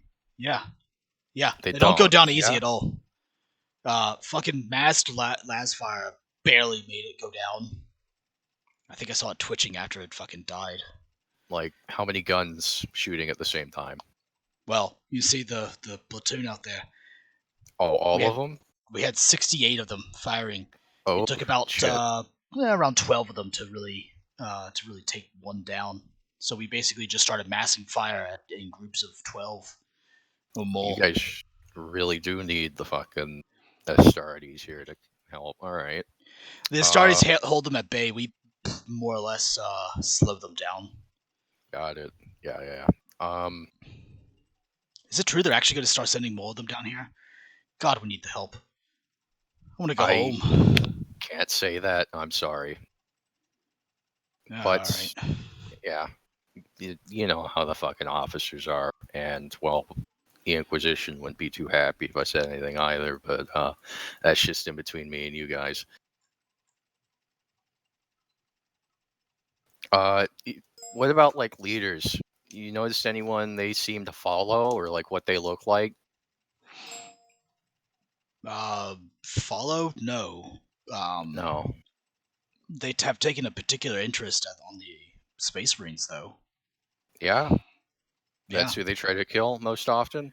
Well, so they come out of the tunnels, right? They come out of the big elevator tunnel thing, right? Yeah. Okay. So they come out of the big elevator tunnel, and I saw one. It looked at me. It looked at Johnny over here. All right. And then it looked at the big space marine that was killing another one of its guys. Looked back at me. And then looked back at the space marine and went after the space marine. I'd probably try to kill the space marine first, to be honest. So he shot in the head. Yeah. Alright, so they target space marines, they have mutants. You know, these are starting to sound like fucking gene stealers. Oh, Oh, great. Oh no. They're not jean stealers. No, they're not bigger. Bigger. Oh damn. They're not nids, are they? Well, I mean, it looks like a nid, Yeah. but then it has a human face. So I don't fucking know. So, but they're definitely not gene stealers. No, I've killed gene stealers before. No, these aren't gene stealers. Yeah. Huh. All right. Well, they're fucking mutants. Then doesn't matter. They're all gonna die in hell. Honestly, we should just fucking exterminate the city and be done with it. Yeah, about that. That's not what's gonna happen, sadly. But I'll tell you a hint. You are gonna get back up, and we're gonna go ahead and push into the fucking mines they're gonna go for. But up high doesn't know a whole lot about what you're fighting down here, and that's what I'm trying to find out right now. Yeah, that's the same old fucking song and dance. Yeah. Can you point me towards like I don't know, an officer or your squad lead or whoever you have around here? Well, mostly we've been taking orders from the lieutenant over there. Yeah. We took the chance to grab a smoke. Okay. Well, yeah. Make sure he doesn't catch you smoking narcotics on duty. You know how that ends. Thank God I haven't noticed too many commissars. Nah, most of them are up on that hoity-toity Astartes temple station thing. Yeah. I'm guessing that they're probably saving them for the big fight. Yeah, we'll see. But yeah, thanks to the smoke. You guys stay safe out there, and I'm gonna go talk to LT for a bit. Yeah. You can talk to Frank here if you want. What are you talking about? Frank's not there. I'm gonna turn and look for Frank, and I realize Frank's not there. Frank, roll a D2, do 2d10, please.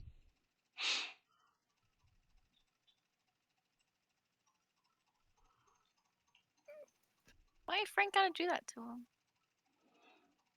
Frank, you found the only bar in the lower hive that's still open. Tiger. So I'm talking to the guy, and I'm like, "Yeah, you can talk to Frank." And I turn, and Frank's not there. So Alarian's gonna jump a little bit, like, "Oh, fuck," and then he's just gonna run off. We got a runner. 2 of them. Get the trank darts out. Frank, you found the only bar that seems to be open in all the lower hive right now.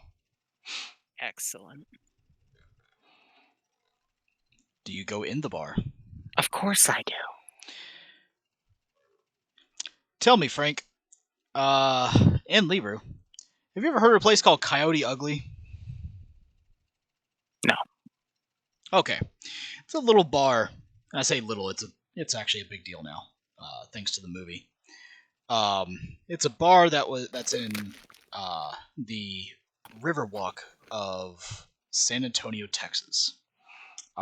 It's not a nude bar, but the women, it's an all-female run bar, and it's most famous for its women who dress fairly scantily and dance on the bars and tables while serving you drinks. The strip club and bar. No, Got it. not strip club. Really distinct from a strip club. The distinction is that they don't strip. They never remove their clothes. The clientele never touch the girls. They don't dance for money. At least. Well, I mean, what they do. There's assholes out there. What they do under the table. Stays under the table. Stays under the table. It's not actually condoned by the bar, and if they ever found out, they actually fired the girls. But it's like I guess you can call it like Achilles' favorite bar. Oh no! I just I grew up in San Antonio. It's a little bit more than a Hooters. Yeah, it's like Deluxe Hooters. It's like Deluxe Hooters is a good way to put it. This is what you kind of find, Frank. Neat. Is it a femboy Hooters? No, we're not doing that. I am going to shout over comm. Frank, where the fuck did you go? Mute button. Ooh. So the comms beads that you guys have don't actually have mute buttons. Headset. Somehow Frank finds a mute He button. just changes the frequency. Lowers headset. Removes battery. He clears his comsec. Removes battery. He'll never get good comsec again. Frank, God damn it! What's the worst that can happen? It's like an exterminate an entire. It's kind of funny, Frank. This bar has it's not a ton of people here, but it does have a bunch of guardsmen in here. Of course, the only bar open. Yeah, it's the only bar open. And the drinks must be dirt fucking cheap too if they're in here. Yes. And price reflects quality in the Imperium. Yes.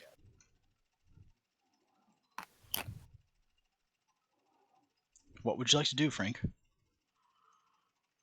gonna go up to a group of the guardsmen with a smile. Do note I am dragging a giant autocannon with me. Mm-hmm. I'm gonna say hello. Food, please. 1 second. Hi, mate. How you doing? I'm all right. And you? Well, enjoying the scene. Not too many places like this are open, I'm willing to bet. No, it's the only one on the northern side. As far as I know, at least. I've been gone for about a year. How the hell is it all holding up? He kind of pauses for a second as he then tears his attention away from the beautiful spectacle before him. Looks at you. Huh. I'll tell you what. Pretty scared shitless. But because? Oh, have you seen any of these beasts?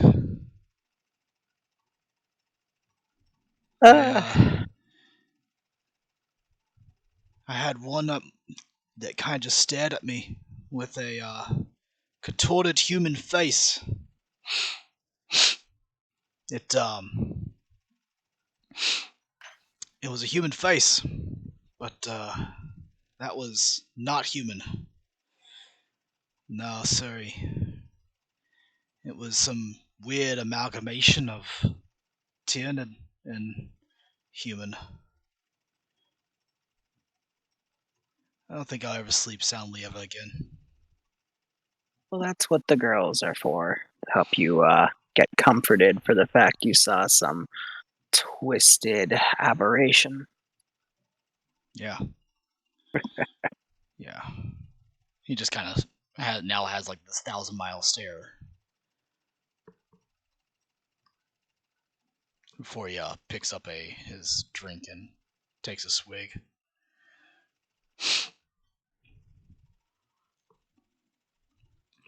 He looks back at the girls. So, you been away for a year? Where have you been? Yep.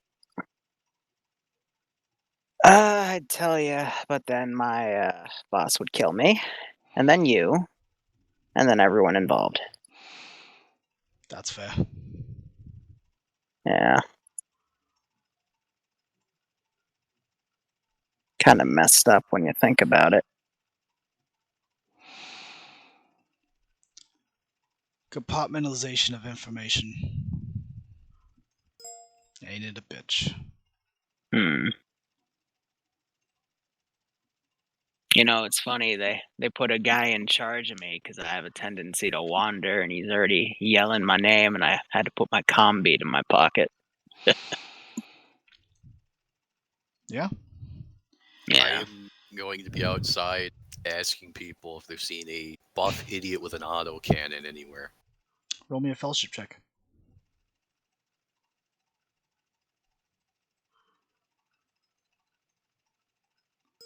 Good enough. Yeah, they point you towards what's a coyote-like animal in the 40k in 40k? Coyote. Baron. Baron. Pyre cat ugly. Doesn't have the same ring. We're gonna call it space coyote ugly. Grok I Scrud. think Grok Fenris Scrody. has 40K. foxes. Oh, canids. There you go. Canids. Wow. Carnivore Canid canid. ugly. The ugly canid. Canid ugly.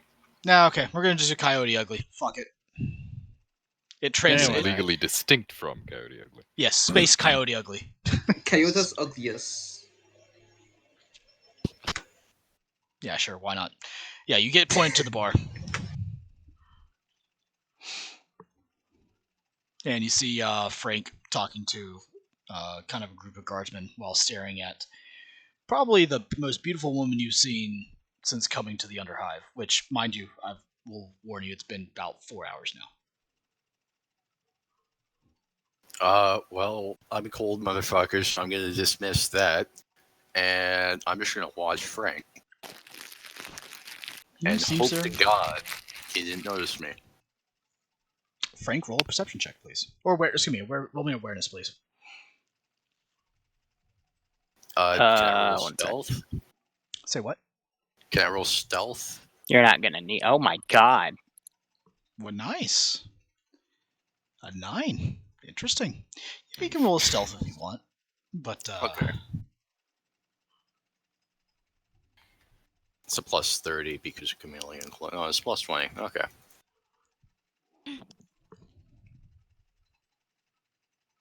I'm not as sneaky as I thought I was. You want to fade it? Well, I mean, did I put You the Sun literally have Raven to on get your a shoulder? 74. Fuck it, I'm gonna fade that. I would just okay. Okay. So is it even or well? It's a 1 opposed to a 0.1. So yeah. So I mean, yeah, you managed to kind of stay out of his sight. Honestly, though, for a fucking 9, where you had to roll a 10 to succeed, I'd say that he probably saw you come in, but doesn't see you anymore. Let's call it that. he knows I'm in the bar, but he doesn't know where. Correct. Perfect. So I'm just gonna go up to the bar and buy a drink. Okay. It's 3. Just remember- It's 3 thrones. It's nothing.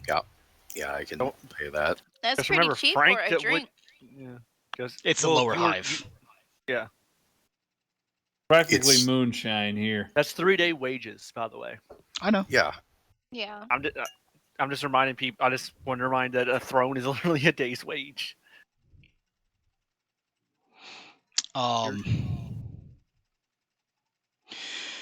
So yeah, Frank, you're talking to the gentleman here. I would just be asking about the types of abominations and anything that they've noticed out of the ordinary. For the essence of brevity here, you learn, much of the same things that Alarian learned. They have the appearance of Tyranids mixed with humans. They're roughly just shy of the size of an Astartes. Probably about the same height, but their build is vastly different. A little bit more, almost like insectoid kind of. So they have a little bit more spindly limbs, but none the loss for strength.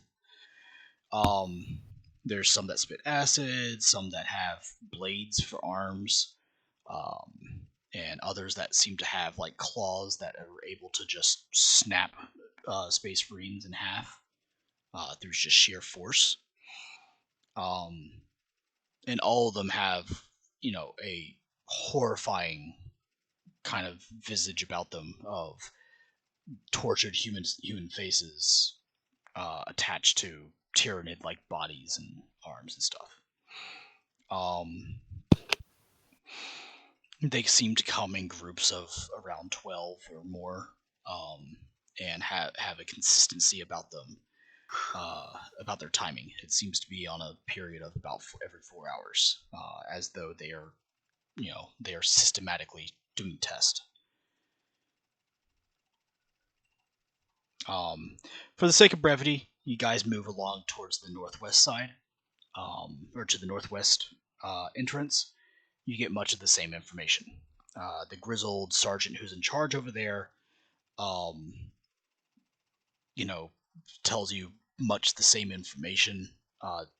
Vakken, the Astartes, tell you a more detailed description of them, a little bit less embellished with fear and horror, but you get much of the same information. It's there. The only Go ahead. The only addition I want to make to it is if there are any corpses left over that I could have my scribes come pick up at some point. And I'd be asking the Astartes, like, are there any that you killed beautifully, so they could brag about it, and then also find the location of them, like any ones that you just decapitated only, like in a beautiful kill. Oh, that's cool. That's cool. All right, scribes, I need you. Yeah. Okay. Roll me a d5. If it's 3 or below, there are no bodies because they have been pushing them back into the underhive. There are no bodies. Yeah. They did say that they have done some beautiful kills, but for the sake of to prevent infection or anything, they've been pushing them back into the underhive. Okay. I'll ask them if they ever happen to get a very precise kill to get information up to my scribes, and I'll give them a communication way. Gotcha. They acknowledge, and if possible, they shall. So the northwest portion also gives you the same information. And that thus ends your guys' portion of that as you go back to, I'm guessing, the safe house? Or was there ever a reconvene point? Kluziak? There wasn't specifically. I was just gonna meet up, because by the time we finish the northwest, I was assuming another group would be finishing there, so I just meet them. Yeah, all these will be going on at the same time. So it'd be around the same time. We would just say after we all finished, hey. We'd head to whoever is nearest to the western or southern gate. Is what we do. Okay. Which makes Breezy, I believe you guys are next. Yeah, Breezy, you're next. Pick your team. Who's left? Not Me, Frank, I think. not Alarian. Currently left is Spartan, me, Exorcist, Killjoy, and Black Templar. Yeah, he listed them, or the names earlier. Yeah. Correct. You need to pick 3. Or 4. No, 3. No, it's 4 in total, but he needs to pick. Okay. 2 or 3 actually, because it's 2 groups of 3, 1 group of 4. I thought it was 2 groups of 4, 1 group of 3. I miscounted one person. So you can either pick 3 or 4. Okay. I'll pick 4. I got Tiger. So no. So keep it 4 total. Yeah. So 3 more just other 3. than 2 or 3? Just 3. Pick 3 people, right? Pick 3 people. Yes. Okay. So Tiger, I'm gonna pick Spartan. Excuse me, Gums. Okay. And Exorcist. All right. Tiger, Tiger, Feels Keith, like and Gums. middle school again. Don't worry, Killjoy. I can't pick you because then it looks like favorites. But It just feels like gym class again. Breathe. Ouch. Always pick last. I don't know. It's okay. It won't hit you with the dodgeball. Achilles over here. Achilles, real quick before. Was the Northwest any difference in the garrison size or the size of the hordes? Or is everything the same? So they report the same size hordes. Exact same size hordes. The garrison size is roughly the same. It's minus maybe 10 guardsmen who may have died or just may have not been deployed. But basically, it's about a platoon's worth of guardsmen and a kill team of Astartes, which will be getting increased now. Gotcha. Well, not now, but after you guys are done. So, Cal, Tiger, Keith, and Gums. Where would you like to go? East and west. No, east and southeast. East and southwest. Okay. Southeast, yes. Southwest. East and southwest. Southeast. My favorite direction. So, after about a 3-hour journey down to the border tour. Towards the border to the Underhive, you guys approach. What you see is a entire platoon of guardsmen standing guard in front of a large cargo elevator, double doors and everything that are shut tight, closed. And you see basically like 8 Astartes who are in the process of repairing weapons, upkeep, cleaning armor and their weapons and stuff like that, kind of sitting off to the side. A small little tent has been erected where a guardsman sergeant, a veteran sergeant, mind you. Okay. I think we need to get Tech muted because he said he was going to eat dinner. A veteran sergeant, kind of sitting at a Voxcaster. It's gonna be not a Voxcaster, a Vox unit, kind of on the radio. As a kind of hard for you guys to recognize, except for Tiger, a Astartes sergeant who's standing over him, kind of sitting, leaning back against a rockcrete wall. The Astartes sergeant looks over towards the veteran sergeant and motions with kind of like a head nod at the oncoming entourage, which is you guys. Upon recognizing the Reclusiarch, the sergeant, the Astartes sergeant, then stands up more erect and addresses you. Reclusiarch. Brother. To what do we owe the honor? Simple information gathering of the front, preparing for the assault to the lower hive. Understood. What can we provide?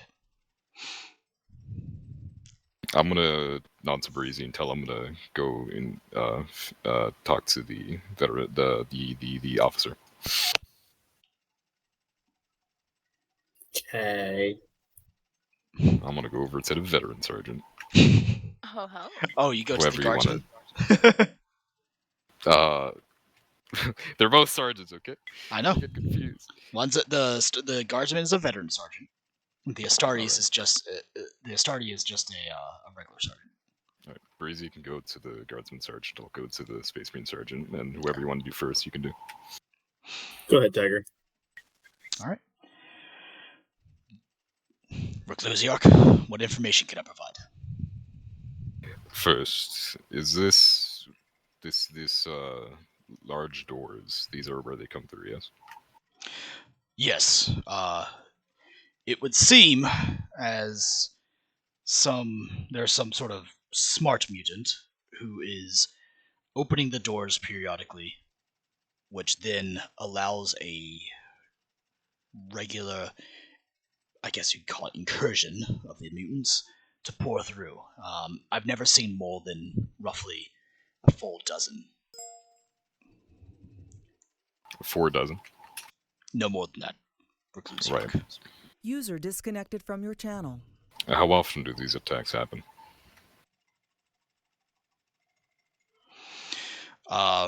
Interval of roughly around 4 hours. You say there's a smart mutant opening up the door on the other side. What is it's on just the my other guess. side of... What is on the other side of the door? Is there controls Just that they've been using? Just the God, what is it called? What's the elevator's tunnel that whatever. We're just gonna call it tunnel. Yeah, shaft. There we go. That's what I was looking for. Just the shaft of the elevator. Just kind of grab it right by the shaft. Have they been forcing the doors open, or have they been using a control panel of sort?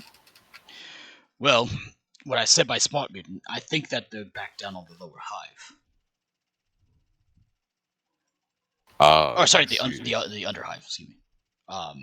They're in the underhive using some sort of probably the cogitators down there to override the access up here, which then, as soon as the doors open, there's a flood of mutants that come through.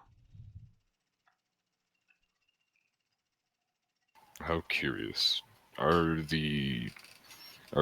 the Tech Marines aware? Sorry, is either the Tech Marines or the Tech Priests aware of where this connection might be held, or is it generally connected? Do you know? Well, that's the strange thing, Reclusiok. We've already had the Tech Marines and Tech Priests electronically seal these shafts. Yet still they figure out a way to open the doors remotely. Yes, Reclusiok. That is most troubling. Which is why I called it a smart mutant, Reclusiok. I do now see your thought process. It is not of our kind to embellish or over-embellish. No, but we occasionally make mistakes, and it seems this is definitely not one of those times. What of the weaponry? Sorry, I didn't hear the question. What of their weaponry? What do they use? Well, if you remember the Tyranids in a previous battle, they resemble a lot of the Tyranids. Bladed, bioweapons of that kind. Some sort of acid-spitting weapon. I haven't really seen much more beyond that. There is one big mutant that has something that looks akin to a crustacean-like claw. And I've actually seen it crush an Astartes in two. Are they prominent, or is it just a few within the Horde? I've only seen one or two. The first one took us by surprise and killed a neophyte brother. The other one we killed very quickly.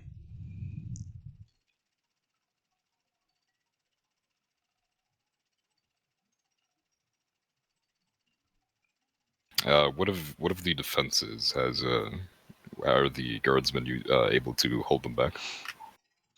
A mass volley of las fire is able to usually take down most of them. Those that still get through, power spears, amongst chain swords and other melee weapons seem to do pretty well.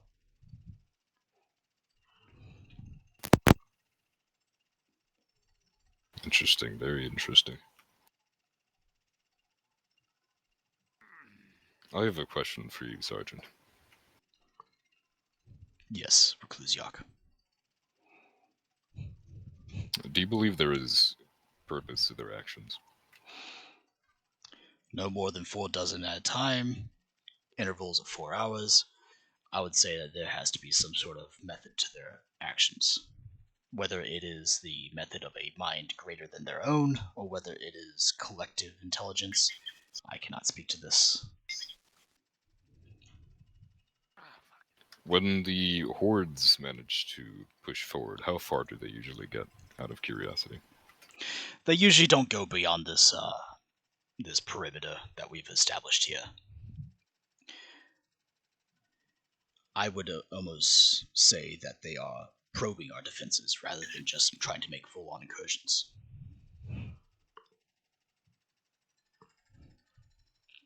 Sergeant, I have an idea, if you will indulge me. Depends upon the idea, Reclusiok. Our orders come from an authority beyond that of your own. You understand? Yes, of course. What are your thoughts on if we were to show the mutants maybe a false sense of direction. All right, is that funny? No, I'm kidding. Zach, if you can hear us, you didn't mute yourself. Anyway, Can you what meet if him, we were to Achilles? show them Sorry. a false He's on. weakness? You gotta just that. Alright, I'll mute him. Sorry. Go ahead, Tiger. What are your thoughts on if we had shown these mutants a false weakness? If we were to let the line fall for a few seconds, maybe show them an opening that doesn't exist, maybe give them more confidence to see if they truly have greater intelligence or if they'll commit more forces than they are ready for. Well, to be quite honest, Reclusiok, I can't anticipate what their actions would be.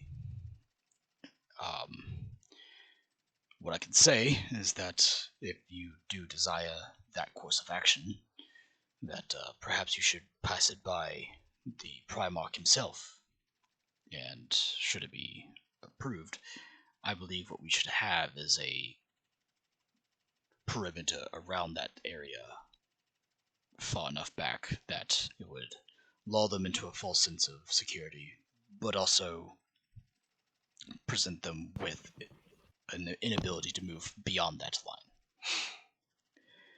As to what their actions would be, I wouldn't be able to speculate. I appreciate your insight, veteran. Though I do not order you here, I just simply wish to gain insight from those who have been fighting on the front for much longer. Understand.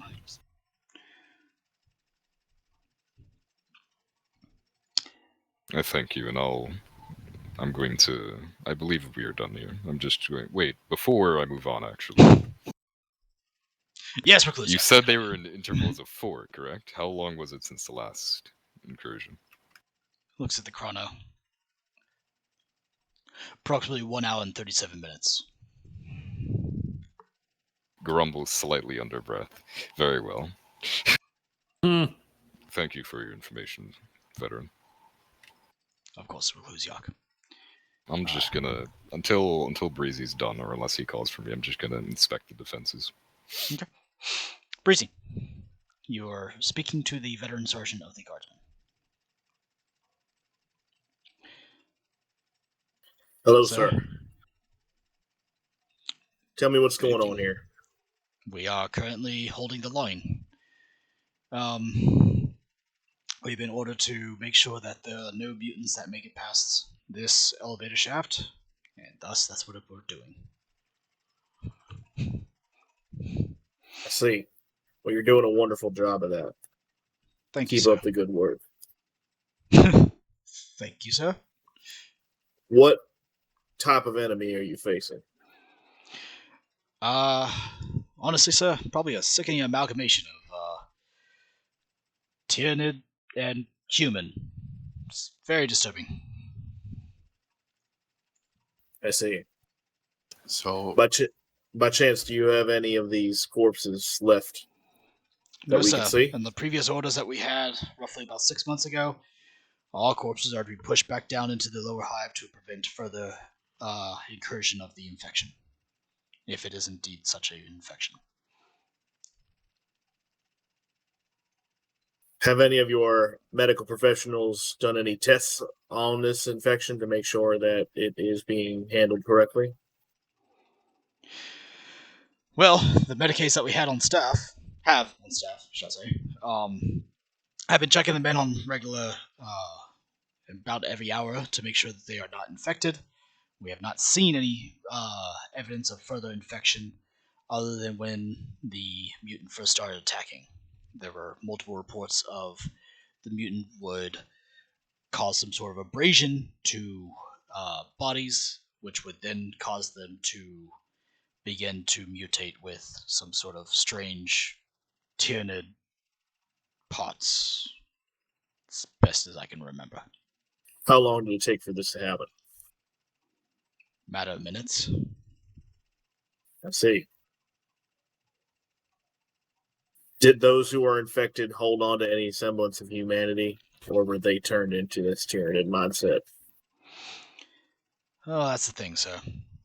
It seems to be transmitted through the mutants themselves. One mutant infects another person, those 2 mutants affect 2 more, 4 more, 8 more, so on and so forth. I understand that, but those who are infected, do they have any semblance of humanity left? Or are they mindless? In terms of their minds, I can't speak for that, so I just killed them. But if you're asking, do they they resemble humanity in any sort of way? Well, their faces. They have the horrified faces of humans while they're attacking. It's actually quite sickening and gives me nightmares. Understood. Well, I have no further questions for you, as you were. Thank you, sir. He gets back to the Vox as he tries to dial it in.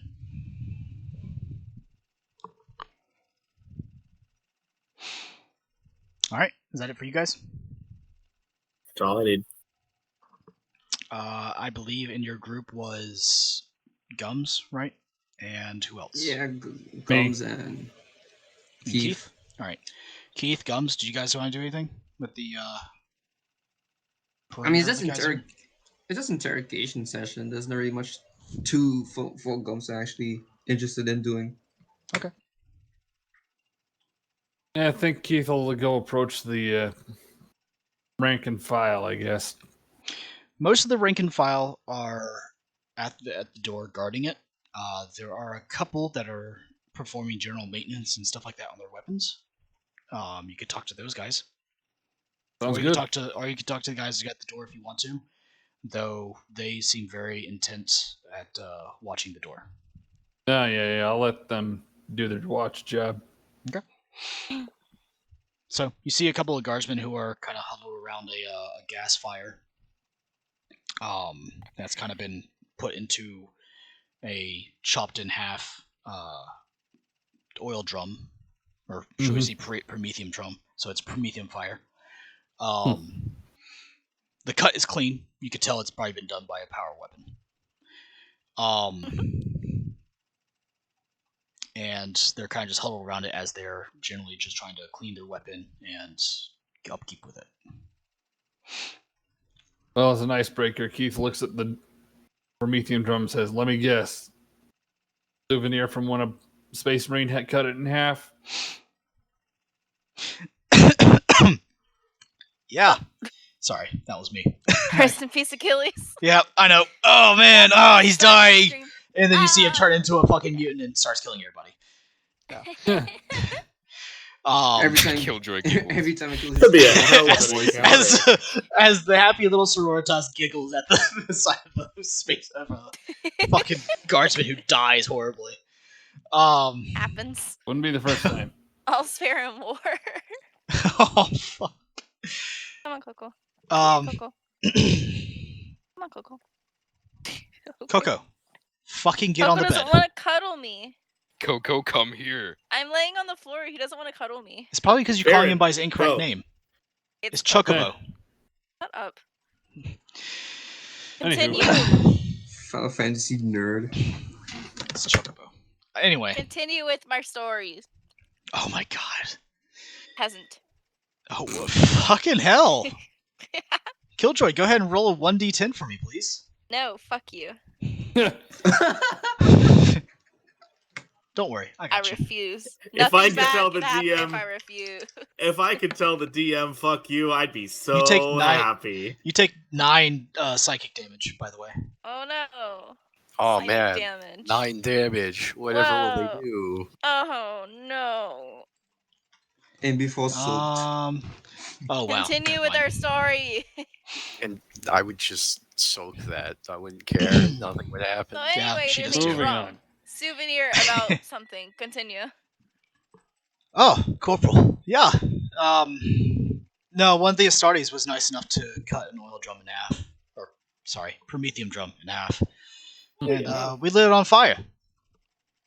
Makes things I've nice heard and of warm. worse options. Hang on to that thing. You might be able to keep a mobile fireplace. That was our thoughts. What can we do for you? So, with the pair over there, jerks thumb at Cal and the Reclusiarch, just making the rounds, trying to figure out how the incursion points are holding up. You guys doing okay? No excessive casualties or anything? We lost about 10 guys total over the past 3 or 4 months. All in all, with the Astartes' help, we're holding up pretty well. The attacks haven't really increased in number, but they do happen a little bit more frequently as of late. Well, I mean, the other guy speaks up. Only by like freaking what, an hour? That's hardly an increase.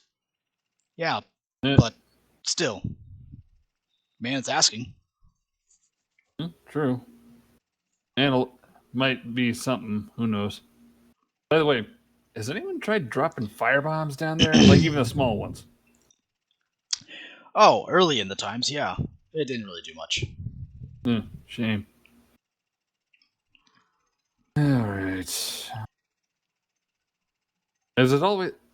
I've been kind of wondering, have the things that have been coming up, are they all the same thing, or has there been some kind of variety or anything? Only slight variances. I honestly, they kind of resemble humans, but with Tyranid parts attached. Yeah. It's all really weird, but the faces are a little bit different. Yeah. So I get the feeling that's the most consistent factor. The faces, I think I overheard they were just twisted, horrified amalgamation at it. That's pretty much the general consensus of the description, yeah. Yeah. Well, supplies holding up, getting regular influx of ammo and such. Oh, yeah. We can't even fire the ammunition fast enough to get rid of it. So I'm slapping down some landmines or anything like that? We tried it at first, but they seem to be smart enough to avoid areas like that. It only takes one incursion to find that there's landmines, and then they just typically avoid the area. It also makes it a little bit harder for us to actually work. Fair.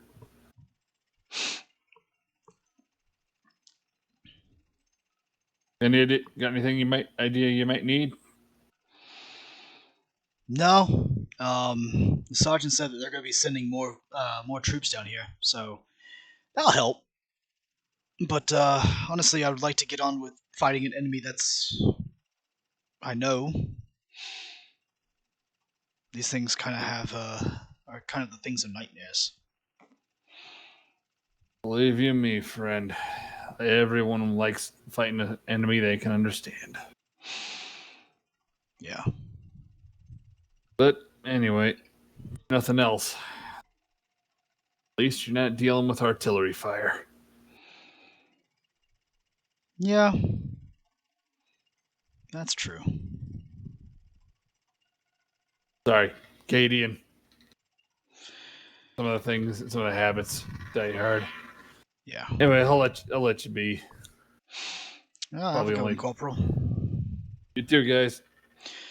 They go back to their stuff. Yep. All right. Anything else, guys? All right. No. Last group. Mad Marker. Pick your team. Everybody's left over. He has no choice. Yeah, I'm going to pick everyone that's left over. So I'll take the girl and the nerd. The girl and the tech priest. All right. And you guys are left with... Hold on. Let me go ahead and draw this real quick. Let's see. Either east or west. That was Cal. Cal Right, has this weird greenish look thing, so... I'm sorry, what? You have the real greenish color. Yeah. You are green boy. Oh, those are awful. It really bothers me. They're two different types of boxes. You can fix it if you want. Metal boxes. metal boxes. Not even the right green for Breeze. Fix it then. Stop I complaining am. and fix Shut it. up. I love you, Achilles. So, Mad Marker, you're the one that has the two really far away spots. Your friends left you with two very far away areas. East and south. Wow, Yeah, that's I not even see the right that. color green. I'm colorblind, okay? But you're not colorblind with green. Wait. Shush.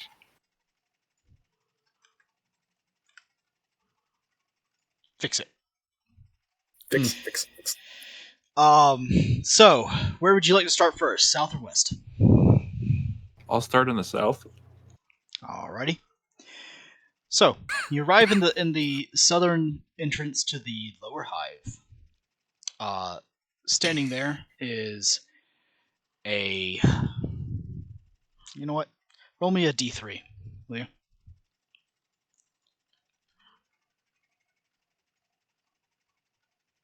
All right. Standing there is a commissar. Next to a Adeptus Astartes that you kind of recognize the regalia that he wears as a chapter champion, or in this particular case, phalanx champion. He stands there with the spear in one hand and his hoplon shield across his opposite arm, as the commissar is standing there next to him in a incredibly what seems to be untouched regalia of the 700 commissariat.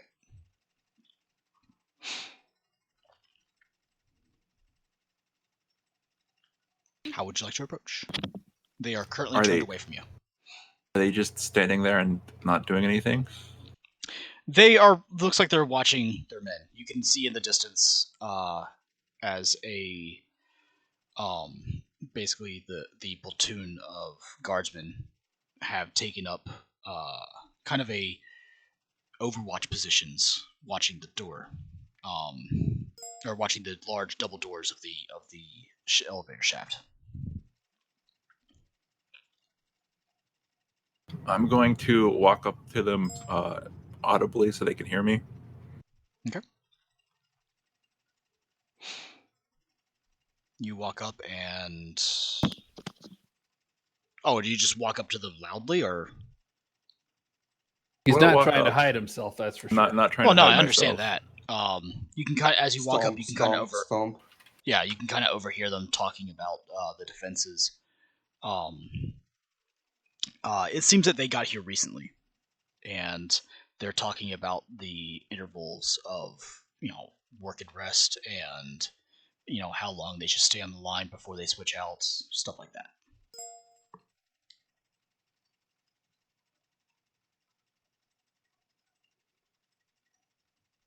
I'm going to talk to them, say that the Reclusiarch sent me and my team to gather information. Since there's a commissar and a chapter champion here, have they been getting hit pretty hard? The commissar turns around. Honestly, we just got here. In my previous assignments to this duty, they usually come at intervals around about 4 hours, roughly. As for us having us been hit recently, no, we have not. But we have just only been here for about 30 minutes. I give it about maybe an hour before we get hit. The champion then turns to you and says, I have been here for roughly about 2 to 3 hours. It would be probably about an hour before the next wave comes in. Sergeant. Have the other guardsmen that have been stationed here, have they been here longer than you two? No, Sergeant. They came with the Commissar. Indeed, Sergeant. This platoon's former officer was killed in battle. I have taken over until such another officer can be appointed.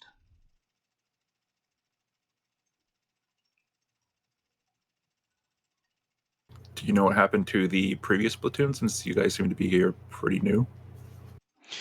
Oh, this is 18th rotation cycle, if that's what you mean. As for what happened to the previous platoon, they were taken off the line for rest and recuperation. They should be back here probably within the week.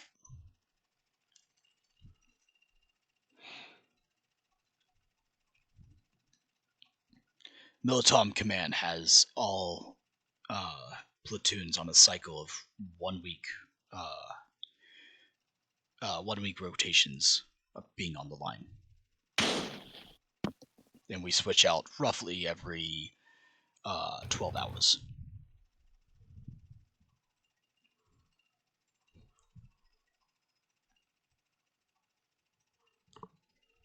Okay, if you guys are, that new to this area, then it sounds like there's probably not going to be a whole lot of information to gather here.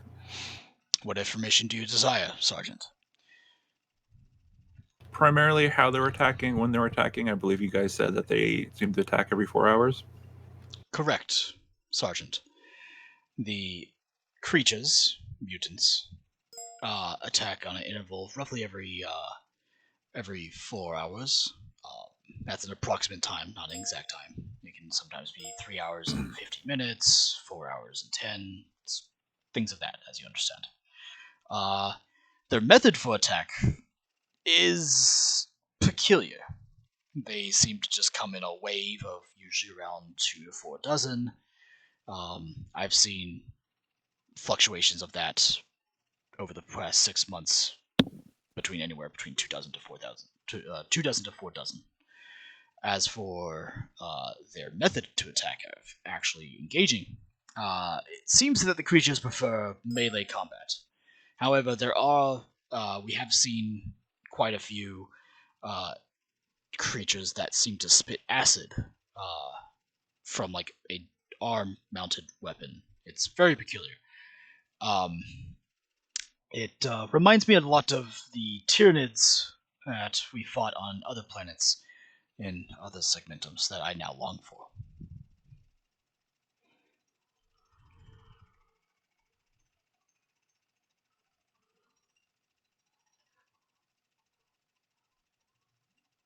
Is Emmy also?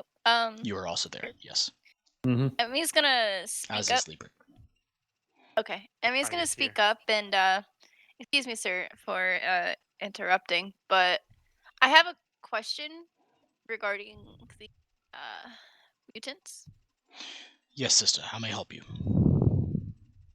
You have fought these, right? I have, yes. Do you find any weaknesses or, I guess, failing qualities in these mutants that may help us?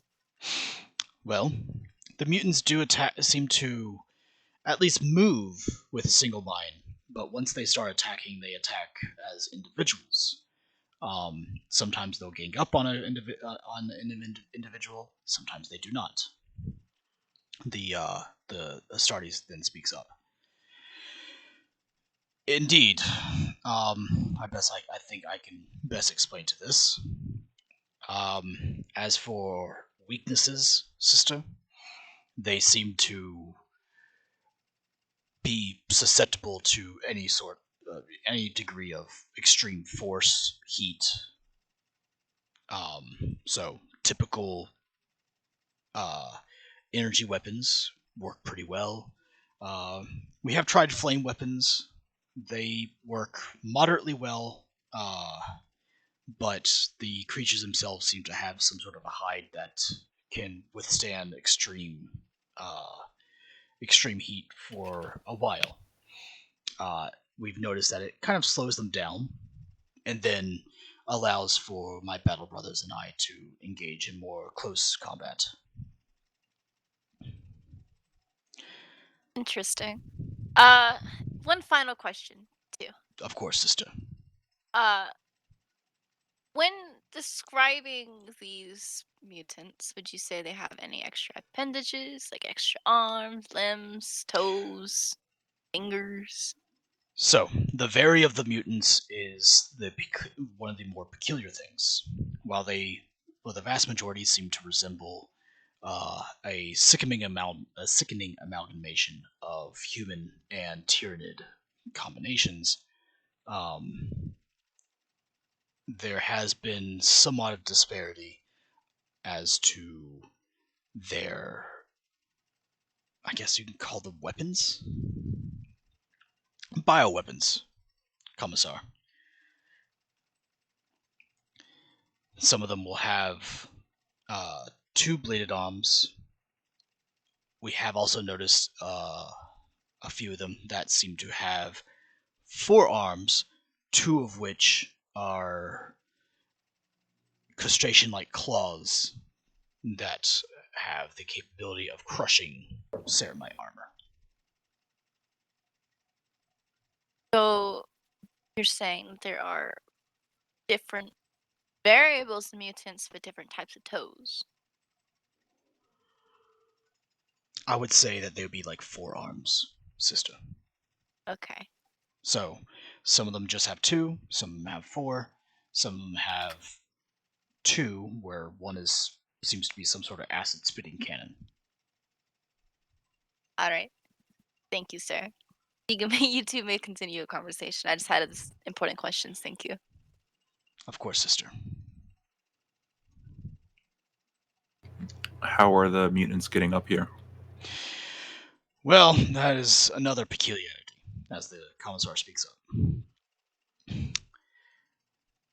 It seems as though just before the mutants attack, the doors to the elevator shaft, which we have electronically sealed, much to the behest of the Lord Governor, who doesn't want to completely cut out the lower hive and tells us that we should not seal the entrances, opens up just before they attack, letting forth the group of mutants, as we spoke about before. So, their method to getting in is basically the elevator shafts. Liebrecht, do you have any thoughts on that? I can access the layout of the last maintenance layout of this area and see if there's any abilities for the maintenance shafts and possibly what can and cannot be sealed without causing damage.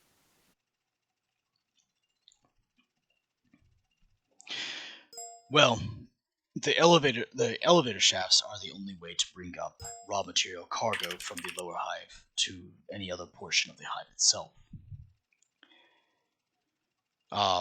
The Lord Governor does not want to seal these due to, he thinks that, incorrectly, might I put, he thinks that if we seal them, he will basically lose the hive city.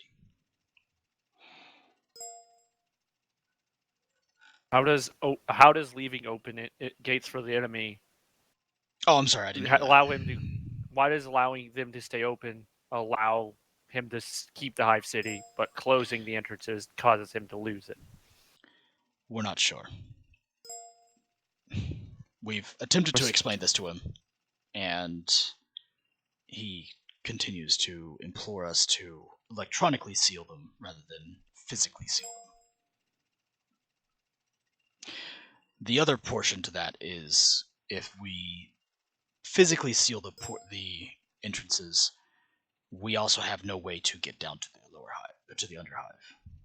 True, so but a majority of the entrances could be shut physically, leaving only 1 or 2 for us to still allow us access. And even if we physically seal them, we can always unseal them. While this is true, we're just here to follow orders. Tech Priest.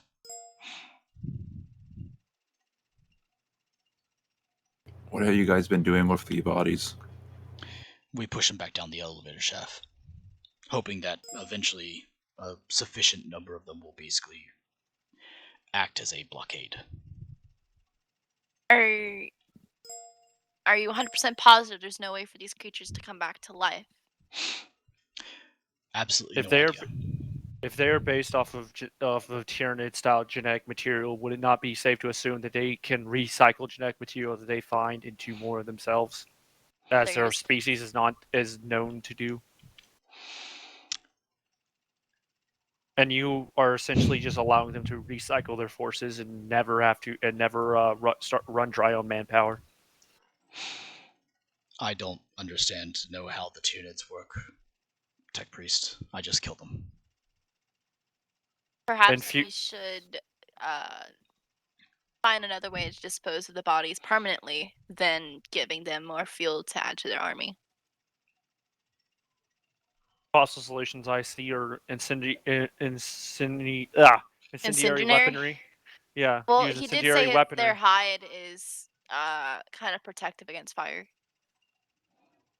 True, but nothing is fire-proof, only fire-resistant. Good point. Enough heat will destroy even a Astartes. If that is not feasible, then the employment of some mining servitors can use their large drills to just completely eviscerate the bodies into a paste, which can then be burnt.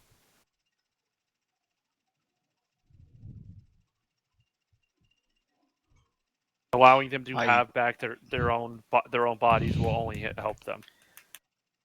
I understand that, Tech Priest, but I am just a commissar.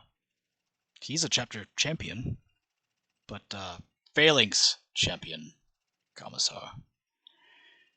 But he is correct. We are just soldiers in this fight. We don't make any decisions. We are merely orders. Do what you can on the ground. I will attempt to I'll attempt to do what I can to allow you the materials and the manpower necessary to properly dispose of the corpses. Hopefully stem the tide.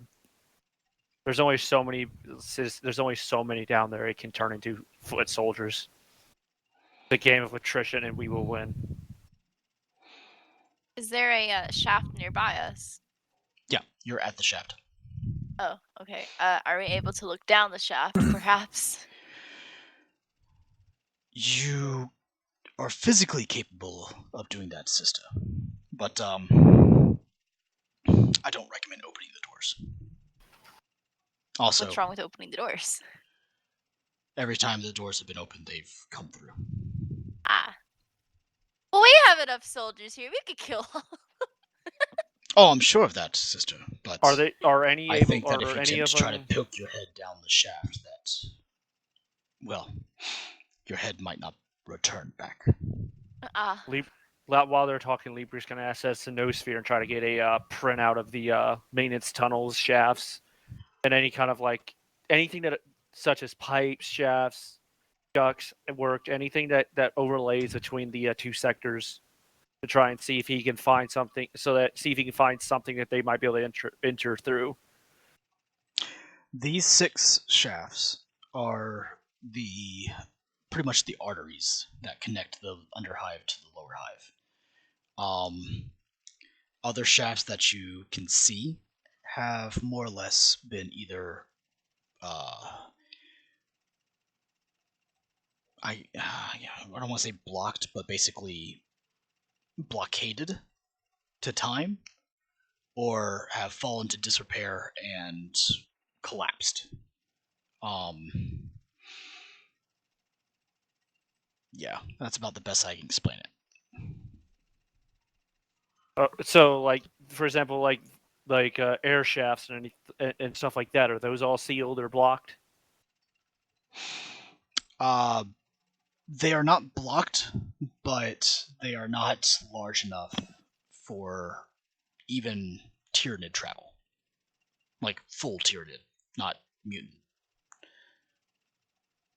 You're And talking the like yeah. less than a foot in like cubic foot. Cubic foot. Okay. And the area that the infestation currently occupies is deep underground with no access to the surface, correct? Correct. The elevators that lead down there is like probably a little under a mile deep. Most underhives are built against the bedrock of the continental shelf. And there's no friendly holdouts in the deep. Unknown. As soon as the I guess you can call it quarantine was put in place, all communication with the underhive was cut off. We're just gonna note that. And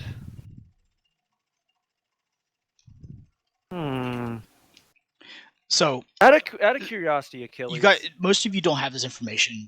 The Tiger and Vulcan are the only ones that actually have this information. But there have been excursions down to the underhive, and the majority that have come back have been individuals of like, the Astartes scout squads, right?